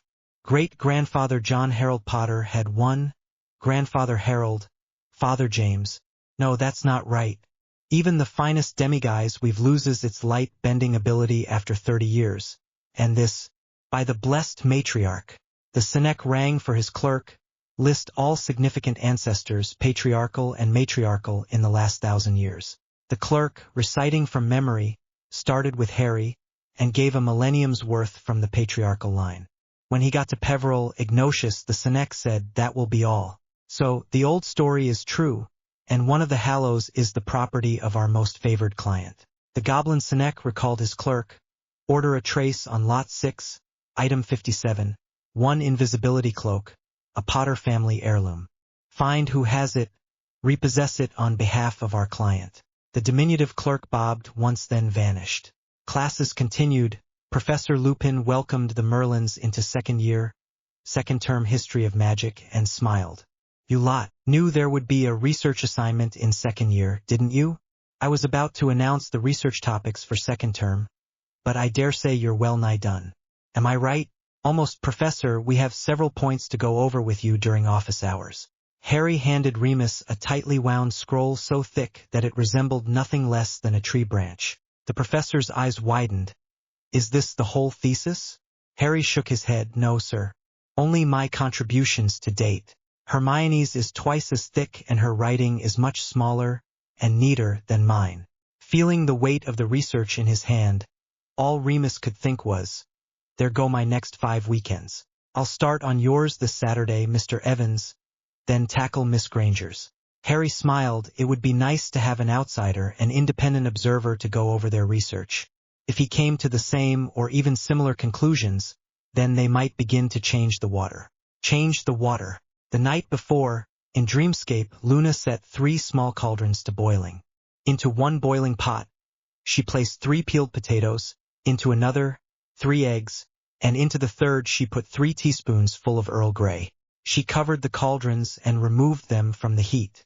15 minutes later she removed the lids and called her friends over to see. In the first pot, where the potatoes had gone, there was a mishmash of crumbling potato. The potatoes went in firm, rigid, but under heat and pressure, fell apart. Luna removed the second lid. The eggs, which had been fragile, are now hard, fixed into a single shape, one that conforms to the still fragile shell. Removing the third lid, she ladled its contents into 5 teacups. Do you see? Hermione saw it first, then Pansy. Harry and Neville looked at each other. It's tea, Harry said. Luna squealed happily. Exactly. Neville still looked lost, but then got it the same time as Harry. Changed the water. Both boys nearly shouted together. Luna concluded, something awful is coming, something horrific. We can either fall apart, retreat into our pathetic little shells, or we can change the water. Hermione added, we must be the catalyst for change, and what we have to change is, well, basically everything. Luna nodded, either that or move to an island someplace and watch our way of life implode from afar. Harry shook his head. No, this is my home. Hogwarts, Britain, even little whinging. This is my family. He took Luna and Hermione's hands, then nodded to Neville and Pansy, all of you, and I'm not running away from that, not now, not ever. In a dark chamber, foreboding and dank, a frightened woman stood in the center of a circle of 12 cloaked and hooded figures. As one, the 12 intoned, prophesies. I can't. I don't have the gift. The woman was sobbing now. I've tried all my life, studied cards and tea and crystals, and none of it works. Not for me. She looked up, anger in her eyes, magnified as they were by thick glass lenses. You want my grandmother, Cassandra, but she's gone, and with her the sight. Lower now, but somehow more menacing from the lack of volume. Prophesies. Sybil stilled, then stood, tall and strong. Her voice became a chorus of the voices of all the seers in her blood. She pointed an accusatory finger at the witches and wizards encircling her. The wheel is, even now, known to them. Those who can see it can use it. The least shall become the greatest, and the greatest shall go to ground. The rising and falling shall cease, and everyone who has driven the wheel shall be ground beneath its weight. The wheel is known to them, those who can use it. Trelawney's eyes burned with sanctimonious fervor, then dimmed. She seemed to shrink as her shoulders stooped. I beg your pardon? Who are you, and where am I? How did I get here? Thank goodness we found you. You're fine, Cousin Sybil, you are among friends, you got lost, gave us a fright. Come, let me help you find your way home. Oh, before I forget, obliviate.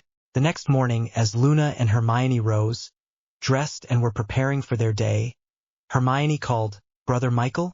The corpulent friar, never far away, phased through the ceiling. Yes, my Lady Hufflepuff? Friar, why can we only visit Dreamscape when we're here at Hogwarts? The girls entered House Merlin's common room to find Harry, Neville, and Pansy waiting for them. Brother Michael, following along with them, continued, "The simple answer is that you can find Dreamscape anywhere, but you can only find each other," and, of course, the other three spirits joined the Merlins in their discussion, "all of us in Dreamscape while at Hogwarts." Luna smiled, then asked, "Brother, what if one of you were to accompany us home, say, for the summer holiday?" Friar Michael looked pensive. "It would have to be a spirit free enough to leave the grounds. Most of us are bound to Hogwarts and its environs." Helena said, "I know of one who might be willing. If nothing else, it would be an interesting experiment. I'll inquire while you are all in. Class, today we should have an answer by the end of this week." The morning began with potions class. Luna was thrilled to have her first lesson with a potions master, and Severus found himself caught up in her infectious enthusiasm. "Class," he began, and the students, a combined Gryffindor-Slytherin class, sat attentively. "We are indeed fortunate that the House of Merlin has joined us this term. Do not be fooled by their size or apparent age. In first term, the House of Merlin produced, independent of class, some of the most demanding of potions. While this class was struggling to produce a single acceptable calming potion, Miss Lovegood, aided by Mr. Evans and Miss Parkinson, brewed medicinal quality draft of living death." He looked around the room. "Who can tell me a single application for such a draft?" Professor Snape didn't even look at the front row where he knew the potions masters in training would be. Someone outside the House of Merlin?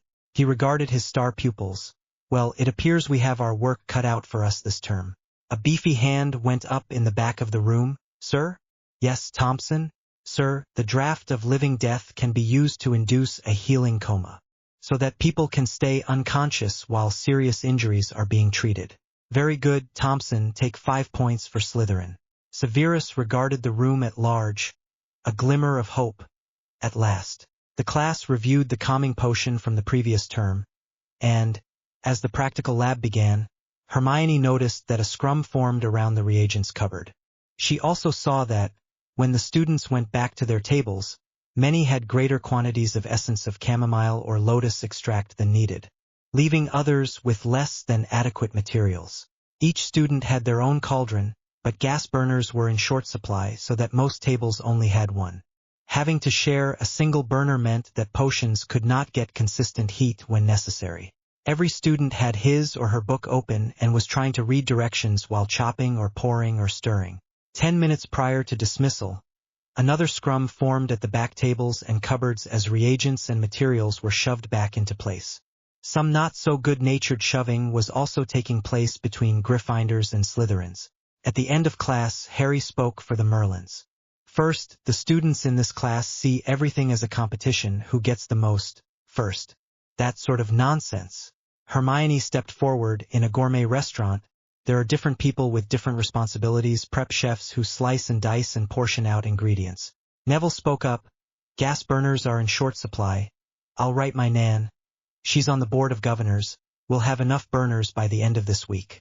Luna said, "I know a simple duplicating charm that will allow the other students to copy pages from their potions book. That way they only need have a single sheet of parchment at each table with the instructions for whatever they're brewing on any given day." "Miss Granger," Severus asked, "can I impose on you to write up a rotating schedule for, what did you call them, prep chefs? I would suggest having one from each house." Hermione nodded. "I'll have a rota ready before Thursday's class, sir." "Excellent, take 5 points for House Merlin. Each." They all chorused, "Thank you, sir." "Oh, I have no doubt but that you'll earn every point. Now off you go. Can't be late for the headmistress class, can we?" At the end of the day, the Merlins reconvened in the potions lab. Hermione took up where she'd left off at the end of the previous term. "We've rendered the ingredients for Polyjuice Potion. Now the tricky part, 28 reductions over 28 nights, corresponding with the phases of the moon. Should be easy for you, Luna." Luna grinned. "At least you didn't say loony." Harry pulled Luna into a one-armed hug. "That'll never happen." A ghostly, silver-gray Scottish terrier came in through the transit over the dungeon door and spoke in Minerva McGonagall's voice. "I've received a package for you, Professor Snape. Perhaps you could get it out of my office?" "Of course, Professor McGonagall. Can you have a house elf deliver it to the potions lab? We're in the middle of a reduction at the moment." "Very well." 30 seconds later, The dungeon door opened and a large crate seemed to bob on its own through the door into the middle of the room. A tiny voice asked, "Where will the professor be wanting his crate, sir?" "Right there will be fine, thank you." A cheerful voice answered, "Always happy to help, sir." Severus looked at the crate. "Mr. Longbottom, would you mind terribly opening the crate? I suspect it's from your grandmother." Sure enough, there were enough burners and accessories to last for countless terms to come. "I'll watch the reduction if you will all please set out the new equipment." The 5 Merlins did as asked, checking the old burners for wear and tear, binning the ones that were beyond repair. When all the new equipment was in place, Hermione and Luna set up 2 tables between the supply cupboards and the class. This is where the student helpers will measure out and distribute ingredients for the lab of the day. I've taken the liberty to reproduce lists of materials needed for all the labs over the next 2 months. Severus Snape half smiled and nodded. "Excellent. I think all the potions labs will be much more efficient from now on." Taken. Additional 20 points for House Merlin. He's practically human. Maybe someone got into the polyjuice and it's not really him? He awarded points to a house other than Slytherin. Not only that, he docked not for a safety violation. His own house. At the professor's table, Minerva commented, "You seem to be in fine fettle today, Severus." "I am," he said. "I had all but forgotten what it was like to teach a group of students who genuinely want to learn, more than that, to stretch themselves to achieve more." "Careful, Severus," Remus said from his other side. "You almost smiled just now." Professor Snape looked askance at Lupin and rolled his eyes. "Heaven forbid." Thursday's class was one for the record books. As the group entered, Thompson from Slytherin and Bell, a Gryffindor, were singled out for prep duty. Imagine their surprise when it was revealed that Thompson would be measuring and distributing reagents for the Gryffindors and Bell would be serving the Slytherins. During the lecture period, Hermione took notes for Thompson and Pansy took notes for Bell. The end result was, when lab period commenced, it was neat, orderly, and efficient. The proof, as they say, is in the pudding. And, for the first time in this school year, every second-year student got a passing grade on their potion. Cleanup went as smoothly as setup. Professor Snape stood up, just prior to dismissal. "At the end of the day, ladies and gentlemen, cooperation is the key. Well done all of you." Luna looked around at her housemates. "I'm not sure, but I think we've begun to change the water." Harry nodded. "It's a start." Sirius Black loved his monogram. Shirts, cufflinks, towels, handkerchiefs, all proudly proclaimed him to be a genuine SOB. "If you knew my mother, you'd understand," he would say when asked. The fact that his animagus form was a dog only made it more appropriate. This day found him before the Wiesengamot, putting forth a proposal for Harry James Potter Memorial Day. Normally, following first and second reading of the proposed bill, there would be debate. No one offered anything but their most enthusiastic endorsement for a day that would honor the savior of the wizarding world. The only point of contention was the choice of days. There were those who wanted to celebrate Harry Potter Day on the 31st of October, but many thought his remembrance would be diminished during the Sabbath of Samhain. So it was agreed to put the 31st of July as HP Day. The Harry Potter Memorial Day bill was passed unanimously, to be delivered to Her Royal Majesty for her approval. Any good that we can do from now on, let us do so in the sure and certain knowledge that my godson would be proud of us. The Cabal, 9 wizards and 3 witches, smiled when they heard the speech. How eloquent he is! We must consider him for chief warlock in the future, for he has effectively created a martyr for the cause without realizing it. Harry Potter, the pure and perfect sacrifice, struck down by the very muggles he had saved. Oh, this is too ironic for words. Thanks go out, as always, to Tommy King, Brit Picker Emeritus. Whenever Minerva McGonagall becomes emotional, her Scottish brogue comes to the fore. So I offer this translation. Am ne richt share he's dead means. I'm not rightly sure he's dead. Lady Helena led a teenage girl, perhaps 15 years old, into the Dreamscape library. Pale and wan, she wore her long dark hair in tight pigtails. Her red-rimmed eyes looked as though she'd been crying for ages. Luna introduced herself and the others in the room, then paused, waiting for the girl to say something. "And you are?" Pansy prompted. "Malone, Myrtle Malone, 5th year Ravenclaw." "Well, I was..." In 1942, I just finished my OWLS when Olive Hornsby teased me about my glasses. In front of everybody. I ran into the second-floor girls' loo and died. Myrtle began to sob, but Helena's soothing voice calmed her. There, child, you're among friends here. You know Sir Nicholas and Friar Michael and me, of course. The ghost girl sniffed and nodded. And I know you're not frightened by the Baron. Myrtle shook her head. No. I used to be, but not anymore. He's been very kind. Helena continued, remember what we talked about earlier this week? Myrtle looked around, spied Luna, and very timidly asked, so, you're Luna? The girl in question smiled and nodded. I am. Pleased to meet you, Myrtle. Will you be my spirit companion? The ghost, corporeal in dreamscape as were all ghosts, shrugged. If you really want me. I'm not clever and beautiful like the Lady Helena, or brave and true like Sir Nicholas and the Baron, or even as smart as Friar Michael. Luna held out both her hands. None of these qualities are required for us to be friends. Are they? Myrtle's eyes filled with tears again, but the broad smile let everyone see that they were, for the first time in her afterlife, tears of joy. Taking both Luna's hands in hers, Myrtle said, I would be happy and proud to be your spirit companion for as long as you'll have me. That could be a very long time, Lady Myrtle. Oh, I'm just plain Myrtle or Miss Myrtle on special occasions. I have all the time in the world, Lady Luna, daughter of the moon. As an aside to the other Merlins, Helena said, I told Myrtle that Luna's mother was named after Selene, goddess of the moon. The Baron said, Miss Myrtle is one of a very few of us who can leave the castle and grounds. It's true, the ghost girl said. I can go wherever water flows, and that makes precious few places forbidden to me. Luna clapped her hands gleefully. Then you must come home with Harry and me over the summer holiday. I insist. Pansy and Luna took Myrtle into the bathroom and helped her wash decades worth of tears from her face and blouse. Pansy took down her pigtails and brushed, then combed her hair. When they returned to the library, she looked like a new person. Her waist-length, coal-black hair stood in stark contrast to her white skin.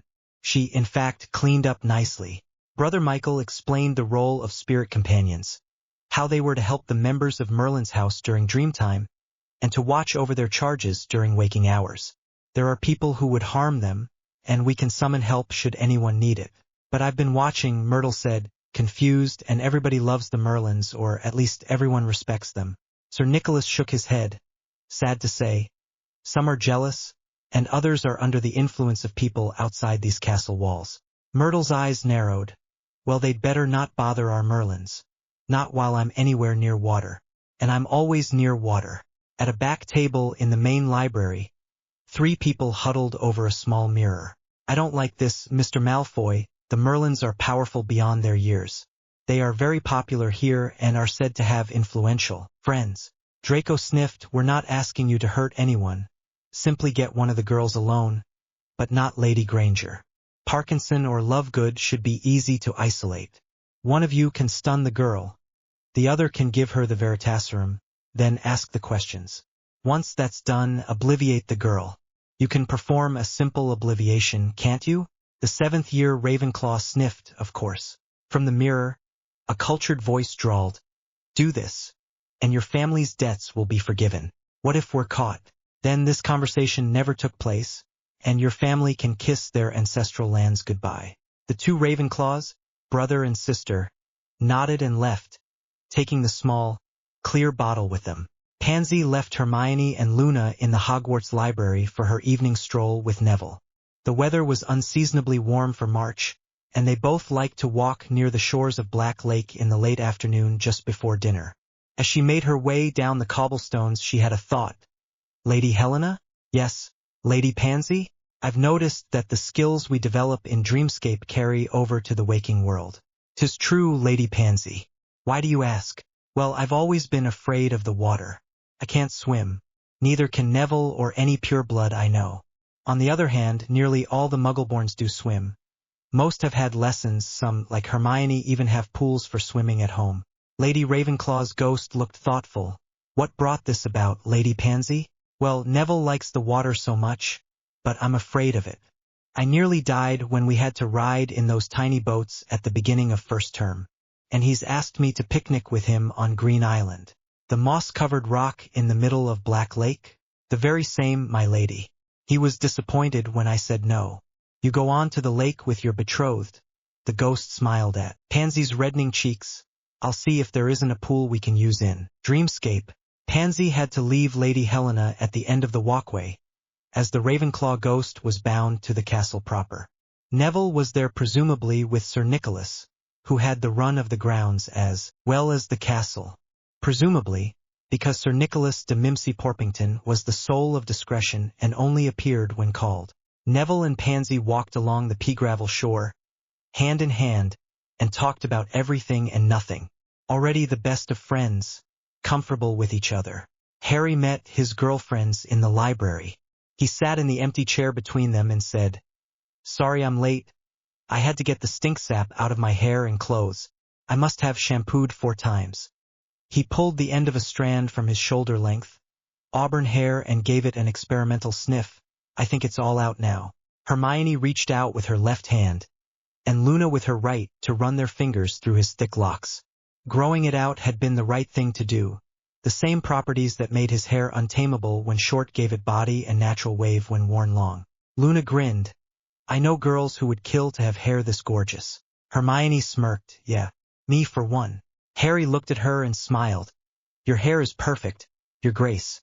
Luna pouted. What about mine? He looked to his other side and said, Your hair is perfect too, my lady. Keeping the pout going, she groused. But my hair is nothing like Hermione's. That's right, and so your hair is perfect for you, and Hermione's is perfect for her. You are completely different, and therefore completely perfect. At this, both girls sat open-mouthed in shock. Finally, Hermione said, Harry, that was the perfect thing to say. Luna suggested, Yeah. Harry smiled and thought to himself, I'll have to do something nice for the Lady Helena. Her lessons are going to keep me out of so much trouble. What he said was it? I'm just telling it like it is. The Merlins, Ravenclaws, and Hufflepuffs entered the defense classroom, wondering who the instructor would be this week, and were surprised to see the headmaster at the front desk. You shouldn't be so surprised, ladies and gentlemen. After all, every headmaster has taught every subject offered at this school at least once. He leaned forward and lowered his voice. Frankly, though, I was pants at divination. This admission set the students at ease, and they got down to the day's lessons, Transfiguration for Defense. The class practiced transfiguring desktops into different materials, stone being the most sought-after end result. Wood to stone was relatively easy, but Dumbledore showed the class how to make a wooden surface as hard and clear as diamond. It's a pity we can't make this transfiguration permanent. It would be of inestimable value.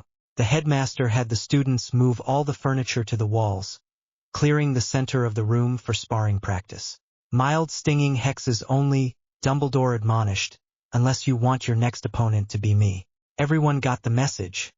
No one wanted to oppose the greatest wizard of the 20th century. But Sir Blakely, a Hufflepuff, complained, There's nothing to transfigure for a shield. Perhaps, Mr. Blakely, that's why we're only allowing mild stinging hexes? The Merlins, not content to simply stand and get stung, did some interesting calisthenics to avoid most of the stingers. Then Luna laughed and said, Harry, sting me. Go ahead, I won't dodge this one. Harry, not understanding, asked, Are you sure? You might, feel a little prick. Pansy covered her guffaw with an impromptu coughing fit. Luna smiled dreamily and said, I'm not worried. Okay, Atonitus. The hex sped toward Luna's leg, but dissipated just shy of its target. Once the hex was neutralized, there was a pop, like that of a champagne cork. Gobsmacked, Harry asked, Was that a shield, a targeted Protego?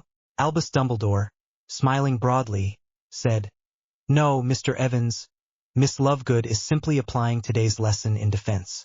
Hermione jumped up and down, clapping. You transfigured the air. Yes. Well done, Merlins. Take 10 points for your house. What did you transfigure the air into? Harry asked. Nothing. Nothing? Perfect nothing. I transfigured a shield-sized sheet of air into a vacuum. Neville got it too. Most hexes have to pass through a conductor, even if it's just air. No air, nothing for the spell to go through. Luna beamed, "It's simple really, you have to form a containment like a large, flat box. Then vanish the air from the container. The vacuum lasts as long as the container holds it. That's why there was a popping noise. When the container collapses, the air rushes in, like a little clap of thunder." Harry sussed. The Merlins spent the rest of the period showing their classmates how to transfigure air into nothing and contain it in a thin field. It was probably the first really useful class about nothing ever taught. Charms class followed, and the spur-of-the-moment chariot race became the stuff of legend. One of the more useful charms is animation, that is, the animation of normally inanimate objects such as the chairs and tables in the classroom. Professor Flitwick entered the classroom, riding comfortably on his tall stool, which walked with the easy gait of a camel, and began the lesson. There are those who find it amusing to animate a classmate's chair, making it scuttle out of the way when the victim sits down. Ask the Weasley twins. I gave them 5 points each for successfully animating 2 chairs, but then had to remove 10 points each for what was, in fact, a rather mean prank. They have assured me that they will use cushioning charms in the future to avoid embarrassing injuries. The demi-goblin made sure each student had a pair of scissors for the practical lab. It is fairly easy to animate a pair of scissors, as they open to form what are, essentially, 2 pointed legs and 2 rounded arms. The lab will be complete when everyone can walk with their scissors from one end of the classroom to the other. Remember, walk, never ever run with scissors. Half the class groaned and the other half looked lost and confused. The 5 Merlins had their clippers do a close order drill, marching from the front of the classroom to the back, where they halted, sharply about-faced, then stood at parade rest, awaiting further orders. Harry, Hermione, and Luna worked with the Slytherins while Pansy and Neville assisted the Gryffindors. Soon the formation was a small company of clippers, for columns of 6 marching in step with sharp precision all around the classroom. Flitwick applauded with sheer, unabashed delight. Harry casually flicked his wand and whispered, "Per equis," then directed Luna's chair over to her, backwards, so that the back of the chair resembled the long neck of a pony. The equine chair nudged Luna's side with its make-believe head, as if looking for a scratch between the uprights. Luna squealed in delight and petted the animation. Soon 5, then 10 chairs were trotting around the classroom. The professor, sensing a teachable moment, directed the furniture and the animators outside, where the equine seats could galumph to their heart's content. Hermione and Luna held back, wanting to be the last out of the classroom. When they did emerge, the professor and students all stared, stupefied. The ladies Merlin were dressed in short white togas, laurel wreaths atop their brows. They had transfigured tables into 2-wheel chariots, and held reins that controlled 6 equine chairs each. Both girls raised their left hands. Luna began, "Hail Caesar." Hermione finished, saying, "Let the Circus Maximus begin." Harry turned to the professor, who looked back, as if to say, "Could we stop them if we wanted to?" What the professor said was, "Hey, don't look at me, I'm no Caesar." Harry smiled, raised his hand and said, 3 circuits around the commons, the winner may choose a forfeit for the loser. Begin." With maniacal glee, Luna snapped the reins. "Ha!" Hermione followed, right behind, determined to overtake her opponent. The commons was a large square, and, as classes were in session, thankfully empty. Luna careened through the first turn on 1 wheel, Hermione close on her heels. The first half of the race, 1.5 circuits, Hermione endured dirt and grass and pebbles kicked up by Luna's chariot wheels. Cheers from the commons had students crowding the classroom windows all around the square. Hermione managed to edge inside on the next turn, so that her chairs charged ahead. Both charioteers were equally matched on the straight runs. It was obvious the race would be won or lost on the turns. Luna reined back, letting her opponent get ahead so that she could switch to the inside. Sure enough, she was able to crowd Hermione to the outside on the next turn, their wheels clipping ominously. With 2 turns to go, Hermione steered her steeds to an intercept point that would have caused a spectacular crash if Luna hadn't seen it coming and reined back. Last turn, and both girls were out for blood. Faces contorted into angry scowls. They screamed at their equines. "Give it all you've got. Damn you. Move your bloomin' arse." Then, Luna and Hermione looked at each other and everything seemed to stop. The cheering crowd, the clattering chair feet, the wind in their hair. Both had a moment, a quarter second of crystal clarity. I could win this race, but lose something that really matters. They both slowed to a trot, then to a walk, crossing the finish line in perfect step. Both girls dropped their reins, jumped down from their chariots, then pulled each other into a tight embrace. They fell to their knees, clinging desperately to one another. Harry looked at his best friends, completely gobsmacked. What just happened? He asked in a small voice. Pansy put a hand on his shoulder. What just happened, you lucky bloke, is that your girlfriends have made their choice. And what choice was that? It's not my place to say, my lord. But trust me, it's a good thing. Pansy walked over to Neville and said, let me see that letter again, then I want to talk to Parvati. That night, in Dreamscape, the castle ghosts led the Merlins outside. Neville said, I never noticed that wall before. Indeed, a fairly high stone wall started at the end of the footpath, straight into Black Lake and extended into the water. 'Tis a privacy fence, my lord. The ladies will be on one side and the lords will be on the other. And why do we need a privacy wall, fence, whatever? Harry asked. Helena smiled, because you will be bathing on this side and our ladies will be bathing on the other. Bathing? Pansy skewy. Swimming. We're going to learn to swim. Hermione huffed. Boys and girls swim together all the time, honestly. Friar Mike raised an eyebrow. And you are comfortable with this, my Lady Hufflepuff? Of course, why not? It's not like we're naked. We wear swimmers. The older ghosts looked confused. Myrtle explained. Swimmers are bathing costumes. Sir Nicholas scowled. Why anyone would wear clothing into the water is beyond me. I'm sorry, my lords, my ladies, we don't have swimmers in Dreamscape. So, unless you've gone completely bohemian, may I suggest we retire to our own side of the fence? The Lady Helena and Myrtle led the girls to one side of the wall. Sir Nicholas, the Baron, and Friar Mike took the boys to the other. The girls, not yet of an age to suffer from body envy, quickly stripped and ran into the water, which was pleasantly cool, but not cold.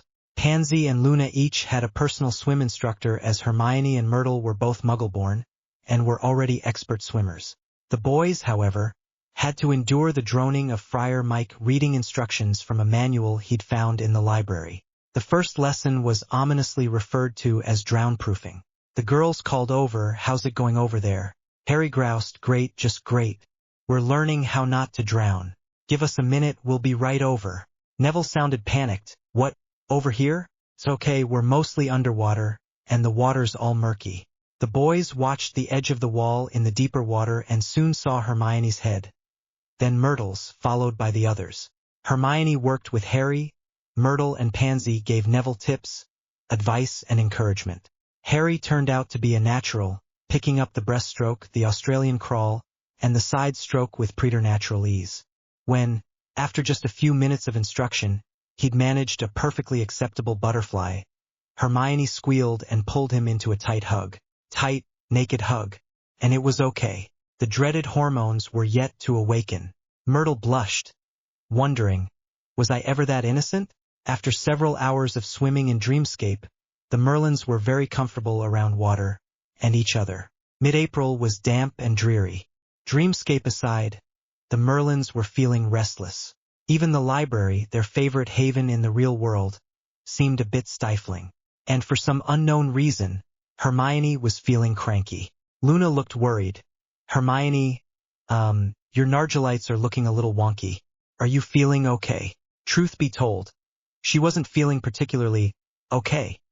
She felt crabby and moody, and having the fact that you don't feel good ratted out on you by tiny motes of magic that only one person can see in the real world caused her to lash out irrationally. No, and if you can't keep your bloody pets away from me, at least have the decency to be quiet about them. It was the most vehement, hurtful thing Hermione had ever said in her whole life, and she'd said it to the most vulnerable girl in the school. If an expression can make a sound, Luna's would have been that of shattering glass, a whole wall of shattering glass. Eyes brimming with tears, she bolted from the library table. Hermione sat at the table, frozen in shock. Where in hell did that come from? Luna? Luna, I'm sorry. She tried to call after her best friend's retreating back. Miss Pants shushed her. Oh, shush yourself, you old biddy. Hermione said, running after Luna. Harry came back to the table with 2 heavy tomes on arithmancy and runes, only to find it empty. He looked at the adjacent table where Neville and Pansy were poring over the fine print in some contract and said, "Pansy, Neville?" No response. He walked closer and felt the edge of a privacy bubble. "Did you see where Luna and Hermione went?" Both shook their heads. "No, sorry, we've been concentrating on this." Harry left the quieted sphere and walked into Miss Pants in mid-tirade. "Remember that the Hogwarts library is a privilege, young man, not a right. And privileges can be revoked." "I'm sorry, Miss Prince, are you talking to me?" I said. She continued gamely as your friends ran away, shouting that they need to be reminded that the Hogwarts library is a privilege. "Yes, miss, I got that. Did you see which way they went?" With that, the librarian threw up her hands and stormed back to the circulation desk. When Luna ran from the library, sobbing, 2 Ravenclaws followed her. When she rounded a second corner into a deserted corridor, the younger one whispered, "Stupefy." Just then, in the second-floor girls' loo, Myrtle Malone felt a tug. Something was not quite right in Hogwarts' hallowed halls. They just managed to pull her into an empty classroom and close the door when Hermione, now in tears herself, ran down the same corridor, shouting, "Luna, please, I'm sorry. I swear, I didn't mean it, Luna." The older Ravenclaw looked at the door and sighed in relief as Hermione's voice faded in the distance. "Trouble within the Merlins, I see." The boy's sister just shrugged and said with a pronounced Irish brogue, "Show me any group of 3 or more, outside the Trinity, that doesn't have its share of troubles. Have ye got the bottle?" He smiled, then pulled the small vial from his robe. Rolling Luna on her back, the boy said, "Hold her mouth open. I'll give her a few drops. Then we can enervate her." He was about to unstopper the bottle when a ghost, wailing like a banshee, burst up through the floor. Ghosts were common in Hogwarts, simply part of the charm of the place, but this was an angry, vengeful spirit. And these children, being Irish, knew about banshees. "What have you done? Have you hurt her? Have you harmed our blessed Moon's child?" "Nah, no. I swear we haven't harmed her, I swear. To me, spirits of Hogwarts, to me." Suddenly the room was filled with ghosts, and none of them were benign. The door splintered as an overpowered reducto reduced it to toothpicks, and an angry Hermione Granger, looking even more frightening than the ghosts in the room, stood silhouetted in the doorframe. "Step away from my sister, now." The 2 Ravenclaws scuttled back. Hermione slid on her knees to cradle Luna's head on her lap. The miscreants tried to bolt out the door but ran into the rest of the House of Merlin. "What have you done to her?" Hermione demanded, her voice all the more frightening as it was devoid of any emotion. The girl, sensing how close to death she was, said, "Nothing, just a mild stunner. She's not even hurt, see?" Hermione didn't even use her wand. She simply caressed Luna's face gently and whispered, "Enervate." Luna's eyes fluttered open. "Oh, Hermione, I'm so sorry." Hermione helped her sit up. "Shush, you have nothing to be sorry about. I'm just glad you weren't hurt. Wait, there's blood on the floor. Luna, are you feeling okay? Are you hurt anywhere?" Hermione?" But Hermione was inspecting the back of Luna's head for any kind of wound. "Hermione? Yes, I'm here, Luna. Can you feel where you're bleeding?" Hermione, it's not my blood." "What?" As always, 3 cheers to Tommy King, Brit Picker extraordinaire, without whom this would just be a tale told by a shudder Floridian Yank. Which is wrong on so many levels. Hermione and Luna escorted each other to the hospital wing. Luna's assailants stood uncomfortably on one side of a classroom table, facing Harold Evans, Neville Longbottom, and Pansy Parkinson on the other. They were, in turn, completely surrounded by 24 angry ghosts. Lady Helena began, Seamus and Fiona Hogan, 5th and 7th years, respectively, both Ravenclaws. She shook her head, obviously embarrassed to be connected to them in any way. Seamus tried to bluster, "You can't do anything to us, you're just students and ghosts." His efforts fell short of the mark. Pansy smiled, "You know those rumors, those royal rumors, concerning certain members of the House of Merlin?" Both Ravenclaws nodded. "Do you know the penalty for attacking the High Chamberlain of a royal family?" Fiona balked. "A what?" You could be drawn and quartered, tied to 4 hippogriffs and torn limb from limb, and their royal majesties would receive an apology from Her Majesty the Queen for having been put to any trouble by 2 British subjects. Both students were ashen-faced now. Fiona whimpered. Now what was this about? Trembling, Seamus said, I can't say. You can't say or you won't say. I can't say. If I do, my life and the life of my sister are forfeit. Neville, channeling all he'd learned about becoming the head of a noble house, drawled, Your life is already forfeit. The only choice you have in this is who will collect. He looked around at the angry spirits in the room. I don't think 2 more ghosts will be noticed. Do you? A warm, yellow stream ran down Fiona's leg and she burst into tears. We didn't want to do it. But our home, our lands, our legacy, my dowry, it'll all be gone if we fail. And we've already failed, haven't we? And now we're as good as dead. Pansy and Neville understood. Turning away, they cast a privacy shield and explained it to Harry. The Hogan family is indebted to someone. It could be a life debt or a simple banknote called due. We can use them to find out who is behind the attack. Harry smiled. The Hogan siblings have already proven that they're tools. We'll just make them our tools. The 3 Merlins turned to face Seamus and Fiona. They were smiling, but somehow, the Irish siblings weren't comforted. Still smiling, Pansy and Neville raised their wands and whispered, Somnus. Poppy Pomfrey sat with Hermione and Luna, explaining the miracle that marked the coming of age for any witch. Healer Pomfrey, Hermione said, I've read all about puberty and menstruation. I know about the changes going on with my body. I can even recite the stages of a normal monthly cycle. The matron smiled, empathetically, but knowing about menses and experiencing it are 2 different things. Aren't they? Hermione sighed in pain and exasperation. Tell me about it. Poppy dispensed a mild muscle-relaxing potion and a box of witch's pads, the magical counterpart to mundane feminine hygiene products, then prescribed bed rest for the rest of the evening. On the way back to their quarters, Luna observed, Your Nargilites used to be like mine, just hovering around your head, a glowing nimbus, and up and down your spine. I'm pretty sure that's where our magical core is. Hermione grimaced as another cramp hit her. And now? Now you have a glow down there, around your tummy. Yeah, where all the action is right now. She groaned and said, I'm so sorry I snapped at you before. I really wasn't myself. As bad as I feel, this is nothing to how I felt when I hurt your feelings.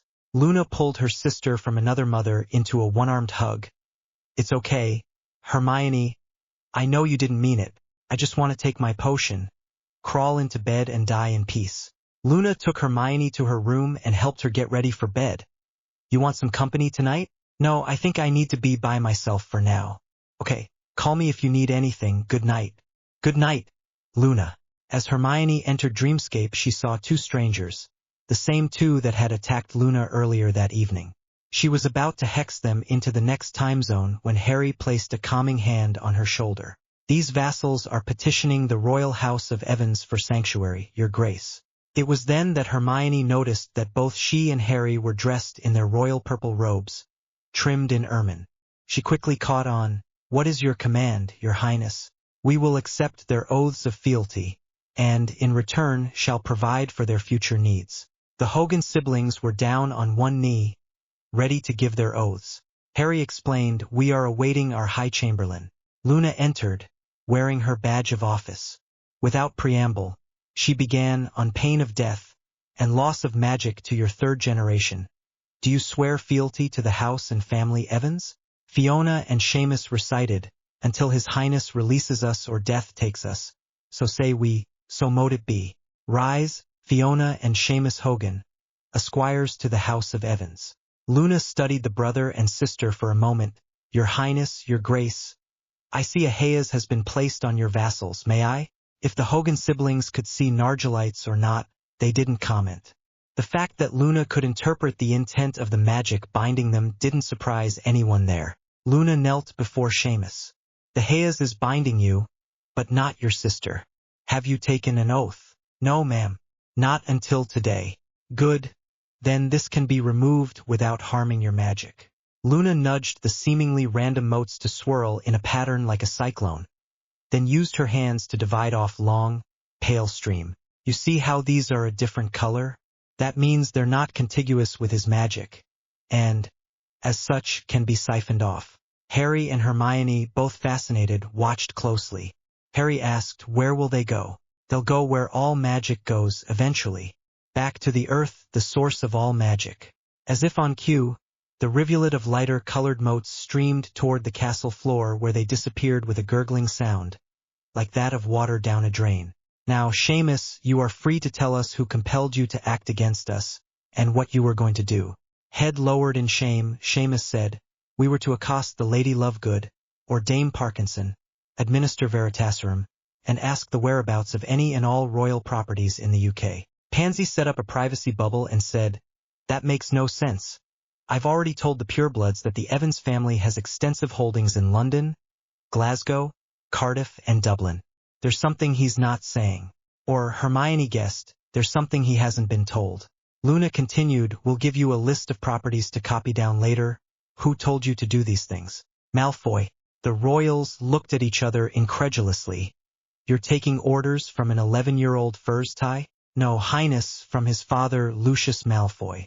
Hermione grimaced, then leaned into Harry's side. What is it?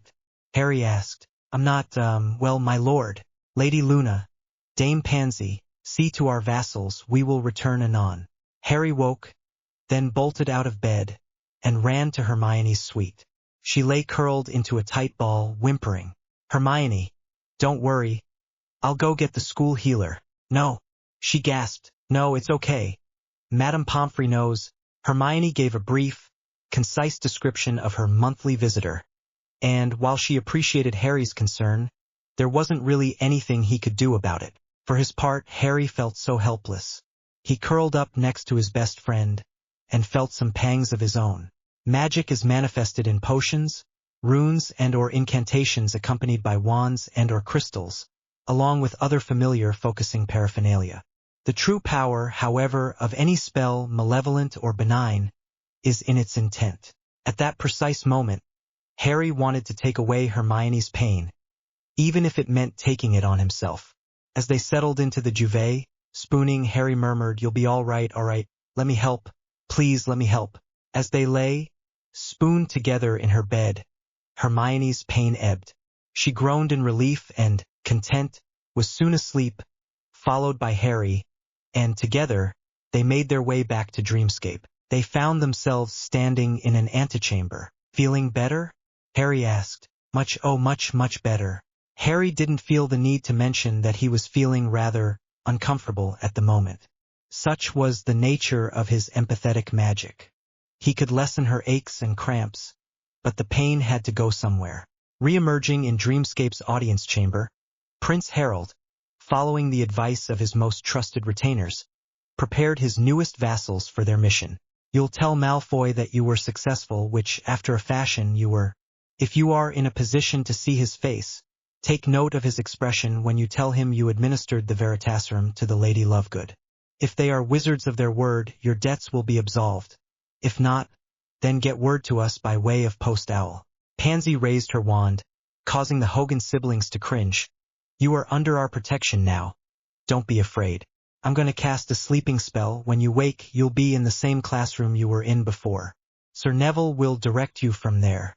Neville, getting the hint, left the room so that he could awaken and head for the classroom. Fortunately, it was on the same floor as their chambers. Somnus, Seamus and Fiona awoke in the classroom, and, as Dame Pansy had said, Sir Neville was there with them. He gave them several sheaves of parchment, saying this is a list of our holdings in and out of the UK. Take this back to Malfoy. Remember your instructions. Fiona, blinking, looked around and gasped. How? The how and where and why are on a need-to-know basis. Remember, no one is to know of our status. I know all about the rumors, but you will not confirm any of them. Is that clear? Both siblings, cowed, answered, yes, my lord. And for Hecate's sake, don't address us as Lord or Highness or even Sir or Dame. It's just Neville, Harry, Hermione, Pansy, and Luna. Got that? Yes, my, Neville. Good. Now, I need a few drops of your Veritaserum. We need to know what's in it, and it would look suspicious if you were to return with a full bottle. Seamus handed Neville the bottle. Neville emptied several drops into a smaller vial. Remember, don't trust anyone outside of the house and family of Evans. Anyone. Yes, Neville. Good, go on now. The Hogan sibs scuttled out of the room. Yep, they're tools all right, but by Merlin's beard, there are tools now. The next day, in potions class, the Merlins added quantitative analysis to their list of skills. Professor Snape, sir, could you confirm our analysis, please? Severus checked the vial, then the component breakdown. Veritaserum, yes, and something else. The professor paled, then whispered, Moonshadow? He spun on his potions protégés, demanding, where did you get this? Neville said, from an unused classroom. What exactly is Moonshadow, Professor? Snape sat down at the students' table, something he'd never done before, and set a silencing spell around himself and the Merlins. It's a nasty piece of work. Very popular when the Dark Lord of my generation was rising. All 5 Merlins waited patiently for the professor to explain. It's the first half of a binary potion, similar to liquid imperius. When combined with the proper coagent, in this case Veritaserum, it strips the recipient of their will, making them very, suggestible. Pansy nodded. I've heard of this. The victim can be made to say or do anything, and, if I remember right, there's no cure? Severus nodded his head. That is correct. As the professor moved on to work with other students, Harry recast the privacy charm. 4 of the 5 Merlins looked at Luna. What? Malfoy's going to think you've taken the Veritaserum with Moonshadow. Luna smiled. You mean this Veritaserum? She asked, pulling a bottle from her robe. Or this one? She said, pulling another. Or this. When Neville gave the Hogans back their tainted serum, he actually gave them one of our batches. Hermione smiled. Oh, that's brilliant. When Malfoy checks the bottle, he'll find untainted potion. And who do you think he'll blame? His number 1 son. Harry looked thoughtful. Malfoy is not going to be happy with his son. Perhaps we should offer Draco asylum? Pansy objected. His whole family has been, like mine, dark for years. Anytime there's a Dark Lord on the rise, you'll see Malfoy money and influence behind him. Neville nodded. It's true. They are a dark-aligned family. Hermione said, but he's only 11. Can someone be evil, truly evil at 11 years of age? Luna put her hand on Harry's shoulder. I say it depends. Harry, glad for any help in this decision, asked on what? On whether or not Draco knew there would be Moonshadow in that potion. If he did, he's already beyond our help. If not, all were in favor except Pansy. I still don't like it. I know, Pansy, Neville said. But isn't it worth a try? We could be saving a life here. Hey, no fair. Big, sad, puppy dog eyes. Arg. All right. Morgana's brass knickers will give him a chance. On their way to lunch they happened upon Parvati Patil and Ronald Weasley, who was carrying her books. Pansy looked gobsmacked. Parvati? Ron? Parvati Patil smiled. Isn't he sweet? There's nothing my little Ronnie won't do for me. I swear he follows me around like a puppy. We sit together in classes and in the Great Hall at mealtimes. I haven't carried a book farther than the common room since last November. Come on. Vaitai, I smell chips. With that pronouncement, they practically ran to lunch. The Merlins shared a look, and Neville said, well, that explains why we haven't seen much of Ron this year. Yeah, Pansy smirked. He's whipped. Hermione and Luna leaned toward Harry, batted their long eyelashes and cooed. Wouldn't you like to carry our books? He shrugged, then levitated the books out of their arms, and charmed them to float along behind the girls, like well-heeled little puppies. How's that? Hermione smirked. Not the same, but Luna was having fun zigzagging hither and yon, down the hall, watching her attendant tomes try to keep up. But this is more clever, and fun. Luna giggled. Neville leaned into Pansy. Have you spoken with Parvati yet? About her father's proposal? Haven't had the time. I hope Papa Patil can wait before deciding to satisfy her life debt. I don't think he'll be ringing up the vicar anytime soon. Pansy? Yes. Neville, can I carry your books for you? The warm smile he got in response was well worth the extra weight he would carry from then on. The Wisengamot came to order. The legislative session began with a petition to register and magically bind all non-magicals who, by accident of birth, were related to witches or wizards.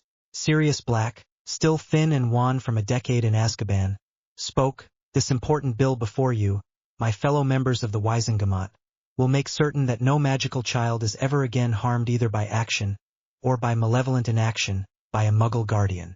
No magical child need ever be abused or neglected again." Rounds of here, and to right, followed. "I only wish this law had been in effect when those animals had my godson. My poor. At this point, Sirius sat down, overcome with emotion. One wizard stood and began to applaud, followed by another, then the whole chamber erupted in spontaneous applause. After the session there was a queue of the powerful and influential, all to congratulate Sirius Black on a brilliant bit of legislation and oratory. More than one implied that he would be an excellent choice for Chief Warlock. The members of the cabal had a congratulatory brandy after hours. "Oi, leave her alone." Ron's voice echoed down the empty corridor. It was after dinner, early May, and Ron and Parvati had just come in from a pleasant stroll along the shore when they were accosted by four fourth-year boys. Ron had dropped his and Parvati's books and gone for his wand, but a quick Expelliarmus left him empty-handed. "What's a supposed pure-blood like you, Weasley, doin' with a bloody wog?" Parvati bristled, but Ron was enraged. "You don't ever call her that." Meanwhile, Neville and Pansy, who had been a few minutes behind Ron and Parvati, heard the boys scream, then the sounds of a beating and sent Sir Nicholas after Harry and Hermione and their head of house. Neville rounded the corner with a proper Anglo-Saxon war cry and crashed into the two boys who were menacing Parvati. Pansy sent 3 quick stunners, 2 of which connected, unfortunately one connected with Neville, that left 3 wands pointed back at her. "Oh, bollocks!" Hermione's voice reprimanded. "Language. Sorry, Your Grace." Harry, Hermione, Luna, and a dozen ghosts stood in the hallway. "Wands down," Harry said, then, looking at Pansy, added, "Everyone." For wands lowered. Now what happened? Everyone began shouting at the same time. Luna placed 2 fingers at the corners of her mouth and blew hard. "Fweet!" Everybody froze, looking at her, gobsmacked. "Damn!" Harry said, "I wish I could do that." "Language. Yes, Your Grace." "Now, Parvati, what happened?" Parvati, transfixed by the glares of the 3 boys who remained standing, glares that promised painful retribution, quailed. "We were, walking back from the lake, and this was a short path to Gryffindor Tower, and Folsom, Tanner, O'Donnell." Hermione snapped. "What? Don't think we're stupid. You are intimidating a girl, a first tie, because you know you can." Another voice broke in, "Right, you 3 with me. Harold, you talk to Ron, you can have a nice chat while you're on your way to see Madame Pomfrey. Hermione and Luna will interview Parvati. Pansy are Neville and—" She leaned over to get a better look. "Lar, stunned or concussed?" "Stunned, Mississippi." "All right then. Enervate them, you look after Neville, and I'll take Lar with me." Soon the corridor was empty. The next day saw Folsom, Tanner, O'Donnell, and Lar before the deputy head. Each boy was accompanied by their respective head of house. Severus Snape stood with Folsom and Lar. Filius Flitwick with O'Donnell and Tanner stood alone, as he was in Gryffindor. I saw this kind of thuggery during the last war. Usually blood purists picking on those smaller and weaker to prop up their own self-image. "Lar, are you from a pureblood family?" The rotund bully stood straighter and said, "Yes, ma'am." "For how many generations?" "Ma'am? It's a simple question, Lar. For how many generations?" "Well, both sets of my grandparents were witches and wizards, so I'm a pureblood. Your maternal grandmother and paternal grandfather were classmates of mine, Mr. Lar. Would it interest you to know they were both first-generation magic users?" Lar paled. "No." "Oh yes, Mr. Lar." She regarded the rest of the miscreants. "As it happens, none of you are purebloods in the purest sense. O'Donnell, both your parents are magical, but none of your grandparents were. That makes you, what, a quarter blood? Now, the Weasley boy is 20 generations, that's 500 years of magic users. And Miss Patil, whom you called, what was that word again?" "Oh yes, a wog. That word keeps coming up, and it never means anything good to the one who says it." Miss Patil can trace her magical ancestry over 200 generations. They were witches and wizards before the rise, let alone the fall of the Roman Empire. Minerva McGonagall smirked. If blood purity equals power, you gentlemen are lucky to be alive. She let that point sink in. In times past you would have been docked house points, given detentions and sent on your merry way. She leaned forward on her desk. That was then. This is now. Oh, rest assured, you've lost your respective houses many points, and you will be in detention every day for the remainder of this term. But, in addition, this will become part of your permanent scholastic record. Anyone reading it, say a master spellcrafter looking for an apprentice, will see it, and may find someone else more suitable. Oh, she smiled, and you are all on disciplinary probation. Tanner balked. For how long, headmistress? For the remainder of your time at Hogwarts. Any infraction of the rules, no matter how slight, no matter how trivial, will result in your immediate and irrevocable expulsion. In short, gentlemen, if you want to continue to matriculate at Hogwarts, you will become model citizens as well as model students. Minerva had their undivided attention. Are we in any way unclear about the position you've placed yourselves in? Ashen-faced, the boys shook their heads, no. As the boys were being escorted out by their heads of house, she added, be sure to tell all your friends, things have changed at Hogwarts. Lastly, she captured Tanner's eyes with a look that reminded him of her animagus nature. She was all feline and he felt rather mouse-like at the moment, a fat, three-legged mouse to be precise. You may go, Mr. Tanner, we won't be meeting like this again, no, wool. We? Yes, headmistress, no, headmistress. He stumbled out the door. Wasn't that a bit harsh, Minerva?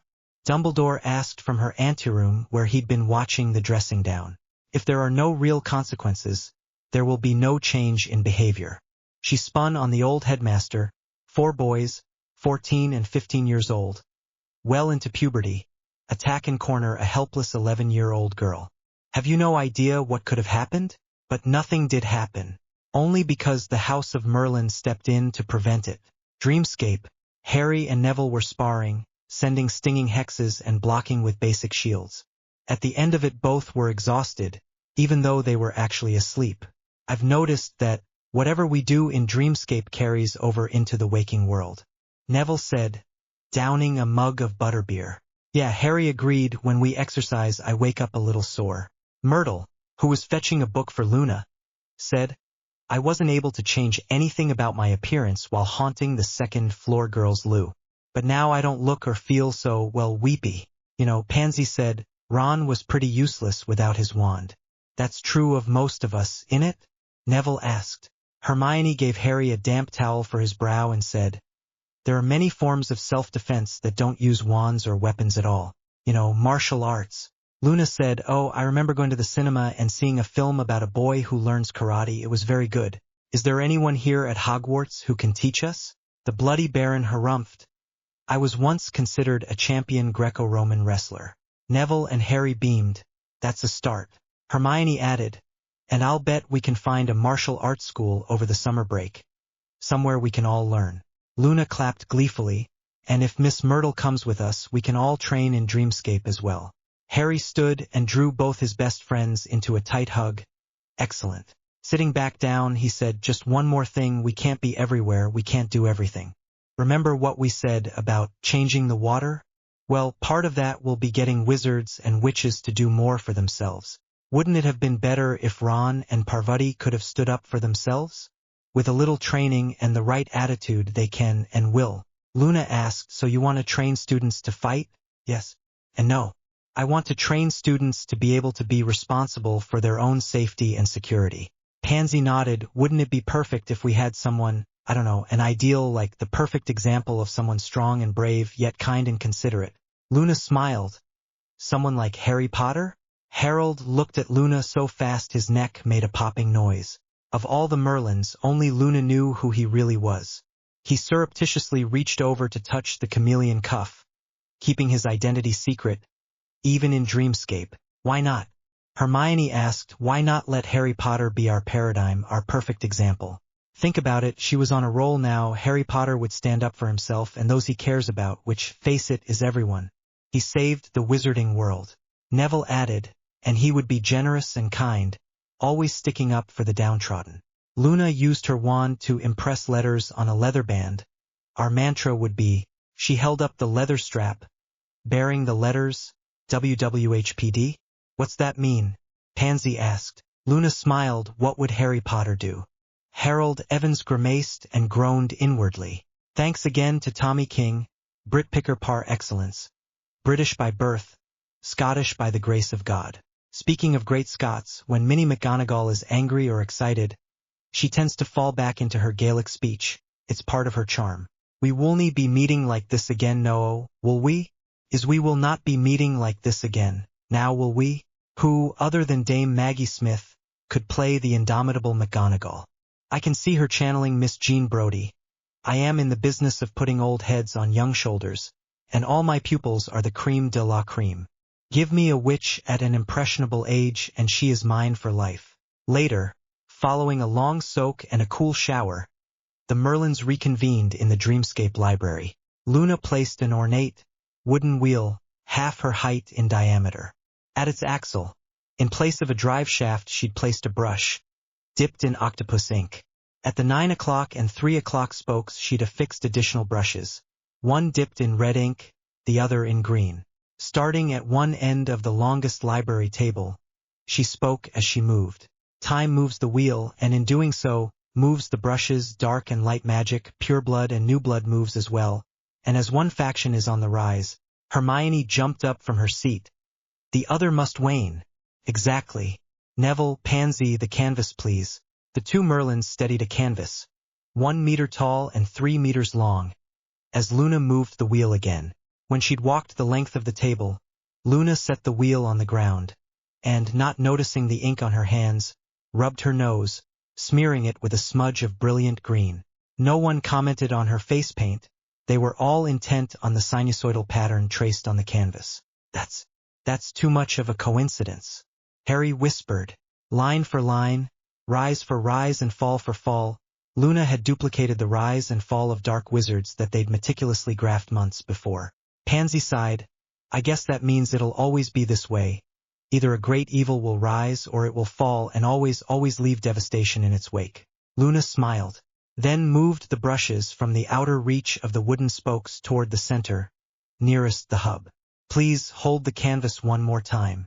Pansy and Neville did, and this time, as Luna walked the wheel back, there were no extreme wave crests and troughs, but more of a single, tightly twisted rope-like pattern. See? Luna prompted. The waves are still there, Myrtle observed, but not as extreme. Exactly, Miss Myrtle. All the elements are still there, but what's gone are the extremes, the wild shifting from dark to light, from conservative to liberal, from fascist to communist, from fundamentalist to humanist, from pure blood to muggleborn. Harry frowned. These cycles, they occur naturally, right? Helena, Luna, and Hermione nodded. Neville said, just normal differences of opinion. Harry saw it first, but something or someone has been pushing factions to extremes. Someone wants there to be dark lords and dark times. But who? Pansy smirked. Follow the money. Everyone looked at the Lady Ravenclaw. To find out who's behind all this, follow the money. Find out who would profit most from the worst that wizard kind can produce. Harry took Luna's hand in his own, then dabbed the ink off her nose with a tissue. Luna? My lady, I think it's time to talk to the goblins. Don't you? Luna smiled, careful not to show any teeth. When the Merlins awoke the following Saturday, they found the deputy headmistress at breakfast. Good morning, headmistress, Luna said, speaking for the group. My father will be here by 10:30 this morning to escort me and Harold to Gringotts. Minerva McGonagall's lip twitched. Nice of you to inform me, Miss Lovegood. I take it this is some urgent family business that requires your presence, as well as that of Mr. Evans? Couldn't have said it better myself, Professor, Harry said with a smile. At that exact moment, the guest entrance door banged open, and the Merlins turned, expecting to see Xenophilius Lovegood arriving early. What they didn't expect was Sirius Black, in full Wizengamot regalia, approaching the main table with a broad smile. You? Snape snapped. Yes, me. How's your old man, Snivellus? Severus proved that puce was not a good color on him. However, with Herculean effort, he managed to not pull his wand in anger. Sirius, Professor Lupin reprimanded. Behave. What brings you here? Luna distracted Sirius before he could answer by saying, Icily, Mr. Boardman, I presume? What? I must say, Stubby. May I call you Stubby? Mr. Boardman sounds so formal. Who is Stub? As I was saying, Stubby, bad form, old man, even for the lead singer of the Hobgoblins. What, Hobgoblins, bad form? Yes, I'm happy you agree, bad form to come into a man's home, as well as his place of employment, and fail to show proper courtesy, let alone respect for his person and position. You mean Sniv? Harry interrupted, and while we're at it, shouldn't your first greeting have been directed toward the headmistress, as she is your hostess and the one in charge here? I have to agree. Bad form, old son. Sirius blinked several times. Greetings, Professor McGonagall, and, staff and students. May I beg a few minutes of your time this Saturday morn? Minerva was liking her Merlins more by the minute. In private, Mr. Black, or would you prefer to meet in my office? Oh, right here is fine, headmistress, better than fine, brilliant. Well, as we're all at breakfast, won't you join us? Sirius accepted the invitation to the staff table, but was careful to sit at Minerva's side, opposite that of Severus Snape. Let me come right to the point, Professor McGonagall. I've recently learned that I owe my freedom to the actions of certain students of yours, and one in particular. He pulled a sheaf of rolled parchments from the sleeve of his burgundy robe, one Luna Lovegood, along with various and sundry Weasleys and a boy named Harold Evans. In a trice, 6 parchments were spread out over the table with the names, Luna Lovegood, Harold Evans, Ronald, Fred, George and Percy Weasley. These are official Ministry of Magic Special Awards for exemplary citizenship, granted this day for their actions last summer, to wit, the discovery and subsequent capture of the illegal animagus Peter Pettigrew. Sirius enthused, these actions led to the release of an innocent man from Azkaban, namely me. Minerva McGonagall beamed. Very proud of her charges, Mr. Weasley, she called, getting Ron to look up from his beans on toast. Please go to Gryffindor Tower and bring back your 3 brothers. Thank you. Stepping down from the staff table, Sirius walked around to the Merlins and said, and to Miss Lovegood, I owe my personal thanks. It was your curiosity about the curious longevity of the rat that led to his discovery and my freedom. I owe you much. He dropped to one knee. If ever there is anything I can do for you, all you have to do is ask. Anything? If it's in my power to grant, yes. Professor Snape deserves an apology. Sirius paled. You said, anything. Surely an apology won't cost you that much. Stiffly, as if by tremendous effort of will, Sirius rose. Professor Snape, my greeting was ill-timed and completely inappropriate. Please accept my heartfelt and humble apologies, sir. Severus, for his own part, could afford to be magnanimous. Sirius Black. No, Luna had just given him a Patronus-worthy memory that he would savor for years. Apology accepted, Mr. Black. The remaining Weasleys burst into the great hall. Whatever it is, we didn't do it. Fred, looking as innocent as he knew how, said, you can ask anyone. We've been in Gryffindor Tower the whole time. The whole time. George confirmed. Percy the prefect was obviously not quite awake. He'd had rounds in the wee hours of the morning. Raising both hands to calm the excitable gingers, Minerva said, odd as it may seem, Mr. Weasley, you do not stand accused of anything this time. Then what? Mr. Black is here, on behalf of the Wizengamot, to present you with the Ministry of Magic Special Award for Exemplary Citizenship. Sirius handed each of the Weasleys their parchment, and took a moment to shake each hand and thank them personally. He then turned to Luna and Harry and did the same. The twins were speechless. No. Fred tried to give his award back to Sirius. Failing that, he turned to the deputy headmistress, Professor McGonagall. We can prove we don't deserve these. George fell to his knees, begging, please, Professor. Think of what this could do to our reputations. Percy was gobsmacked. Fred and George, exemplary citizenship. My brothers? Minerva was smiling broadly now. I'm sorry, boys, but in spite of your disciplinary record to date, this award comes straight from the wizarding government, signed by the Minister of Magic himself, for Her Majesty, Elizabeth II, by the grace of God, of Great Britain, Ireland and the British Dominions beyond the seas, Queen, Defender of the Faith. She leaned over the table and stage whispered, if it helps, think of it as your greatest prank. ever. Both boys were stunned by the concept. Then, understanding the magnitude of the joke being played on everyone, smiled beatifically at their headmistress, who quickly leaned back, lest her favorite twins attempt inappropriate displays of affection. Quite right, old bean, Fred said. It's like a license, a get-out-of-pillory-free card. Minerva McGonagall groaned. Xenophilius Lovegood, accompanied by Luna and Harry, marched past the tellers and guards, not bothering to slow as they banged through the gilt double doors of Gringotts' private conference chamber. The goblin Snape was already there, on his knees, palms on the floor, his forehead touching the backs of his hands, kowtowing to the oldest female goblin anyone had ever seen. Zeno and Luna immediately followed the Senex example, and Harry followed theirs. The matriarch, for this could be no one else, said, "Rise, my son, rise, goblin friends."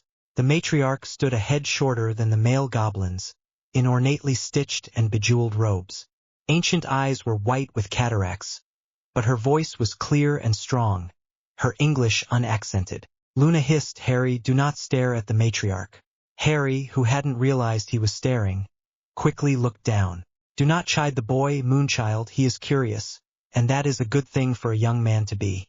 She turned sightless eyes toward Harry. "You have questions, friend Potter. Please ask." "First, ma'am." There were hissing noises from the goblins in the room. "Be at peace, my children. For who among you has told our young friends the proper goblin protocols?" Luna hawked and spat, then hissed at the goblin Senex attendant. The attendant, a young, well-muscled goblin, whimpered. Then Luna, without turning away from the matriarch, the Senex or his attendant reached behind her for Harry's hand. He took it and allowed himself to be drawn to her side. "Harry, address all questions to the attendant. Questions will be relayed to the blessed matriarch through the Senex, but only through her intermediaries." "I'm sore." "Do not apologize." Luna hissed. "Never apologize to a goblin. It is the worst sign of weakness, and goblins euthanize their weak." This was so unfair. He wasn't yet 12 years old, and he was expected to know the proper protocols for dealing with another species. Harry took a deep breath, then said, "The world is unbalanced. Dark lords rise and fall with alarming regularity, to the detriment of all. But one of my close friends, wise beyond her years, suggests that this is not true for all, that some people benefit from political and economic uncertainties." Even though Harry addressed the attendant, he was answered by the ancient gobliness. "Indeed, in uncertain times, there are those who will sell their souls for gain, and those with wherewithal always benefit most." Harry looked hard at the attendant. "Wouldn't the bankers be the ones with the wherewithal?" Again, the matriarch answered, "That is a common misconception, that the bankers have all the money. It is true that bankers control large amounts of money, but it must be invested wisely, with an eye on the long view. Slow growth over a long period of time is much more preferable than short-term gains." "Where then should we look?" "Land." "Land?" "Yes, land.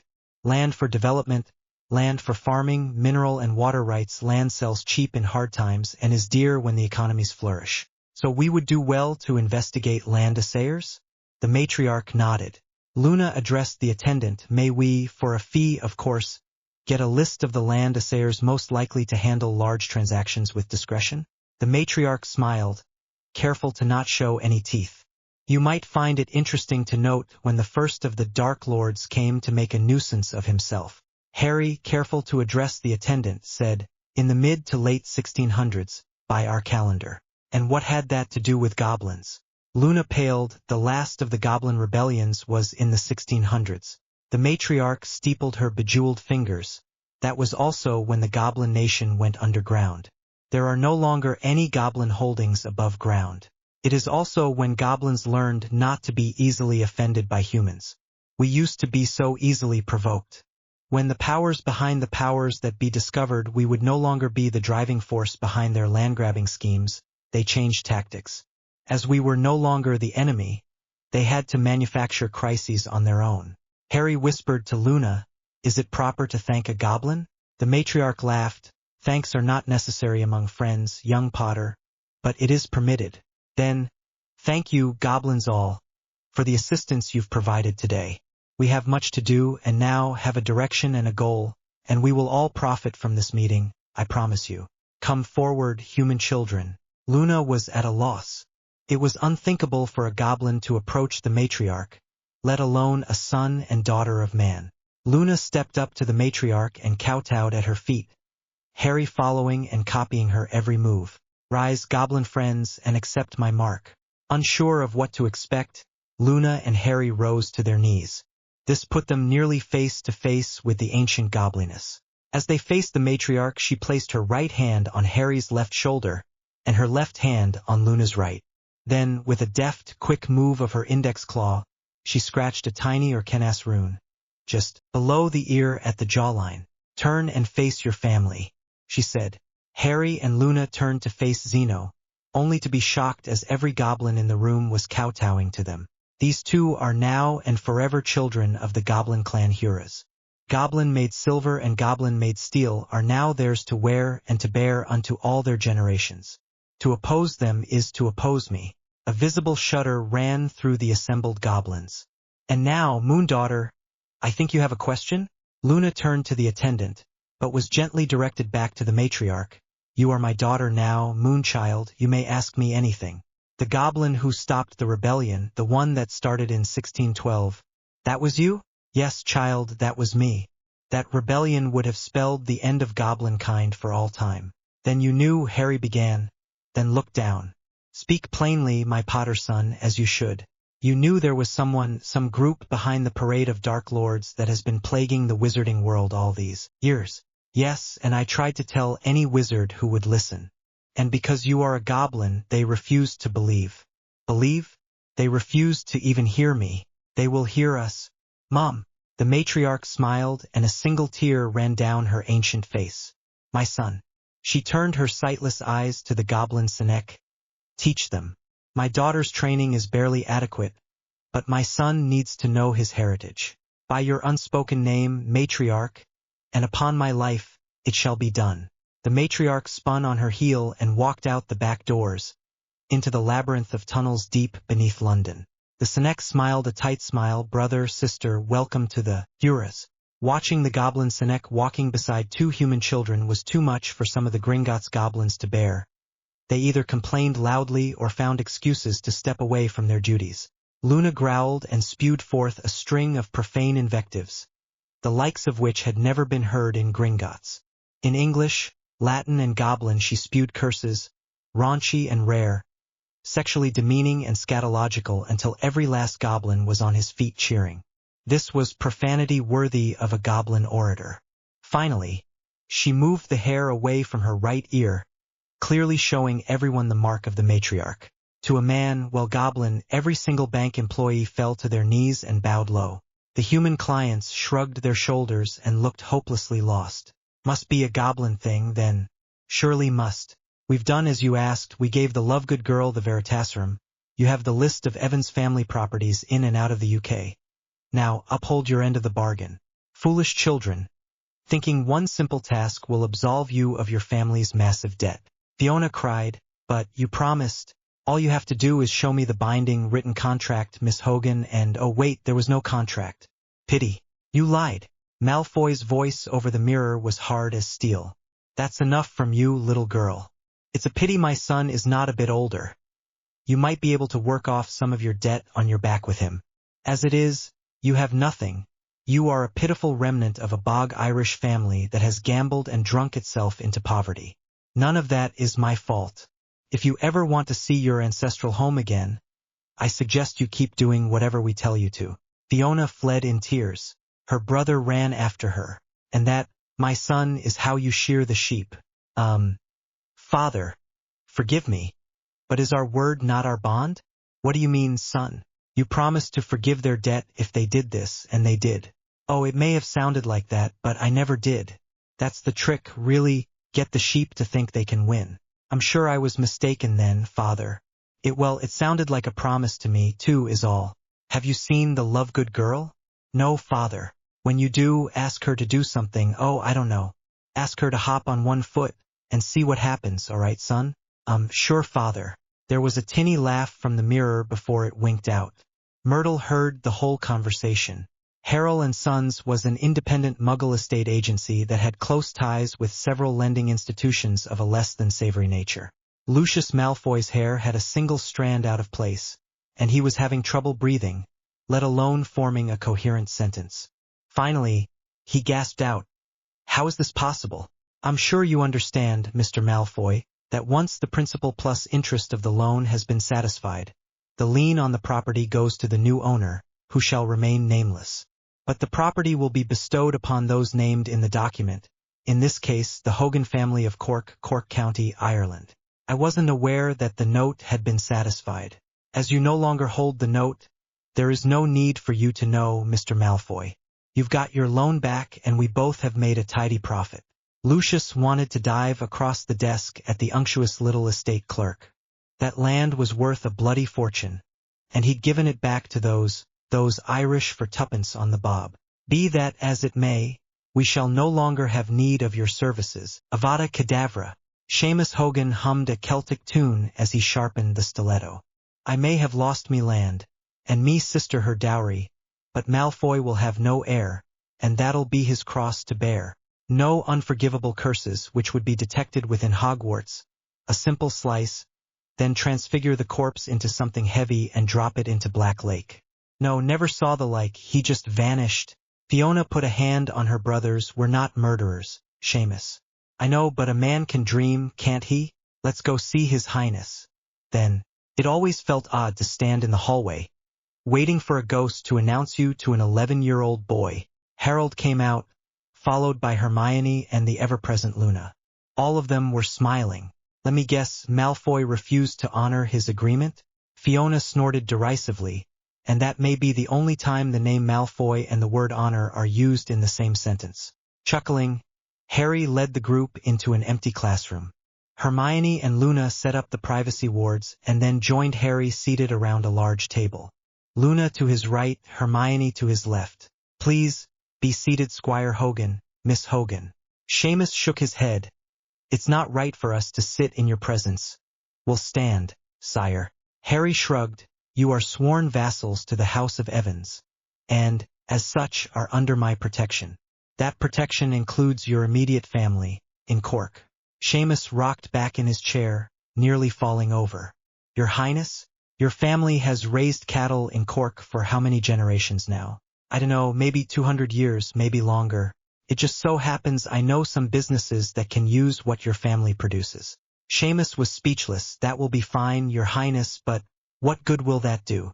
The Malfoys own our farm now." Luna sing-songed. "Don't be too sure about that." Hermione produced a manila envelope. Luna produced a small jar of petroleum jelly. Harry removed the documents from the envelope. "As I said, the Hogans are a vassal family to the House of Evans, and no one may have a lien on your property, except the current head of the House of Evans. His Majesty the King has given me full powers to act on his behalf in this." "What is this?" Seamus asked, daring to hope. Luna replied, "This is the lien on your family's property in Cork. It is currently held in trust by the goblins of Gringotts for Harold Evans, until you reach the Muggle age of majority, at which time it will revert to you." Fiona squeaked and ran around the table to enfold all three royals in a tearful hug. Gorau Mahagav. Seamus whispered, "How can we ever hope to repay you? You can repay me by being the best damn cattleman in Cork County, and when the Herefords go to market, be sure to remember our other business partners." "Partners, maybe, but we'll always be proud to call ourselves your vassals, sire." Luna shrieked in laughter and placed the petroleum jelly on the documents. Hermione, startled by Luna's unexpected explosive mirth, asked, "What is it?" Luna, wiping a tear from her eye, she cleared her throat and, indicating the jar on the document, said, "Why, it's a vassal lien, of course." Okay, I'll stop here. But it could have been worse, as the lien is, in the county of Cork. Go Rib Maithagabe is Irish for thank you. When you are thanking more than one person, it's pronounced Guh Rev Ma Agwiv. For the record, I actually do have an Aunt Fiona and an Uncle Seamus. Oh, and while we're on the subject, I love a good accent, be it Scottish or Irish or Welsh. Sometimes they're hard to understand, but usually they add a bit of local color and charm to a story. I have the best Brit picker anywhere, period. However, it's my choice to use accents where and when I think they're appropriate, and, as the author, I take full responsibility. It's Memorial Day weekend and I'm visiting family and friends in Hampton, Virginia. 25 years ago, at the height of the Cold War, I was a naval aviator sub-chaser. One fine Navy day, the ops officer came into my division and asked if any of us wanted to spend a couple of weeks on board a submarine. Guys were diving under desks to avoid being volunteered, but I thought, what better place to learn about the adversary than in his own environment? 2 weeks later, I stepped off my P3 and onto SSN 709, the USS Hyman G. Rickover, a Los Angeles-class fast attack submarine. As the only Airedale on board, I got a lot of good-natured grief. We don't think much of your brown shoes, flyboy. Yeah, and I bet you just hate the leather jacket too, bubblehead. It was all in good fun, and the following month, when the sub-sailors did a famflight on my P3, I showed them an equally good time. Airsickness bags may or may not have been involved. Don't ask, I won't tell. On this day, we honor those who have given their all in the defense of their country.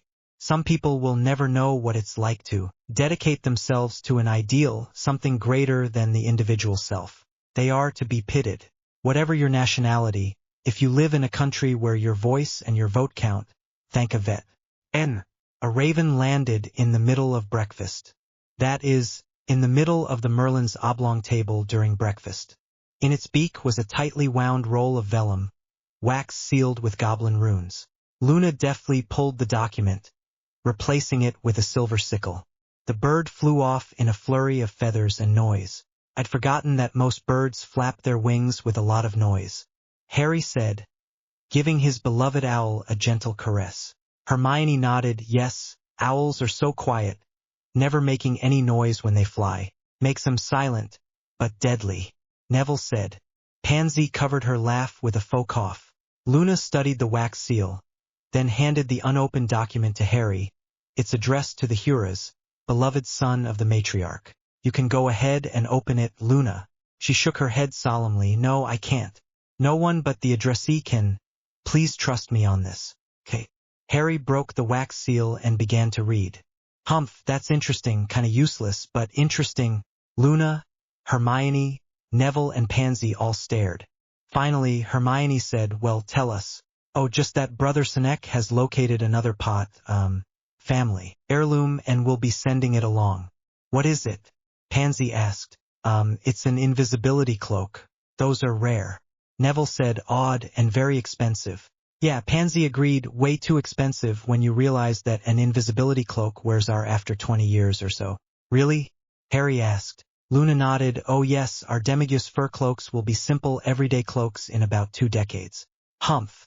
So why would I care that Brother Snape has a cloak that's been in my family for untold generations, and is still as potent as it was when it first saw the light of day? Luna and Pansy exchanged furtive glances, as if to say, no, it couldn't be. Could it?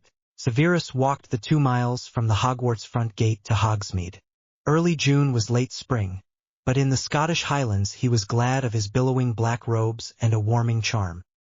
He just passed the Hog's Head when, with a slight stumble, he fell to the cobblestones, arms and legs askance, stunned. He came to in a chamber he'd seen only once before, on that fateful day when his power to choose had been taken away. June 21st, 1977. Miss Evans? Lily turned, then sighed. What do you want, Severus? Only to let you know that I have made a choice. I know I've made some bad decisions. The worst was in thinking I had to follow the bulk of my house in support of a Dark Lord. But this is going to be our last year, and all I need, is for you to. Lily used a single crooked finger to remove the tear from her eye. I'm not stupid, Sev. I've known all along how you feel, and please don't take this the wrong way, but I've always thought of you as a brother. She stopped, embarrassed for him as he'd winced. Well, no man wants to be thought of as a brother who's not a brother. Gamely, she soldiered on, but Severus raised his hand. What I was going to say was, I need for you to approve of me. That's all. I want to be the friend you'll turn to when an insufferable toe-rag, who shall remain nameless, hurts. You and your Death-Eater friends are no friends of mine. Never have been and they never will be. Oh, Sev. Promise? Cross my heart and hope to die. Lily had pulled him into a fierce hug. "I've missed you so." Severus felt his heart glow as her love washed over him. It was filial love, not romantic, but it would suffice. "Lils," he said, holding her at arm's length, "I want you to know that your happiness is all that matters. If you're truly happy with him, then I will try to be happy for you." In his heart of hearts he knew that wasn't true, but he would try to be whatever his first and only friend needed him to be. He'd left her in the company of her fellow Gryffindors and boarded the train for home when he caught a glimpse of red out of the corner of his eye, then knew no more. He woke up in a chamber, a cavern. He could see stalactites pointing down from the ceiling at him, and stalagmites all around, some larger than others. One of the largest stalagmites moved. "There is an order to the universe, Mr. Snape, and you are upsetting the balance." "What? Who?" "Here is what is going to happen.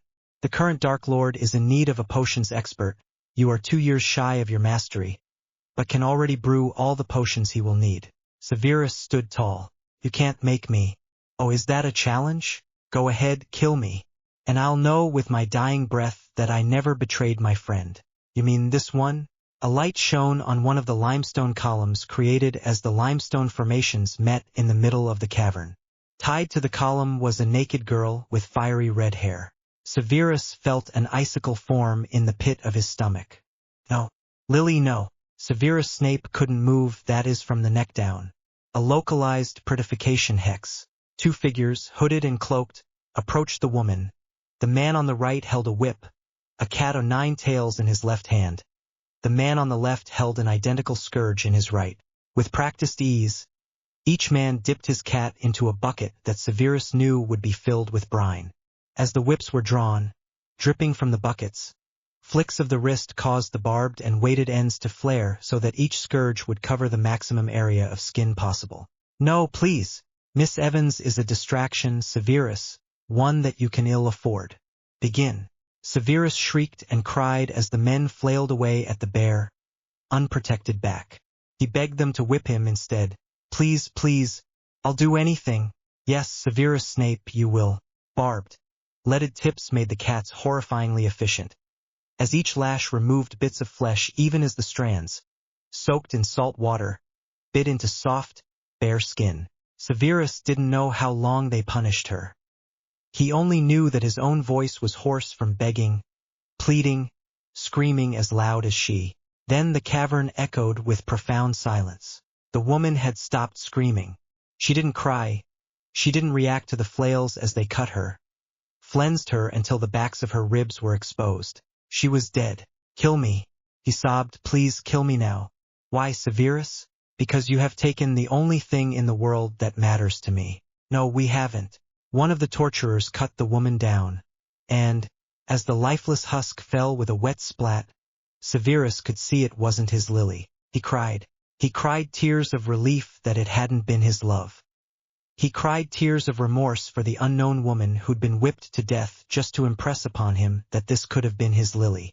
He cried tears of guilt and shame because he knew they owned him. June 1992. The voice, the exact same voice he'd heard 15 years before, greeted him. "Have you so soon forgotten, Professor Snape, the lessons learned on our last meeting?" Severus chose his most neutral voice and demeanor. "Hardly. But the Dark Lord is dead, and those who supported him are either dead, in hiding, or much, much poorer."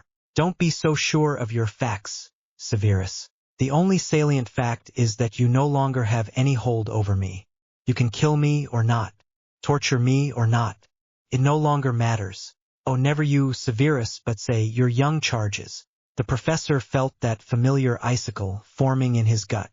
"You would put children to the lash? We will obliterate any and all who stand in our way.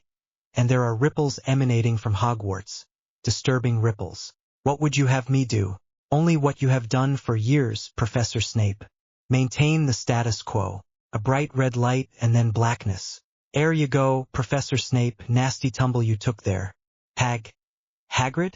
There, that's better now, in it?" They were inside the Hog's Head, and Hagrid was pushing a glass of pepper-up potion toward him.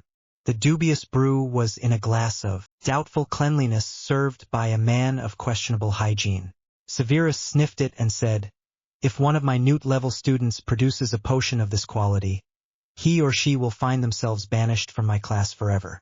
Hagrid gave the brew a cursory sniff as well. Well, it may have gone past its date. A bit. With a sigh, Professor Snape downed the effervescent sludge in a single gulp. If it poisons me, he thought, at least my troubles will be over. Draco Malfoy was in a quandary. He'd had a good year all told. His grades were near the top of his year. He had the grudging respect of his peers and even some of the upper forms. His father had given him an odd instruction. Tell the Lovegood girl to hop on one foot. And then Malfoy Sr. had laughed. The end-of-year exams had come and gone, and yet the Merlins were still up to their arses in books and parchments in the library. Researching. Always researching something. Lovegood? Yes, Draco. A hop on one foot, please. Luna looked quizzically at him for only a moment, then began to bounce on her left foot. Thank you, Lovegood. You can stop now. Did you expect that to happen? She asked. Draco shrugged. I really didn't know what would happen. It's just something that, someone told me to have you do. I see. Luna looked for a moment as though she was studying the Slytherin first tie, then said, I don't believe you are evil. Well, not any more than any other 11-year-old boy. You don't go about torturing small animals, do you? Draco looked a little ill. No, that would be Crabbe and not. He shuddered at an unpleasant memory. Luna took a deep breath, then let half of it out. When your father asks you what I did, tell him that I did nothing.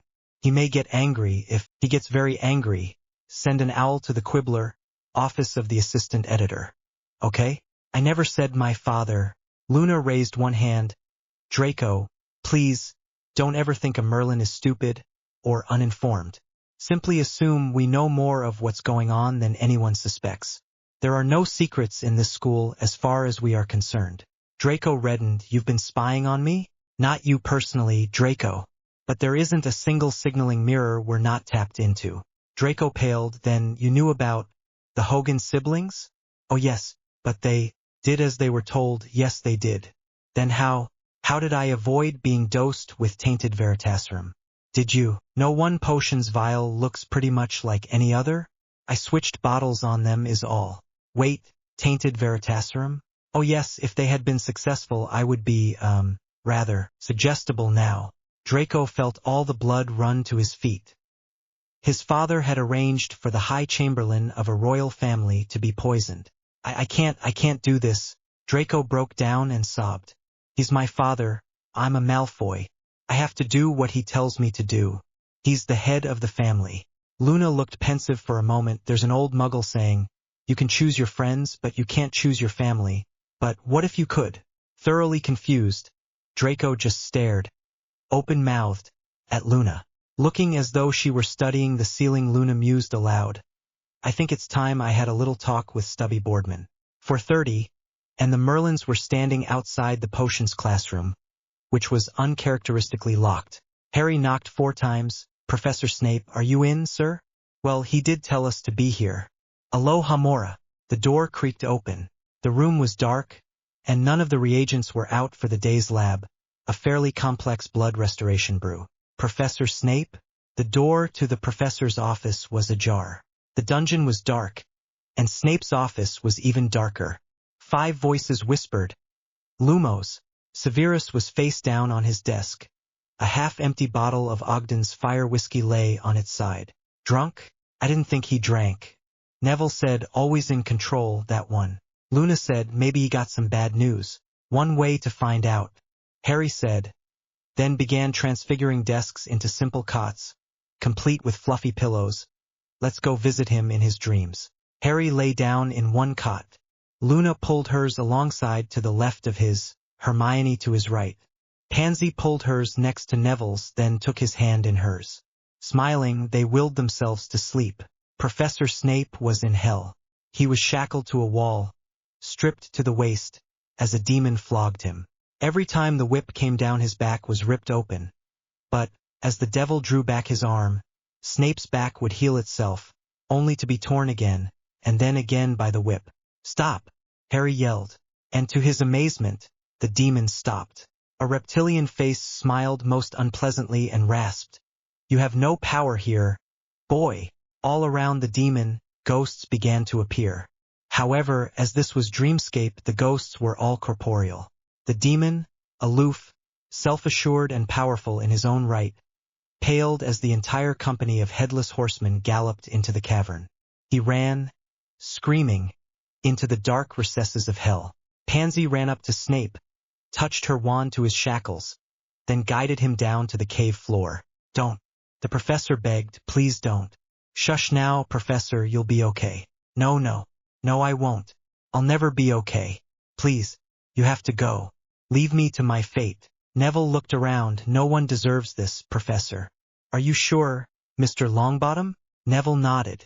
Severus looked at the 5 faces, especially into the emerald green eyes of Lily's cousin, Harold Evans. If only I had my wand. And Severus was startled as his wand appeared in his hand. And a pensive, the stone basin appeared before him. He drew memories out of his head, then placed them into the stone bowl. Let me show you, he said. Then maybe you'll leave me to my just reward. Harry's heart raced as he realized he was seeing his mother and her sister, Aunt Petunia, whom Lily Evans had called Toonie, and young Severus Snape. They were good for each other. Surely his mother could see that. Potter and Black were bullies of the worst kind. If you weren't one of the cool kids, you were a victim. With a sinking, sick feeling, he realized that the leader of this merry band of bullies was his own dad. Oh God, oh God, oh God, my mom married him? Little Sevy had a hard life at home, an abusive alcoholic for a dad, and a sad, abused witch for a mum. How is that possible? Didn't she know she was a witch? The final confrontation with his father, Tobias Snape, happened over his mother's grave. Abused at home, tormented at school, frustrated beyond belief, he'd used that awful word, mudblood. Oh, how he'd wished for a time-turner at that moment. Anything to take it back. The reconciliation. I need you to approve of me.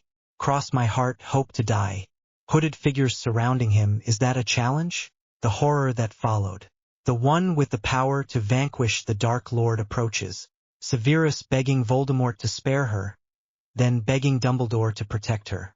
His world ending on All Hallows' Eve. The only thing keeping him alive, the hope that he could, somehow, protect Lily's son. The death of Harry Potter. The emptiness. The apothecary's shop. Her eyes, her hair, her skill with potions. The cavern. Maintain the status quo. They all fell out of the pensive. Neville was vibrating in anger. You told Voldemort about the Potters. Harry put a calming hand on Neville's shoulder. Don't you see, Neville? He never had a chance, never had a choice. Pansy was with Neville. I don't see how you can live with yourself, Snape. Professor Snape, Harry chided gently, and he can't. That's why he spends his time in hell, trying to work off the guilt and shame and self-loathing. How can you say that? Neville insisted. Lily Evans was your family. I know that, Neville, better than anyone, believe me. But I also know that this man has been through hell and back countless times, and there's only one way out for him. And what's that? Pansy groused. Luna kneeled before the broken man and said, only through grace. She looked up at her friend, her soulmate, and begged him with her eyes. He knelt. I, Harry of the blood of Evans, on behalf of the families Evans and Potter, forgive you. Severus Snape shook his head. No, you can't, I don't deserve it. Harry and Luna were joined by Hermione, who knelt with them. No, you don't. That's why it's called grace. Can't be earned, it can only be freely given. They'll come for you. I was useless to her. I'm afraid that I won't be able to help you, to protect you. We guard and defend each other, Professor. Harry said, his voice thick with emotion. All of us. Harry, Luna, and Hermione pulled Severus Snape into a group hug. Pansy and Neville looked uncertain. The 3 committed Merlins looked hopefully to the 2 who were vacillating, pleading with their eyes. Pansy grimaced, oi, no fair. You're all looking at me with those big puppy dog eyes.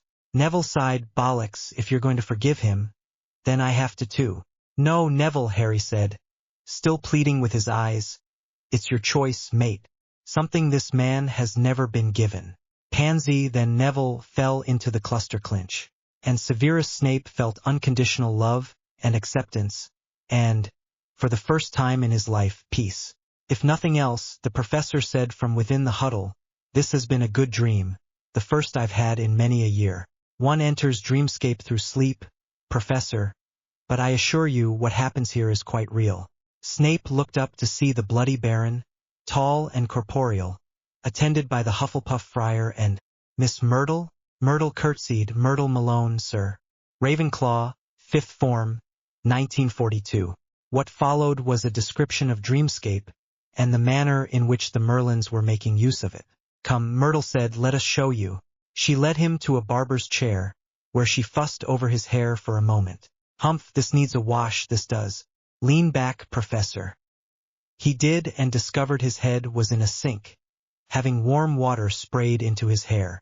When the ghost girl started massaging shampoo into his scalp, he groaned with pleasure. I'll give you all night to stop that. Myrtle chuckled, then rinsed, then repeated. She sat him upright again, towel drying his freshly washed hair. From there it was simple to comb and trim all the split ends. Then a brush with a drying charm, and Severus Snape looked and felt like a new man. The professor asked, what is the date today? The 6th of June, sir. Why do you ask? Because, from now on, this will be the day I celebrate my rebirth. And he smiled. Sirius Black stood in the queue waiting to see a bank official when a smallish goblin rasped, Chief Warlock, come with me. Feeling rather pleased that the goblin nation had been apprised of his new status, he followed the little fellow into the Gringotts meeting room. The little goblin bowed low, then left. Sitting at the table was the goblin Senek, whom Sirius mistook for a ranking bank official. Giving the bank manager a perfunctory nod, Sirius looked around for a chair, then realized there wasn't one. It began to dawn on him that this wasn't your average goblin. Mr. Black, the goblin began, it has come to our attention that certain of your family members have been ill-used by other members of your clan. How so?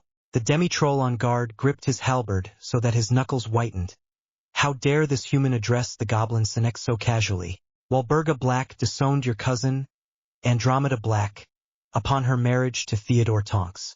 Yes, as matriarch to the family Black, she could only do so for the span of her own lifetime.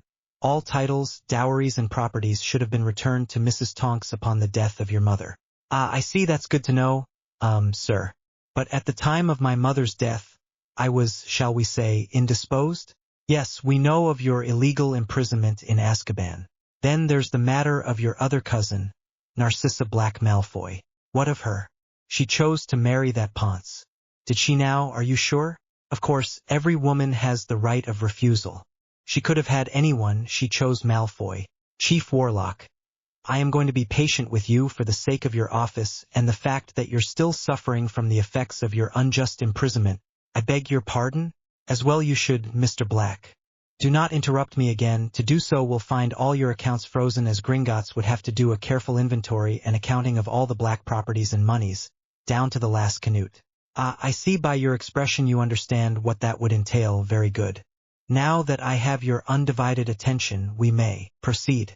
The Senek shuffled a few sheaves of parchment. Neither Narcissa nor Bellatrix had a right of refusal, as you put it. Their father, your uncle, Cygnus Black, pledged them to the Tom Marvolo Riddle to use as he pleased. It pleased Riddle, known to wizardkind as Lord Voldemort, to gift the then 15- and 19-year-old girls to his chief lieutenants at that time, Lucius Malfoy and Rodolphus Lestrange. Lucius got first pick, he chose the younger. Their wills and their magic were bound to that of their husbands in 1970. By your calendar. They have been their husbands' thralls ever since. Sirius desperately wished for a chair, lest he fall down. I never knew.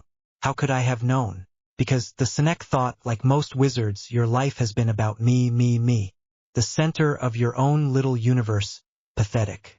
Be that as it may, the Malfoy and Lestrange men broke their filial and familial bonds with the family Black when they pledged themselves, body, soul, and magic, to Tom Riddle, then allowed themselves to be branded like cattle. In doing so, they became oath breakers. The last phrase, the final two works, were spat out as if poisonous. What can I do? Sirius asked in a small voice. Goblin advice is not easy to follow for, well, those like yourself, and may be costly. I'll pay whatever price you ask. A very dangerous thing to say to a goblin, Chief Warlock. Even so, I'll pay it. Very well, you want to reform the wizard-kind judiciary to right wrongs, to set things to right? Yes, more than anything. Then resign from the Wisengamot. Get your own house in order. You can't be a teacher before you have yourself learned. Sirius nodded humbly. Oh, and one more thing, study goblin customs. If it were not for my forbearance, your head would be on the floor right now for the lack of respect you have shown me. Sirius' head snapped up. Sir? The goblin leader shook his head and would have sighed, had he been human. The correct form of address is Goblin Sinek. It is my name and it is my office. The closest thing to it in your tongue is God King, and you are standing on hallowed goblin ground. Sirius Black fell to his knees. Apollo, stop. Never apologize to goblin kind. It is a sign of weakness and we kill off our weak. I don't understand, Goblin Sinek, but I promise that I will strive to, from this day forward. The Sinek nodded approvingly. Perhaps there is hope for you yet. One last bit of advice. Sirius looked up expectantly. Work closely with the House of Merlin at Hogwarts. Learn as much as you can from them. Help them whenever you can. Thank you, Goblin Sinek, I will. Now, as to the manner of payment, you have already begun to pay, Mr. Black. Sinek, the cost shall be your much vaunted pride. I know the Snape haters will blast me for making Severus a sympathetic character in this story. What can I say? We flipped a coin and the potions professor won. Draco has a chance and a hope of turning out better as well. It's still too early to say. Bigger than usual thanks to Tommy King, our marvelous Brit picker, for an amazingly quick turnaround. I'll try not to cut it so close in the future. Cheers, mate. Severus woke the following morning as the sun poured in via the skylight. Wait, skylight? My bedchamber is in the dungeon. Nevertheless, sunlight obstinately beamed into the room, brightening everything. He sat up, rubbing sleep from his eyes and, in the process, found himself holding an armful of plush, fluffy something. He held it at arm's length and saw, to his horror, a caricature of the Slytherin house emblem. A soft, downy, plush, smiling, green and silver snake cuddle-up. Snape scowled, but had to appreciate the fine craftsmanship. The toy had a Cheshire cat kind of grin, infectious, compelling. It was also charmed to be charming, fluttering its long lashes. The professor's scowl lessened. Teddy's snake warbled, then purred contentedly. Severus smiled, but when the cuddle-up laid a soft cheek on the professor's forearm, trilling for attention, he laughed. The first honest laugh Severus Snape had produced in many a year. Not since he was a schoolboy, not since he'd been friends with her. He was as pleased as he was surprised to find joy in his own laughter, and he promised himself a healthy dose of mirth, every day, until the scowl lines etched into his face became a distant memory. Only Miss Lovegood would think of such a thing. He looked at his bedside table and saw it was nearly 7:30. No classes today, students are going home for the summer halls. Wake me at 7, please. The skylight dimmed and Professor Snape burrowed back into his duvet, cuddling the snake Teddy, smiling. To say his entrance into the great hall for breakfast was unexpected would be a gross understatement. Gone were the black billowing batrobes, and in their place, a well-tailored muggle suit topped off by a cape of green so dark as to be almost black. Parvati Patil recognized the suit as Armani's current offering. Her father had several like it. His hair was clean, practically glowing, and gathered in back with a leather tie. The most striking change was the smile. The warm, genuine smile with which he graced the Merlin's table first, then his colleagues at the professor's table, then the rest of the school. Wide-eyed and blinking, Minerva McGonagall managed to say, "Good mornin', Severus." "Good mornin', headmistress, Hoza ye." Phileas Flitwick covered his guffaw with a faux cough. Did Severus Snape just tease Minerva McGonagall? The house of Merlin was packed and ready. Most were excited to be going home to family and friends, but none more so than Myrtle. "Oh, I've been to Hogsmeade Village and points beyond, but this part of the world is so sparsely populated, I always came back to the castle. I haven't been in a proper house since the summer of '42. Harry chuckled. "Well, I'm not sure the Lovegoods Tower is a proper house, but it is home." This earned him a smile and a hug from Luna. "And Daddy got a permanent connection for the Granger's house, so we can visit Kensington as well. Hermione nodded, then frowned. Myrtle, will people be able to see you? Non-magical people, I mean. The ghost girl smiled and shook her head. No, not unless I want them to. That's the mark of a proper haunting. And my parents? All you have to do is introduce me to them and them to me, and they'll be able to see me. But aren't you afraid it might scare them? I mean, a ghost in the house and all? It was Pansy's turn to laugh. Myrtle, they have a witch for a daughter. I think you'll find them very accepting. Hermione said, and I'll be at the Lovegood Castle as often as I can. Of course you will, Harry smirked, because we can practice magic there all summer. Hermione rejoined, well, there's that too, with a triumphant whoop. Neville enthused. I got it. The 4 other Merlins looked and saw him holding what looked like a matchbox in the palm of his hand. Shrinking charm? Pansy shrieked. You got the shrinking charm? Looking rightfully smug, Neville said, yes. Yes, I did. Brilliant, Hermione said, will you show me, us how? Sure. Nothing to it. In short order, everyone's trunk was shrunk down. The only hitch was when Harry tried to lift his and couldn't. The tiny box refused to budge, as if it were glued to the floor. Neville pulled him aside. Harry, did you lighten the trunk first? Harry, red-faced, slapped his own forehead with his open palm as he realized he'd reduced the trunk full of books in size but not in mass. Oops! A quick reversal, followed by a lightning charm, followed by the shrinking spell, and the Merlins were off. They were met at the main gate by the still-smiling Professor Snape. I know you plan to continue your advanced studies over the summer, so I thought you might like this. He gave Harry a dog-eared, battered old sixth-form potions text. Thank you, Professor Snape, Harry said, tentatively. Open it. Harry did, and, seeing the heavily annotated margins, grew more and more animated as he flipped through the pages. This is brilliant. Thank you, Professor. Thank you. This was my text for Newt-level potions. As you can see, I made some modifications here and there. Feel free to do the same.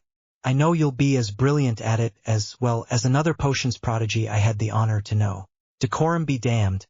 Harry hugged the tall professor, who returned the gesture in kind. No further words were needed.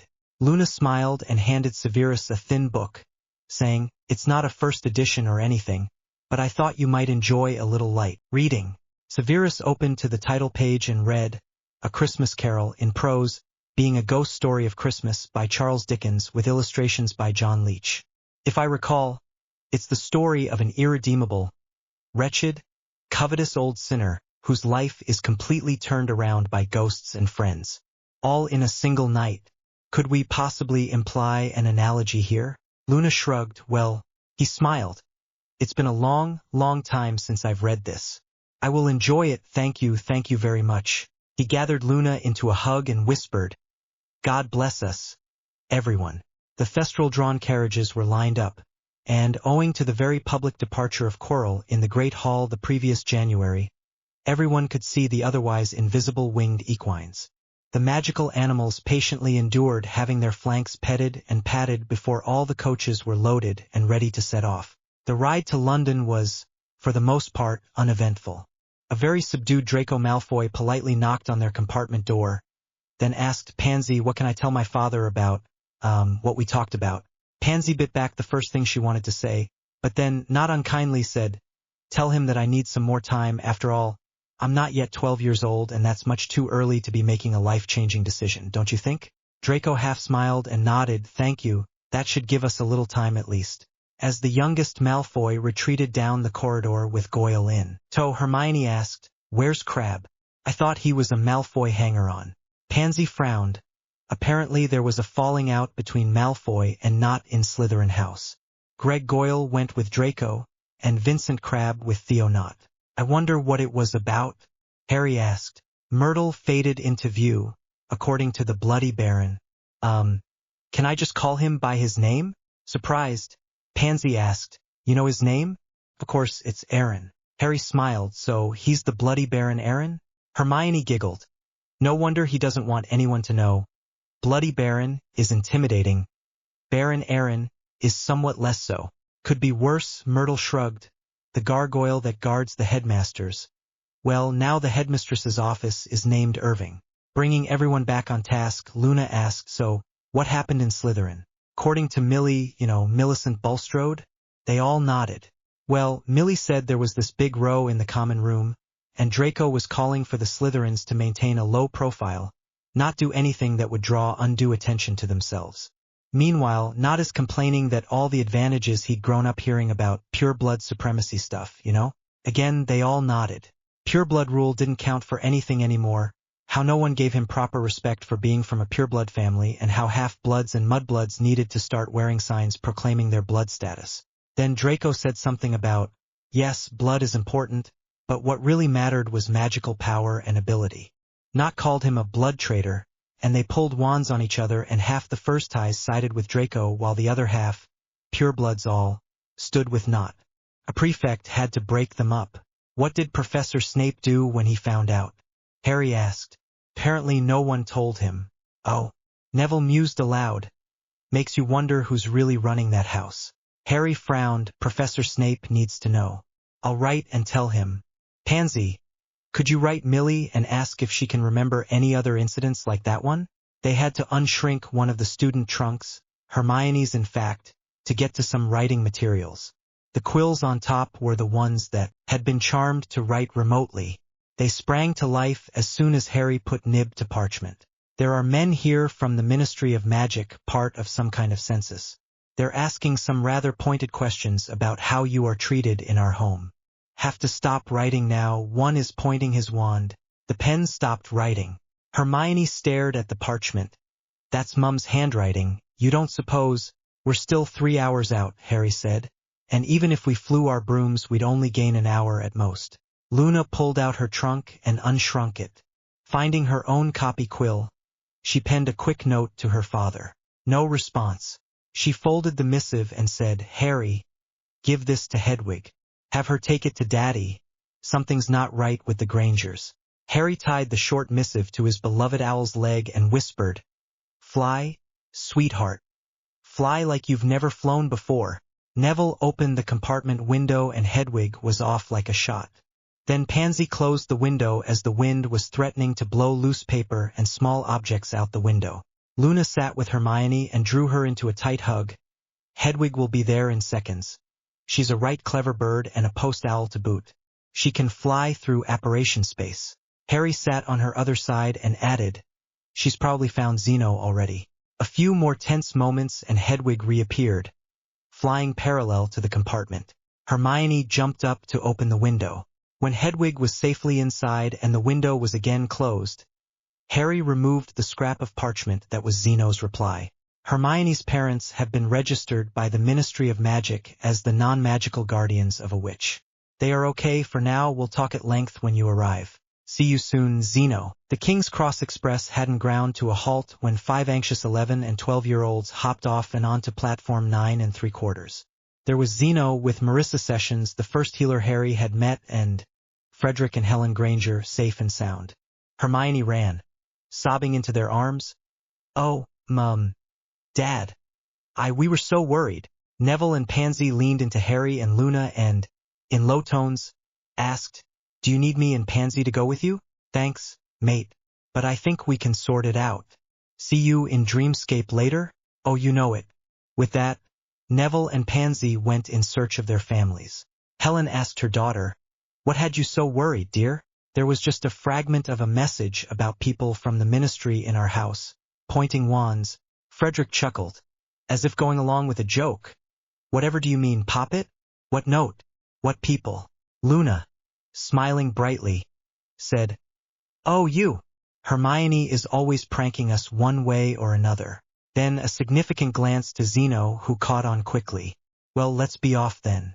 First stop, the Leaky Cauldron, then on to home. Come along, Grangers, you're invited, of course. The two dentists fell into step behind Xenophilius Lovegood.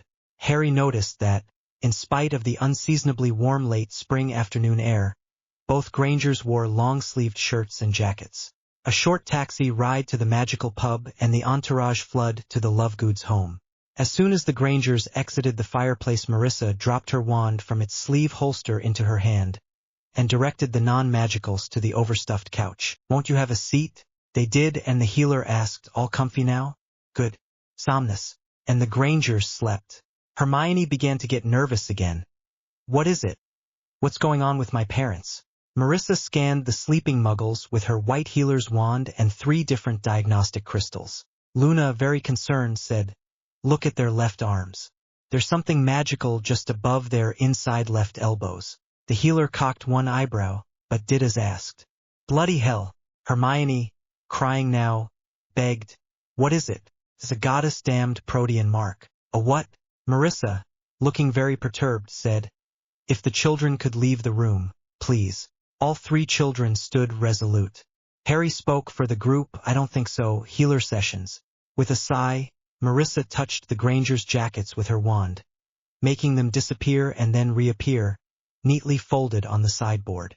She then touched their shirts, leaving Helen in her bra and Frederick in his undervest. Sure enough, inside and slightly above the elbow joint there was a tattoo, an ing rune with a vertical line running through it. Picture 2 large XS, one atop and connected to the other with a vertical bisecting line. It's a binding rune and a protean charm. Someone had branded your parents like cattle and placed a hayas on them. What kind of hayas? One that forces them to comply with any command given by any witch or wizard. Xenophilius groaned. "Oh no, the Harry Potter Child Welfare and Protection Act. It must have passed. But that requires the Queen's endorsement." Marissa said, more than a little peeved. "Not if the vote in the Wisengamot is unanimous. But it still requires the royal consent before becoming law. Any bill that garners unanimous support is sure to have the Queen's approval." Marissa was getting angrier by degrees, but what the ministry has done to these people is illegal. Zeno held up both his hands, palms out, and said, "I'm just being the devil's advocate here. As soon as the Queen signs off on the bill, it becomes the law of the monarchy, magical and mundane alike." Miss Myrtle floated into the center of the room. "If I may?" Marissa looked askance at Xenophilius. "You didn't tell me your home was haunted." "It's not, well, it wasn't." Pardon me, Miss. An unfortunate appellation, but yes, that's me." "How is it that you're here?" Zeno asked. "By invitation, and good thing too. I think we can help." "We?" Myrtle nodded. "The ghosts of Great Britain." Sirius Black was enjoying coffee with his best friend and closest advisor at the Black family property, Pembrokeshire, Wales, overlooking freshwater West Beach. "Remus, I have to do this. I have to get my own house in order before I lose myself in the pomposity of politics. Like a certain minister of magic who shall remain nameless." The werewolf shrugged. "Too true. But think of all the good you could do." The goblin Senek had me exactly right. Pride. Pride was how I survived Azkaban. It wasn't the sure and certain knowledge that I was innocent of the crimes I was imprisoned for. It was that I was sane, more or less, long after anyone else would have been driven completely insane. I carried my imprisonment as a diamond-hard point of pride when I found myself a free man. What I should have been was grateful for the ones who got me out, and I tried to be. I got them some nice awards and a very public pat on the back, but I stood to their right for the photos, you know why. So your name would appear first on the caption. Sirius nodded. "So, I'm gonna get my house in order. Care to come with me? It'll upset the pureblood families if you're seen in the company of a known were. Won't it just?" After coffee, the chief warlock and his werewolf companion apparat to the Malfoy estate in Berkshire. The lord of the manor wasn't in, but the lady was, and welcomed her cousin as the proper head of her family. Sirius quickly fell into the pureblood dance of one-upsmanship and, conceding that Narcissa's husband had done rather well for himself by acquiring the estate as a dowry, asked to speak privately with the Malfoy son and heir. Draco acted the proper pureblood prince, gracious and condescending in his own little castle, until Sirius simply told him, "Shut up, sit down and listen. The reason I'm speaking with you at all is because your mother, my cousin, is under a powerful enchantment, one that will not allow her to make an informed choice." "But, what part of 'shut up' did you not understand?" "Your maternal grandfather sold your mother to Lucius Malfoy for his support of the Dark Lord Voldemort.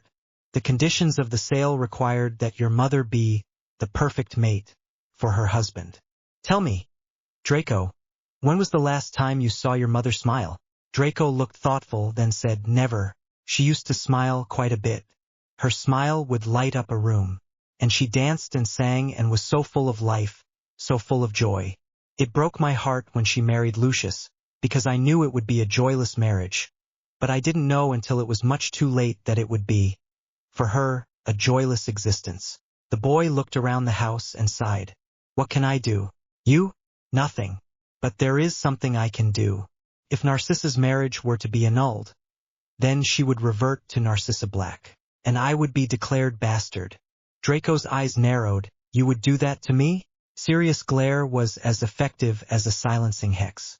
As I was saying, if your mother's marriage were to be annulled, she would revert to the family Black, and her son could become my heir apparent. Could not would?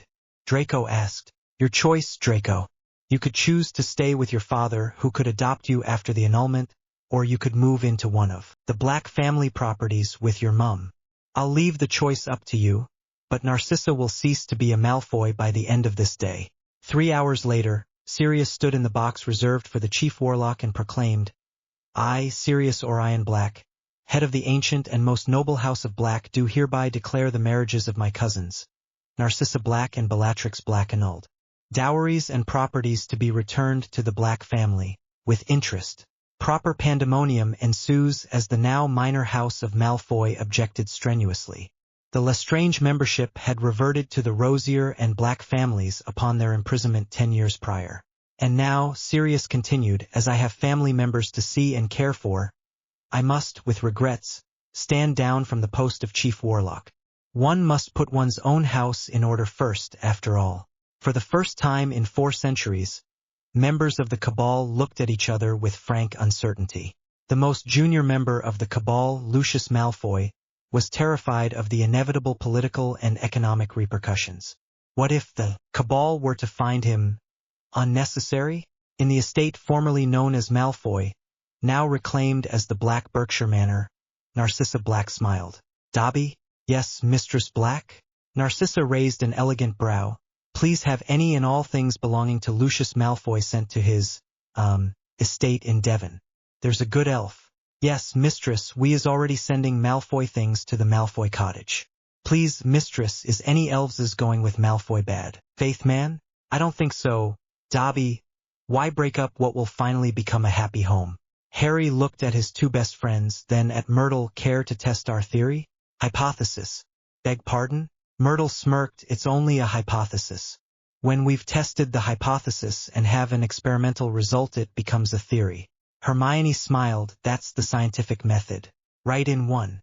A hypothesis can only be a theory if there's evidence to support it. Fine, Harry said, exasperated. Nitpickers. Would you like to test our hypothesis? Luna looked at her father. Daddy, Harry and Hermione and I are going to visit the Grangers in Dreamscape.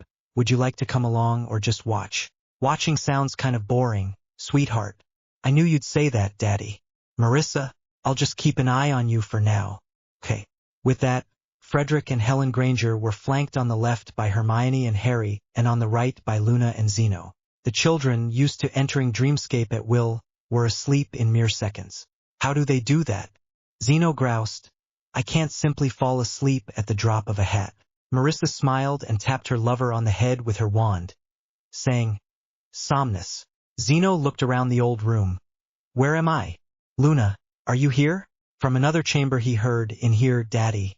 Entering, he found the Grangers along with Harry and Luna. Frederick was recounting the visit from the ministry. There was a knock at the door, and 2 men in maroon robes identified themselves as officers of the Wisengamot and asked to be let into our home. I didn't see any reason not to, and we had a pleasant little visit. I made tea. Helen interjected. There was something, I don't know, not right about those 2 men. I picked up the copy quill and began to write you a note, hoping you'd get it either on the train or just before getting on.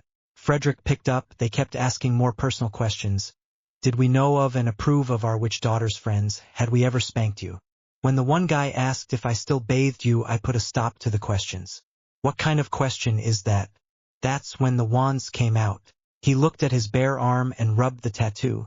That's when they gave me this, your mother too. I couldn't stop them. Hell, I didn't want to. Zeno looked disgusted. That was a compulsion hex, or worse, it may have been an imperious curse, very dark magic, that then they obliviated you to make you forget the visit. If they cast a spell to make us forget, Helen asked, then how do we remember everything? The spell doesn't really make you forget, Zeno explained. It makes it hard for you to remember things. Marissa explains it better, but it's like there are roads to memories. The obliviation hex closes the roads. But when we dream, we remember all kinds of things. So, this is a dream? Frederick asked. Yes and no. A new voice said, you're asleep, but dreamscape is a real place. What happens here carries over into the waking world. Dad, please meet our friend Myrtle. Pleased to meet you, Myrtle. Are you in class with this lot? Not exactly, Mrs. Granger. I'm a ghost. You don't look like a ghost. Thank you. Look at the tattoos, Harry said. You saw them before, didn't you? The question was directed at Luna, who nodded yes.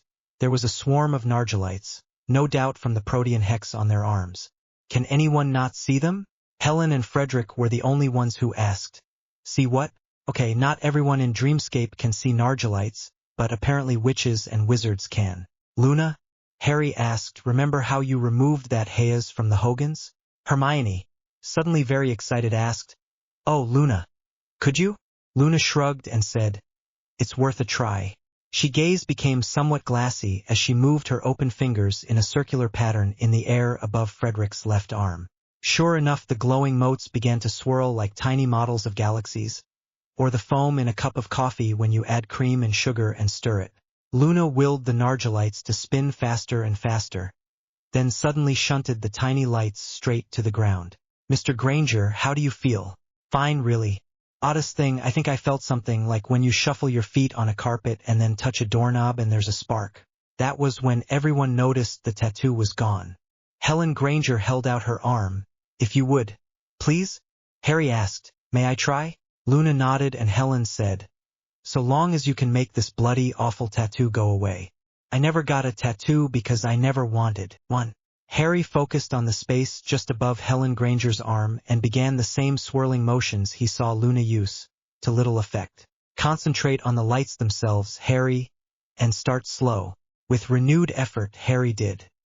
He willed the Nargilites to swirl and spin and, after much effort, started to see a result. Excellent, Luna cried, clapping as she did. Now Hermione, you give it a try. Hermione took over and she spun the little galaxies of light faster and faster until the streaks of light became circles. Luna said, good, now both of you on 3 force the Nargilites to ground. 1, 2. Now, for hands snapped down and the tiny motes snapped to the ground and disappeared. Helen and Frederick hugged the children. Can we wake up now? Sure. The 6 people on the couch stirred all at the same time. Marissa sat in a chair watching them with a crystal in one hand and a glass of whiskey in the other. I've been a healer for 10 years. If you had asked me yesterday, can anyone be cured of a Protean hex? I would have had to say sorry. No, can't be done. And now I see 2, one after the other, 2 Protean marks, which are supposed to be permanent, fade away like so much dark smoke. She looked at Zeno. Care to explain that, sweetie? Xenophilius looked sheepish. Magic? Thank you, Tommy King, marvelous magical Brit picker. Oh yes, you are. In this story, if the voice feels authentically British, then it's all because of Tommy. Akin do a rot fond Sathernic sayant. On account of I live in the American South, so if Harry comes on down to Macon, we z all say at. Gotta give credit where it's due. Slytherin 66 put the idea of a snake plush cuddle toy in my head and I couldn't get it out. I knew my treatment of Snape would be controversial. Oddly enough, the reviews in favor of the Forgiven Severus far outnumber the negatives. Many thanks to all who have read and reviewed, even the negatives. I welcome honest, constructive criticism, and have edited whole chapters when there is a compelling reason to do so. For those who don't know the difference between constructive criticism and flaming, I do still have my flame-retardant flight suit and gloves. I have just a germ of an idea, a retelling of Dickens' A Christmas Carol with a Hogwarts cast. Snape is the Scrooge character. That little nugget was alluded to in this chapter.